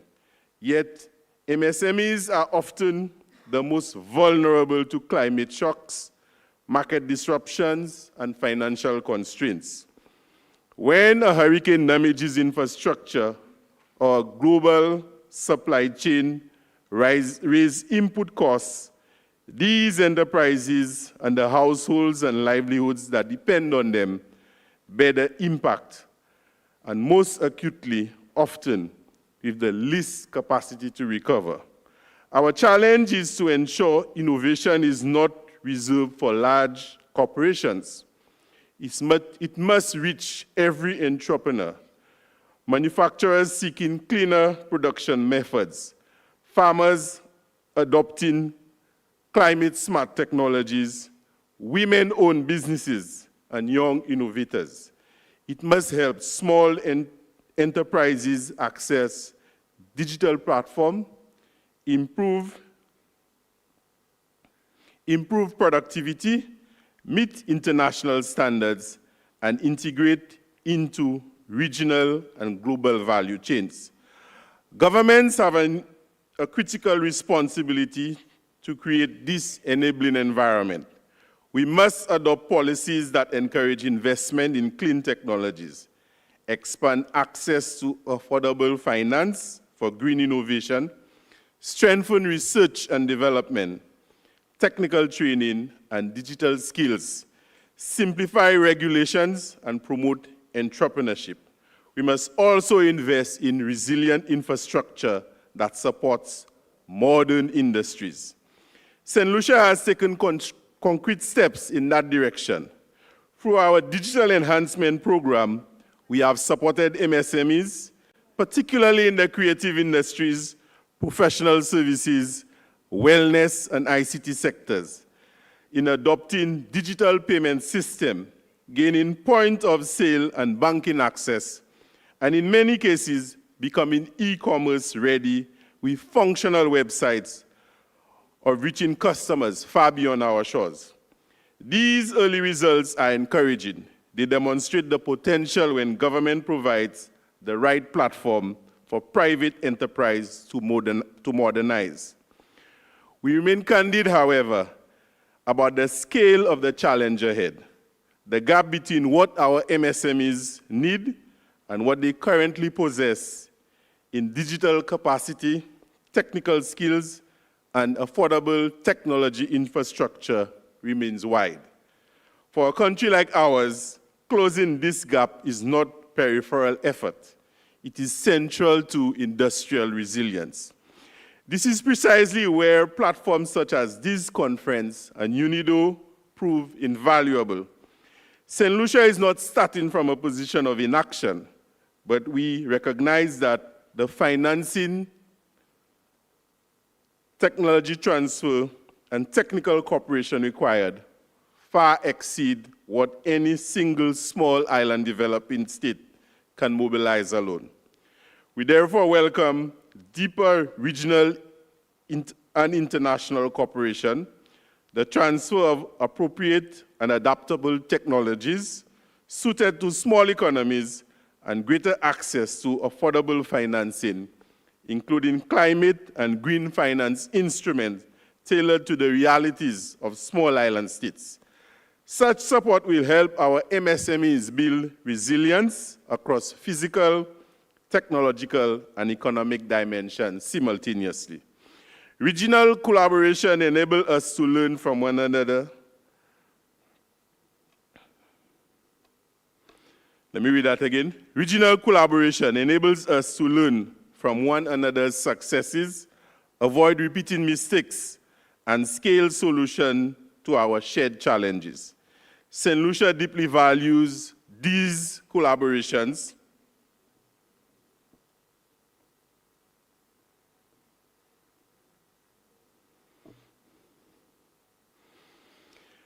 and remain committed to policies that promote sustainable industrial development, strengthen manufacturing, encouraging innovation, improve the business environment, and support enterprise growth. As we pursue economic diversification, resilience, sustainability, and competitiveness must advance together. Ladies and gentlemen, this session offers us an excellent opportunity to move beyond theory. Let us share practical experiences, identify scalable solutions, and explore how innovation ecosystems can better support entrepreneurs. Let us examine ways to make clean technologies more affordable for developing countries.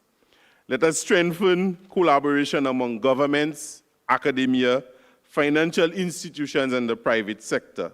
Above all, let us ensure that the transition to greener, more resilient industries leaves no country and no enterprise behind. The Sustainable Development Goals remind us that industrial development must be inclusive, sustainable, and transformative. Innovation is not an end in itself. Its true value lies in improving lives, creating decent jobs, reducing vulnerability, and expanding opportunities for future generations.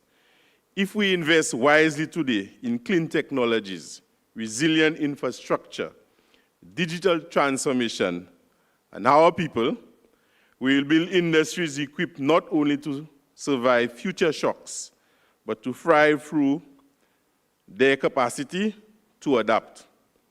That is the future we must strive to create for Latin America and the Caribbean, a future in which resilience is embedded in every factory, supply chain, and enterprise, a future where innovation drives prosperity while protecting our environment, and a future where our industries become powerful engines of sustainable, inclusive, and climate-resilient growth.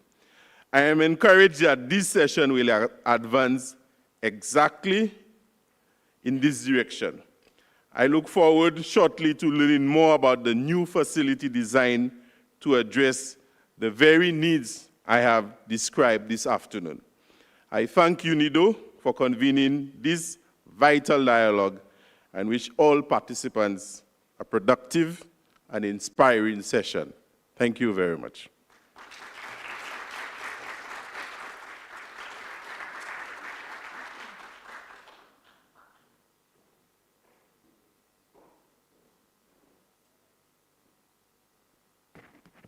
Muchas gracias al señor ministro por su exposición. Y ahora vamos a... Thank you, Minister, for your presentation. Now we would like to go to the person launching the regional call for proposals for adaptation small and medium-sized enterprises innovation facility. Please welcome Eleonora Gatti, Head of the Climate Technology Innovation Unit, UNIDO.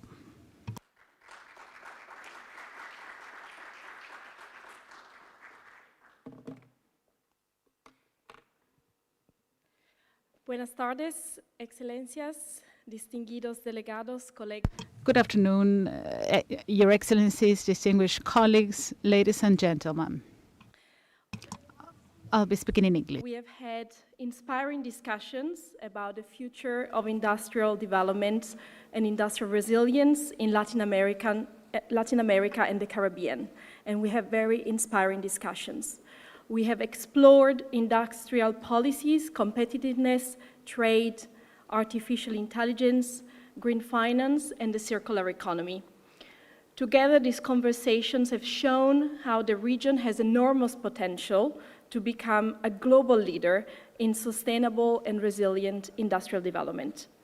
But they've also highlighted one important reality, that none of these ambitions can succeed unless our industries, our value chains, and SMEs are resilient to climate change.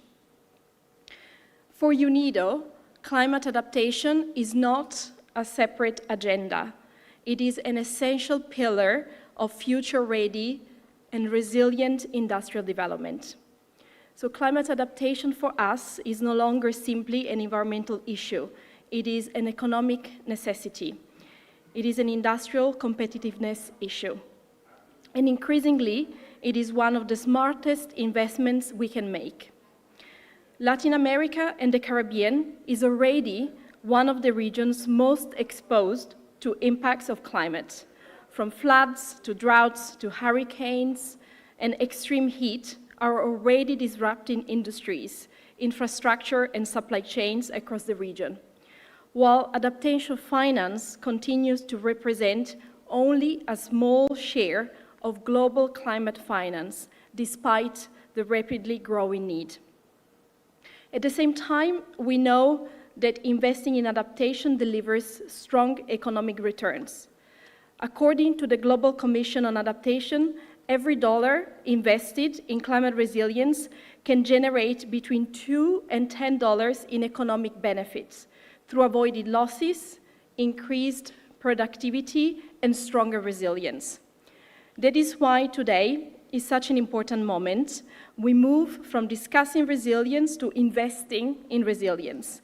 And we move from discussing industrial resilience to providing a practical mechanism to deliver it. Today, I'm delighted to introduce a new UNIDO initiative that places local entrepreneurs and local SMEs that are the backbone of this region at the center of climate adaptation.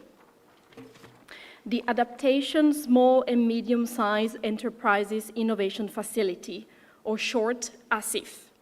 So ASIF is a $10 million, 5-year facility under the Adaptation Fund Climate Innovation Accelerator, and is funded by the Adaptation Fund and implemented by UNIDO in partnership with our partner BFA Global.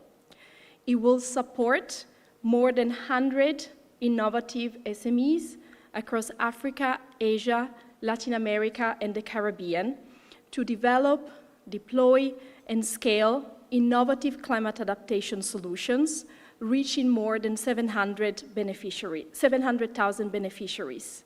You see here on the screen the priority areas for the call that we're launching today in agriculture, in blue economy, in health, in resilience for urban development. ASIF will work through 2 funding tracks. We'll work through Ignite, that will support early stage SMEs that are validating innovation prototypes. We'll also work through Propel, that will support growth stage enterprises that are ready to scale their impact. This will be complemented by a third component on ecosystem strengthening and learning led by UNIDO. So as if recognizing something that we often overlook, the people and the SMEs that are closest to the climate challenges are often the people that are developing the best and most resilient solutions. So across this region, entrepreneurs are already creating technologies and business models that help strengthen food and agriculture value chains, expand climate-resilient financial services, support the blue economy, and improve urban adaptation. But what they often lack is not innovation. They lack access to finance, network, and opportunities. So ASIF is designed exactly to close that gap.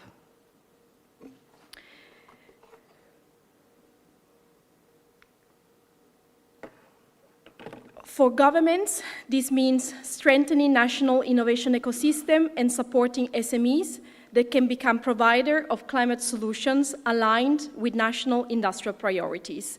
For development partners and investors, it creates a stronger pipeline of innovative, investment-ready enterprises. And for entrepreneurs, it provides the support needed to transform innovative ideas into scalable businesses. So today, I'm very pleased to announce the launch of the ASIF Expression of Interest for Latin America and the Caribbean. This is the first public step of UNIDO toward the official regional call for proposal, which will formally open in October 2026. So the expression of interest is very simple. It is not a formal, lengthy application. It is entirely not binding. So please do share your interest with us, and we will keep you informed of the next step. Whether you have an early prototype or an established solution ready to scale, ASIF will be here to support the SMEs in your countries. Its success will depend on strong innovation ecosystems. That is why we are equally inviting incubators, accelerators, and academia in your country to join forces with us, as well as innovation hubs and business support organizations. These partners can become mentors of SMEs. They can co-host and webinars and collaborate with us on very important research on climate adaptation and climate adaptation taxonomies. We are particularly committed to reaching women-led businesses and non-traditional SMEs founder, and we're committed to have at least 50% of SMEs that will receive grant funding from us to be women-led. If you already know an entrepreneur developing an outstanding adaptation solution, you can also nominate them directly through a Refer a Startup button that will be featured on the Expression of Interest platform. So, Excellencies, ladies and gentlemen, climate adaptation is no longer simply about protecting communities from climate impacts. It is about strengthening industrial competitiveness. It is about creating new markets. It is about building resilient supply chains. It is about attracting investment. And it is about ensuring that local innovation becomes a driver of sustainable economic growth. Through ASIF, UNIDO wishes to connect local innovation with global climate finance, build the evidence of what works in climate adaptation, and demonstrate that SMEs are not only adapting to climate change, they are leading the solutions. Today, I would like to invite all of you, governments, development finance institutions, investors, and partners represented here to become part of this growing community. Together, we can help unlock the innovation that already exists across Latin America and the Caribbean and accelerate the transition towards more resilient, competitive, and future-ready industries. Thank you very much.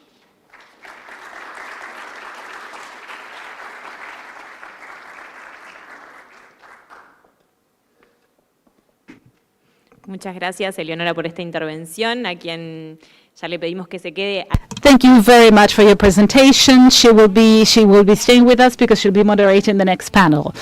Before I introduce the panelists, I would like to remind you that UNIDO has sent you a satisfaction survey by email, so please fill in that survey so that we can improve our work for future opportunities. Now I'd like to introduce our new panelists, Mr. Antoine Gérigné, President and founder of Impulso Verde. Also, Mr. Edwin Fernando González Mora, Director General of Services, Vice Ministry of Industrialization Policies, Bolivia. Mr. Amit Chandan Singh, Deputy Director, Ministry of Economic Affairs, Entrepreneurship and Technological Innovation, Suriname. Mrs. Cecilia Correa, Specialist in Energy, Inter-American Development Bank. And Mrs. Pastora Lucia Sandino, Country Representative, UNIDO Country Representative in Nicaragua. So I now give the floor to the panel moderator. To Innovation for Resilient Industries. It's our last panel, but please do stay with us. It's going to be a very interesting conversation. So today we have an excellent group of speakers representing government, development finance, and UNIDO. And together they bring perspective from policy, investment, innovation, and implementation. So our discussion today will explore one central question: how can innovation strengthen the resilience and competitiveness of industries across Latin America and the Caribbean? So to start, I would like to give the floor to our representative from Bolivia. So creating the right enabling environment is fundamental if innovation is to flourish. So Mr. González Mora, Bolivia is undertaking an ambitious program of industrial transformation while modernizing its environmental regulatory framework. As you balance industrial development, circular economy objectives, and support for SMEs, how is climate change influencing the future of Bolivia industrial policy? Thank you. Over to you. Thank you, Leonora. Gracias a todos. Thank you, Eleonora. I would like to thank the Ministry of Uruguay First, Ministry of Industry, for allowing us to participate in this event, and thank you to UNIDO as well. So first of all, I would like to say that our current ministry deals with industrialization policies. This ministry deals with all these elements, and it focuses on two main elements. Number one, the policy making of the manufacturing industrialization sector, and number two, quality structure. Some information.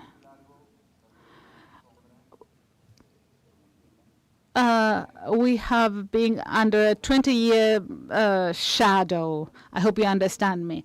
And this has made our situation very difficult. There's a huge gap because we want to revert a negative situation. But I'm not just being critical, I'm being pragmatic. Two comments. Quality infrastructure in Bolivia works under 1997 regulation. The environmental and manufacturing industrial sector in Bolivia goes back to 2002. Many years, 25 years, 30 years. It doesn't mean that the regulation is bad. The thing is that it's now too dated. It hasn't advanced in alignment with the Bolivian industry. So it hasn't been possible to implement modern dynamic policies as the ones we currently need. Unfortunately, we are facing that problem. And it's not aligned with modern paradigms, so that's really negative. For instance, for impact, for environmental assessment, industries need to hire a consultant. They do the work, they sign, they send a report to the government, the office, and then they send us a paper copy, a huge folder. It's this turned into a huge number of boxes that take up a lot of space. And the industry needs to aim to circular economy, modern economy, resilience. So it's very difficult for us to reach our targets. We are really lagging behind. And there are three main items when it comes to regulation. First of all, as I said, it's lagging behind. Number two, paperwork or red tape and centralization. Bolivia has a huge surface area. We also have cities that are very far away, and our centralization has affected us regarding our connectivity. We lack good roads, good communication. Even air communications have been failing in the last few years. We've been having a lot of problems. So that centralization and bureaucracy have been negative for us. And also, as in many other countries, but particularly in Bolivia, we do have rules and regulations. We have documents that we must comply with, but unfortunately, there is no way to enforce this. So the state is not there to enforce all this. The rules are there, but they're not complied with. So what's the point of issuing decrees, regulations, etc., if they will not be complied with?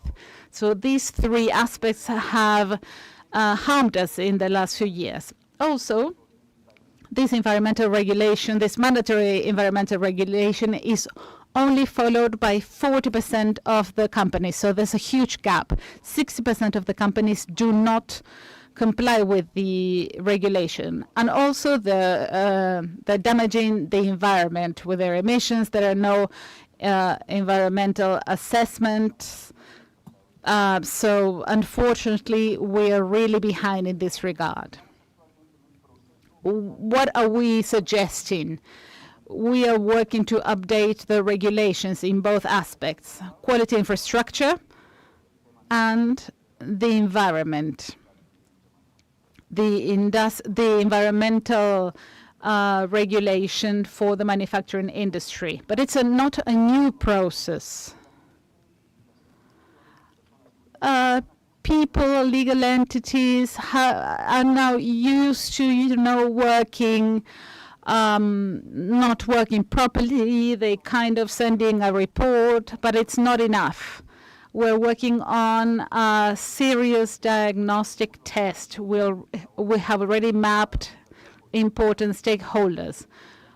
We have now included the academia, private companies, and every sector in developing environmental regulation. And this was not the case before. The government would issue a decree, a rule, a regulation. It seemed to be enough, but it was not enough. What's the point of having regulation inside a folder just as a decoration? We need dynamic tools that include technological aspects as well, and we don't have that. We should have that.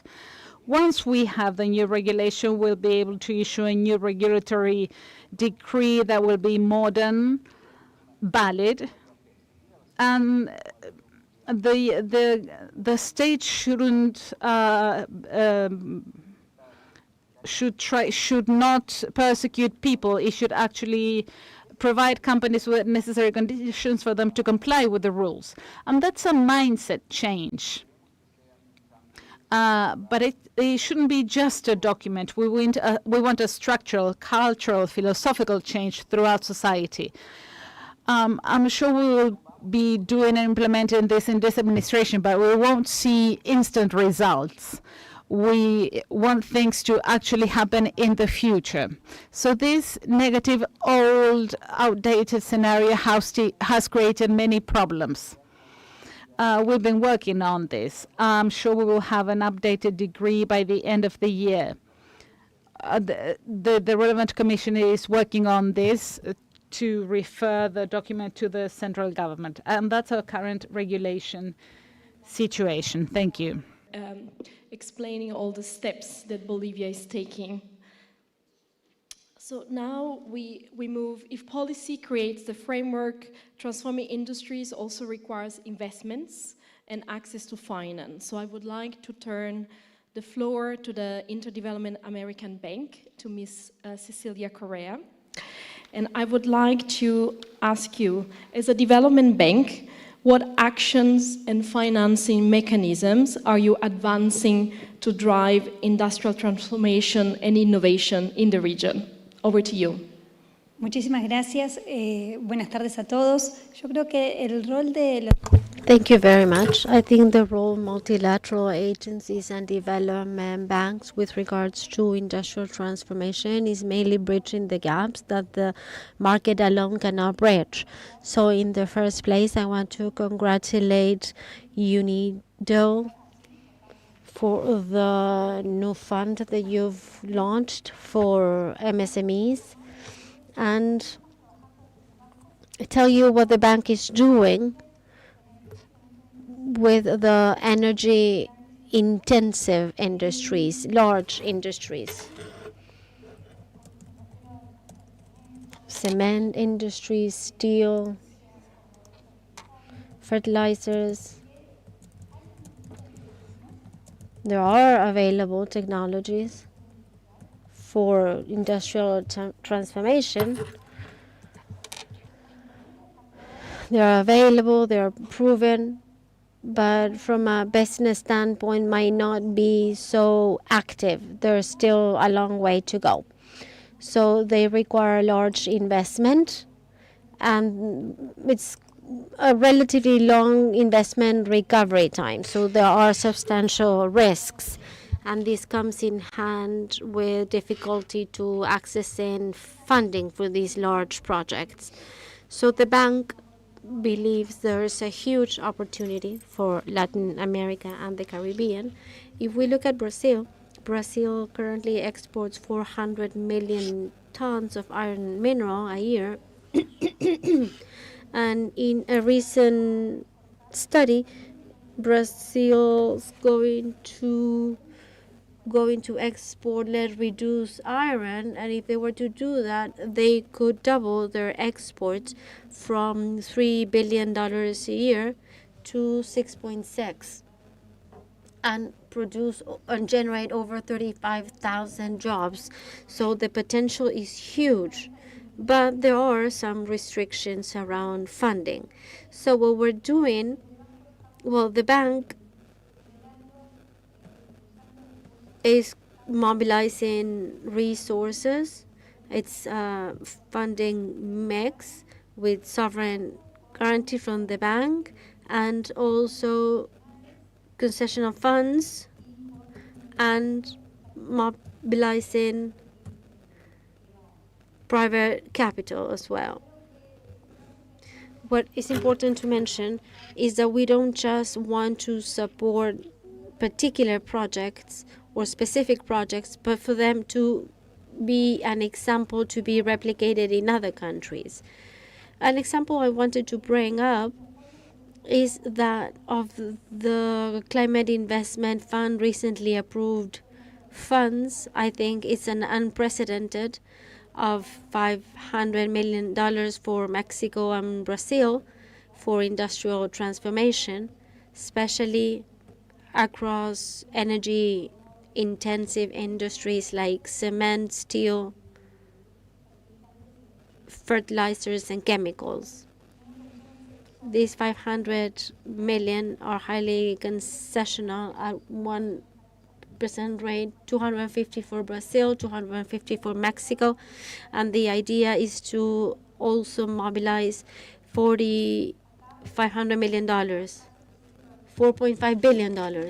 In Brazil, these 250 from the Climate Investment Fund will be a mix with funds from the bank, concessional funds of ordinary capital, plus a mix with government funds and private funds.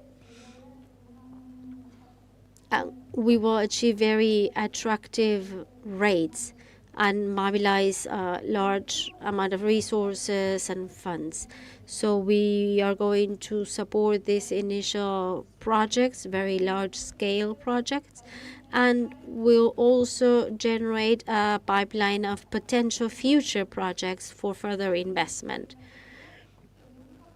Well, this program wants to support our investments for industrial transformation in energy efficiency, electrification of the use of energy, the use of alternative fuels, and other technologies, new technologies that can be found in the market. Something important is that these resources really manage to greatly enhance the cost of capital, reduce risk, and enable these new projects that are already quite risky as such. The bank also supports the preparation of the projects. They require technical studies of great depth, social, environmental studies, adjustments in terms of regulation. We are speaking about new technologies and engagement with several actors, and so we are also providing support in this regard. To finish, let me just say that industrial transformation requires, of course, new technologies that are available, but for these to be feasible, we need to access funding, and the bank is here to support, and we believe that there is a big gap in this regard. We've heard about the important role of climate financing. Now, let us look at how innovation can also come from nature itself, creating value for businesses while strengthening resilience. So I would like to turn the floor to Mr. Antoine Gérinier. So you have argued that ecological restoration should not be seen only as an environmental activity, but as a strategic investment for industrial competitiveness. So could you share example of how your organization, Impulso Verde in Colombia, is restoring watersheds and ecosystems and have helped companies to reduce climate risks, improve water security, and strengthen resilience of their value chain? What also is the evidence that has been the most convincing when engaging the private sector? Over to you. Muchas gracias. Thank you in the first place. Well, thank you, UNIDO, for inviting us. It is important to acknowledge that civil society organizations are part of this conference because we are all allies in the territory together with businesses and public state-owned agencies. And well, thank you to the host for this conference. It's been very interesting. Let me start by saying that in the presentation of the report this morning, the 2026 Industrial Development report, the bottlenecks identified, well, we mentioned several, including access to electricity. But we did not mention access to water resources in terms of quality and quantity. In Colombia, for example, 66% of businesses report losses as a result of climate change and the water crisis.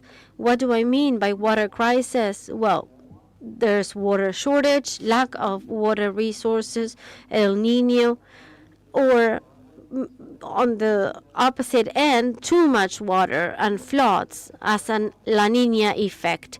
In terms of water shortage to 2024, in Bogotá, 10 million inhabitants, many companies and many SMEs were faced with problems with the system of Chignasa and the dam. It reached a level of 17% of its capacity.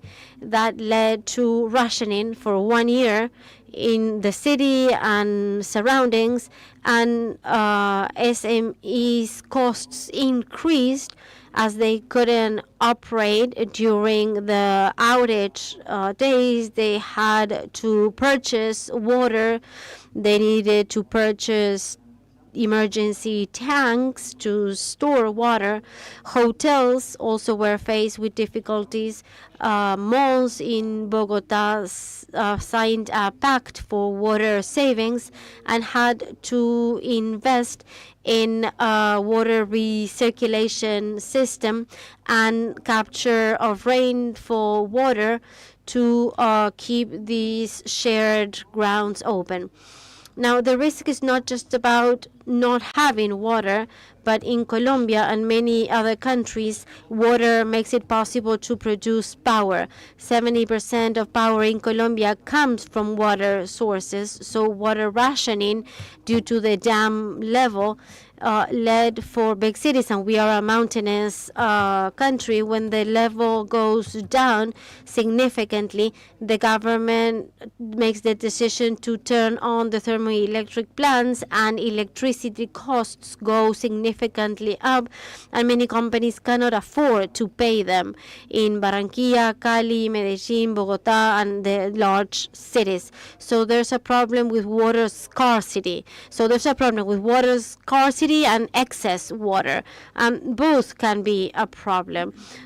Commerce chambers in Colombia have said when there's too much rainfall, it could affect almost 200,000 businesses in Colombia. And that is also a problem. Overflow of rivers, of the whole structure. This paralyzes warehouses, equipment, it blocks transportation, cargo transportation, and endless other operational costs. And these problems, as we all know, are becoming more and more frequent as well. So what is the main cause associated to water scarcity or surplus? Is the basin degradation.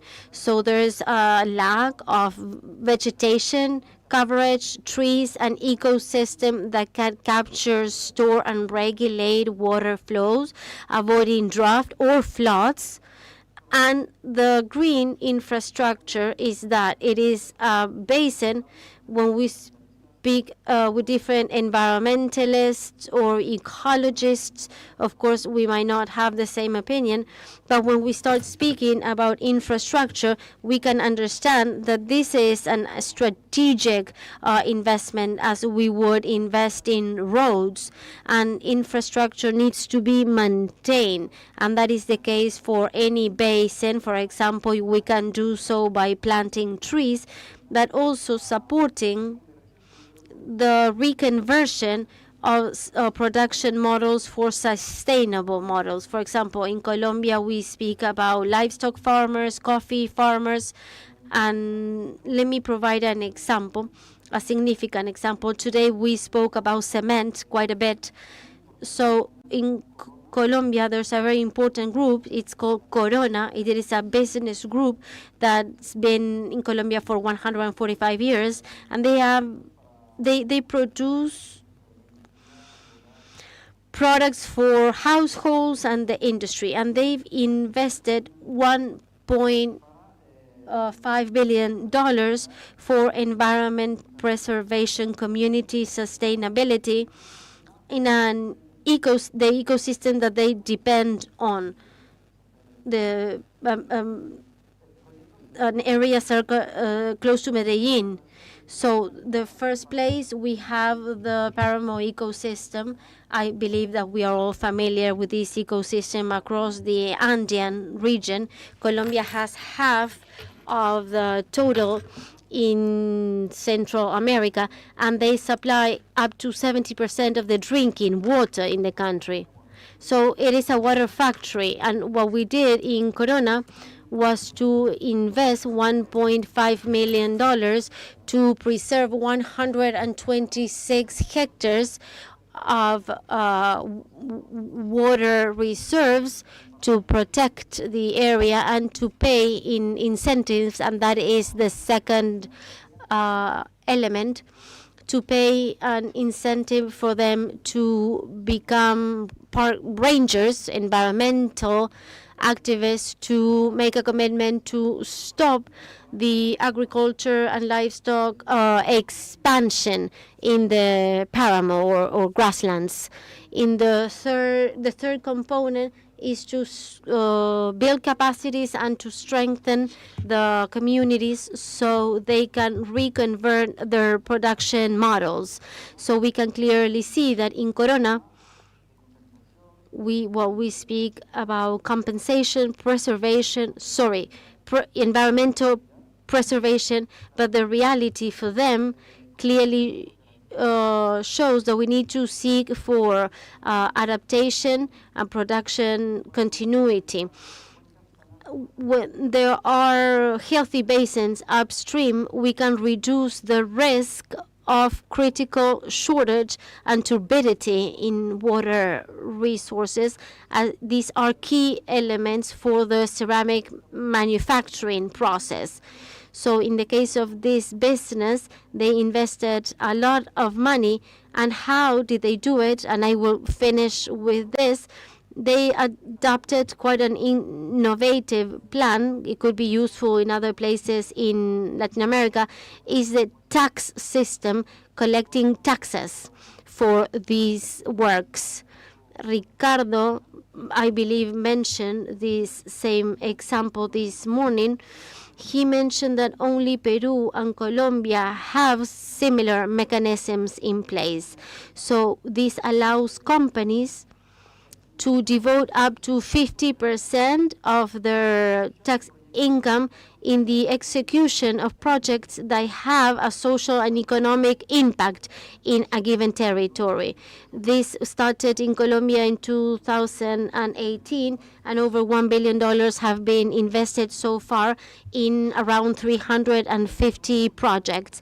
99.9% of these projects were projects devoted to gray infrastructure, and it is time that Colombia starts focusing in activities similar to what was undertaken in Corona, that somewhat broke the mold in their efforts towards green infrastructure. And this is a simple mechanism that can be shared with other countries, and we can explain it some other time.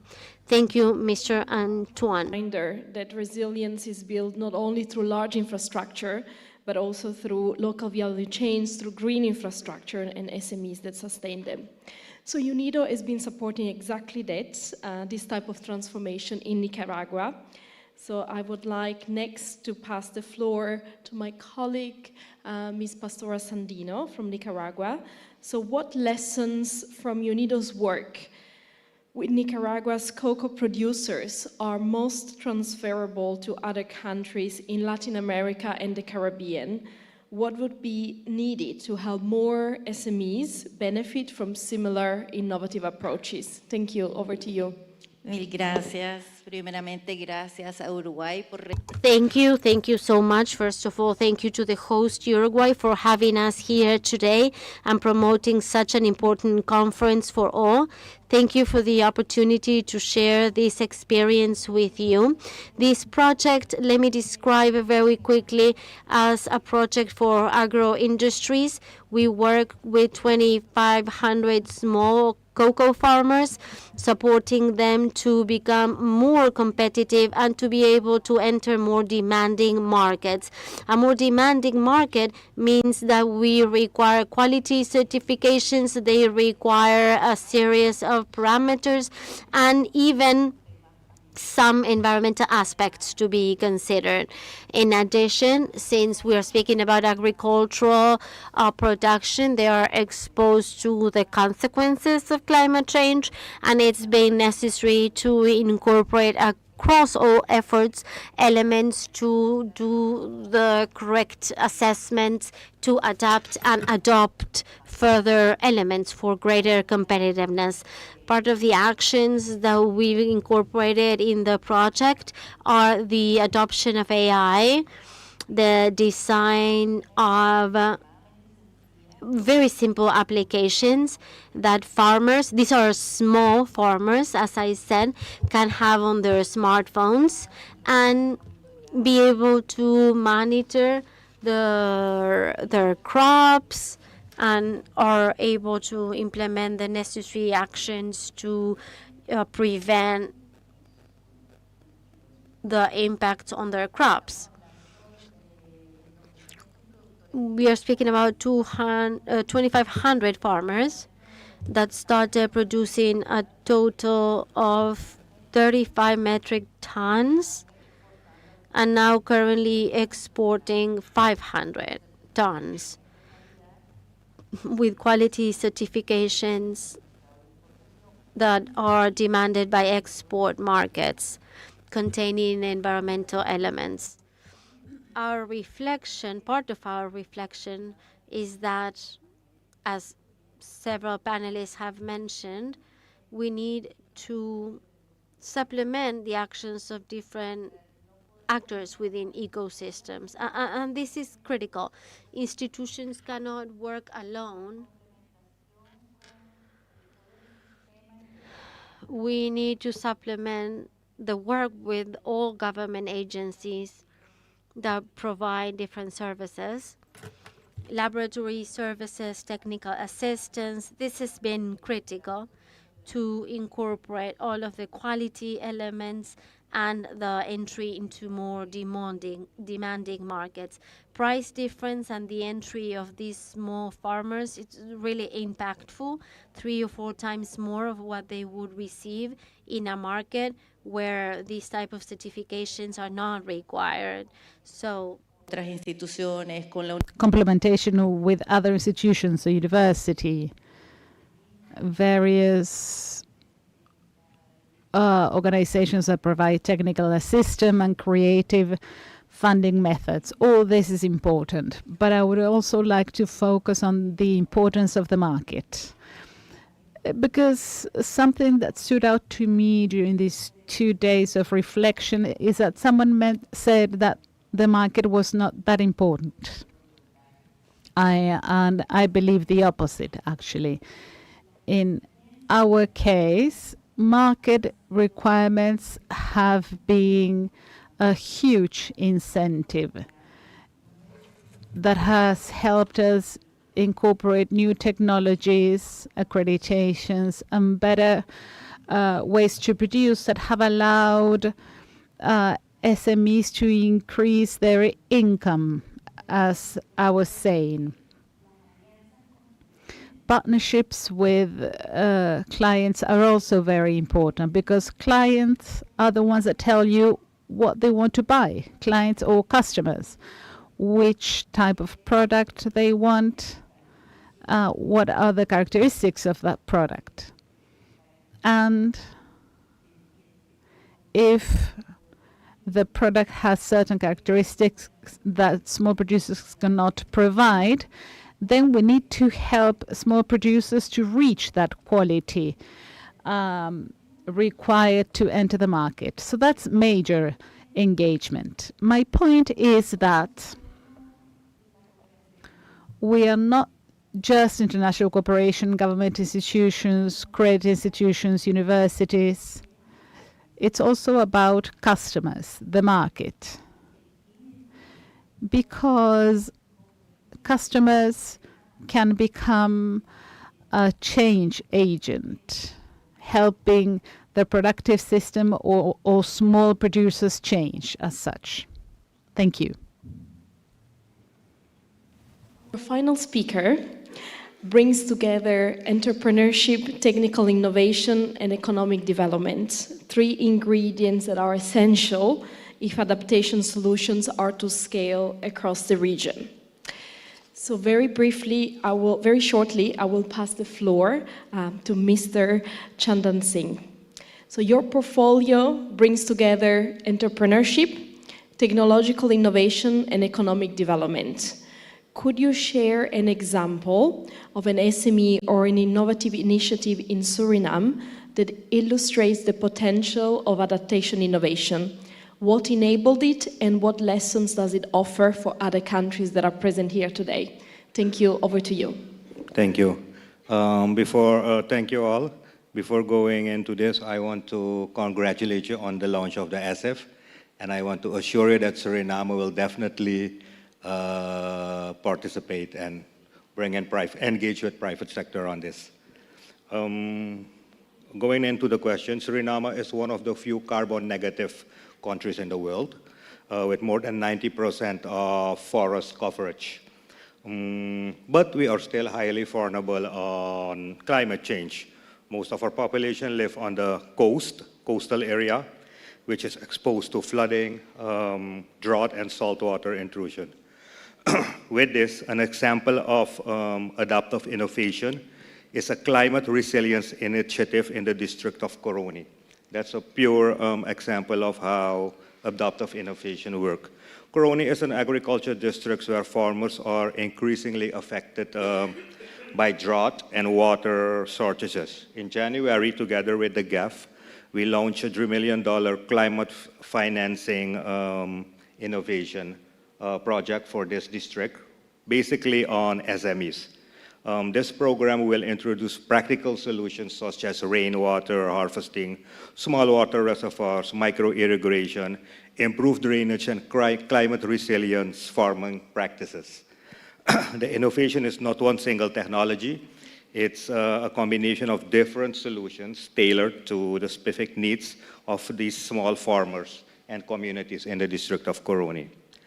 Coming to SMEs, this also creates opportunities for local businesses, as your question asks. SMEs can provide irrigation systems, water storage, agriculture inputs, equipment, processing and transport services. Farmers, on the other hand, can also develop more resilient crops and higher value products. What made this possible? First, climate adoption is, of course, supported by national policies. Second, international climate finance help reduce risk that farmers and small business cannot carry alone. Third, the program is designed for the local conditions of the country. And the main lesson is simple. Adaptation works best when we connect public infrastructure, practical technology, and business opportunities. Adaptation should not only protect communities from climate change, it should also create stronger enterprises, new jobs, and more resilient economies. Yeah. Thank you very much. So, ladies and gentlemen, today's discussion has reinforced three important messages. So first, climate adaptation is no longer simply about climate risks. It is becoming a driver of industrial competitiveness, innovation, and sustainable economic growth. Second, as you've heard in the excellent panel, the region has already extraordinary innovators and entrepreneurs developing solutions from financing to policy. What they often need is greater access to finance, partnership, and enabling ecosystems. And third, achieving resilient industrial development requires collaboration. Governments, development banks, and the private sector, research institutions, and organizations. This is precisely why today we have launched the ASIF Expression of Interest. So my sincere thanks for all of you for staying here until the end. We really appreciate. And thank you so much to the distinguished panelists for sharing really powerful examples from this region. So thank you so much. Please, let's clap for the panel.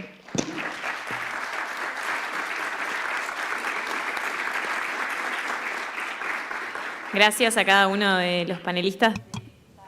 Thank you to each panelist of the last session. And as we have done before, we would like to invite you to have our photograph taken.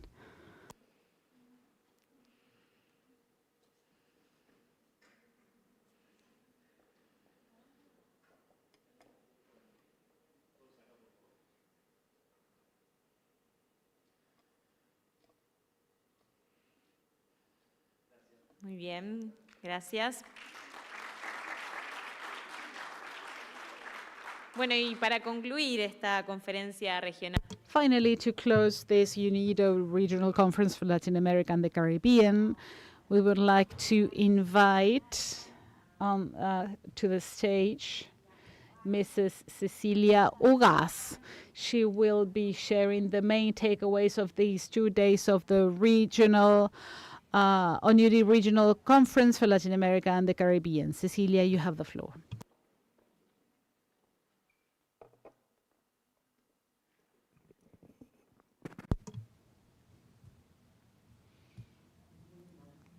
It's quite unbelievable that now we are at the end of the conference. Your Excellencies, dear colleagues, dear friends, please let me just thank thank the government of Uruguay, Ministry, Fernanda Cardona, Ambassador Alejandro Galefari, as well for the leadership and hospitality.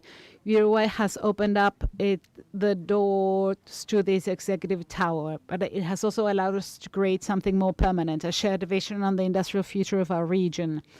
This is not improvisation. This is built through commitment, and Uruguay has shown this commitment. Dear colleagues, these have been 2 extraordinary days.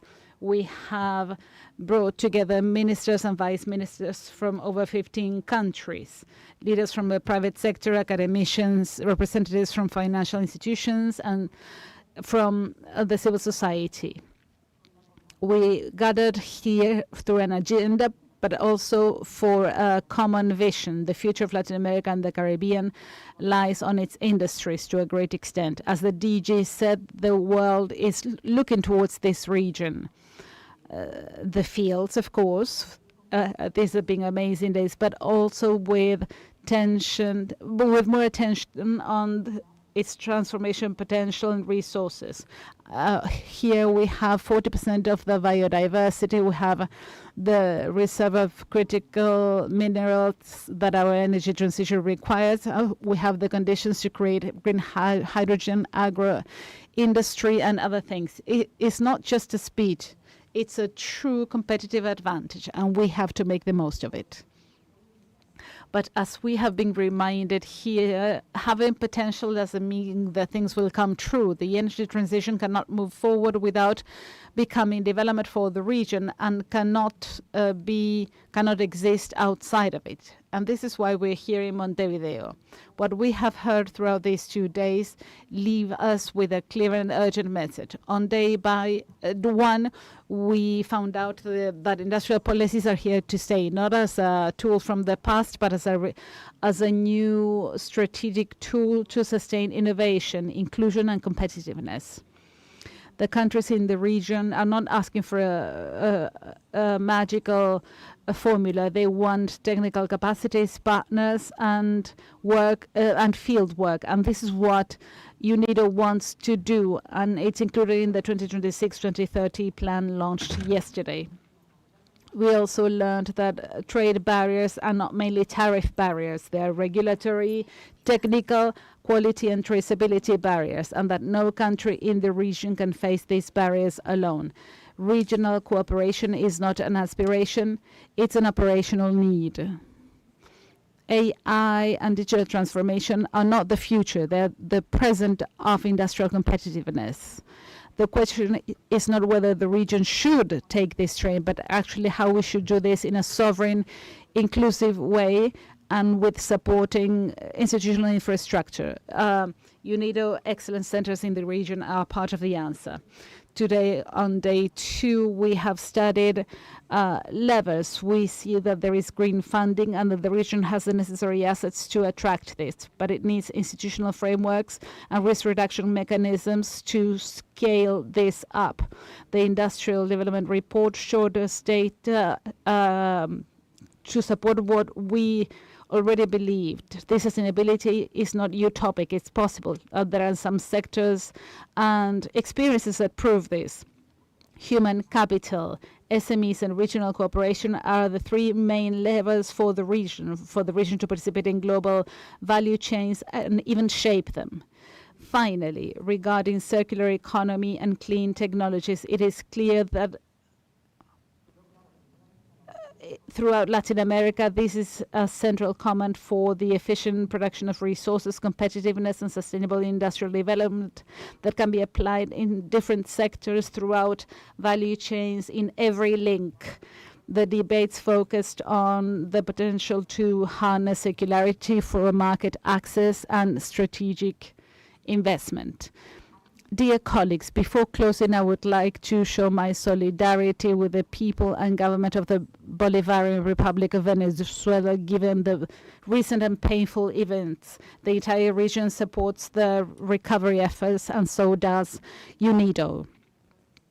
I would like to finish with the 3 questions asked during the green funding and decarbonization panel this morning, and which should ponder about these 3 questions even beyond after this conference. In 3 years' time, how do you want to see your country making progress in the industrialization process? What can you do together that you cannot do alone? And how can UNIDO be part of this process? It's not easy to answer these questions in a brief closing speech, but we can find the answers in future policies, future partnerships, and projects in the coming months. The 2026-2030 regional program is our commitment.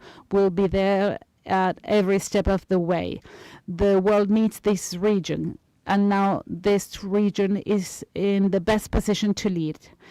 You can find a partner in UNIDO. Thank you to Uruguay, ministers, vice ministers, public and private sector representatives, academicians, and members of the civil society that made this conference possible. In particular to the UNIDO and Uruguayan teams that have helped us organize this conference. We'll see each other soon, and hopefully with great progress to celebrate. Thank you.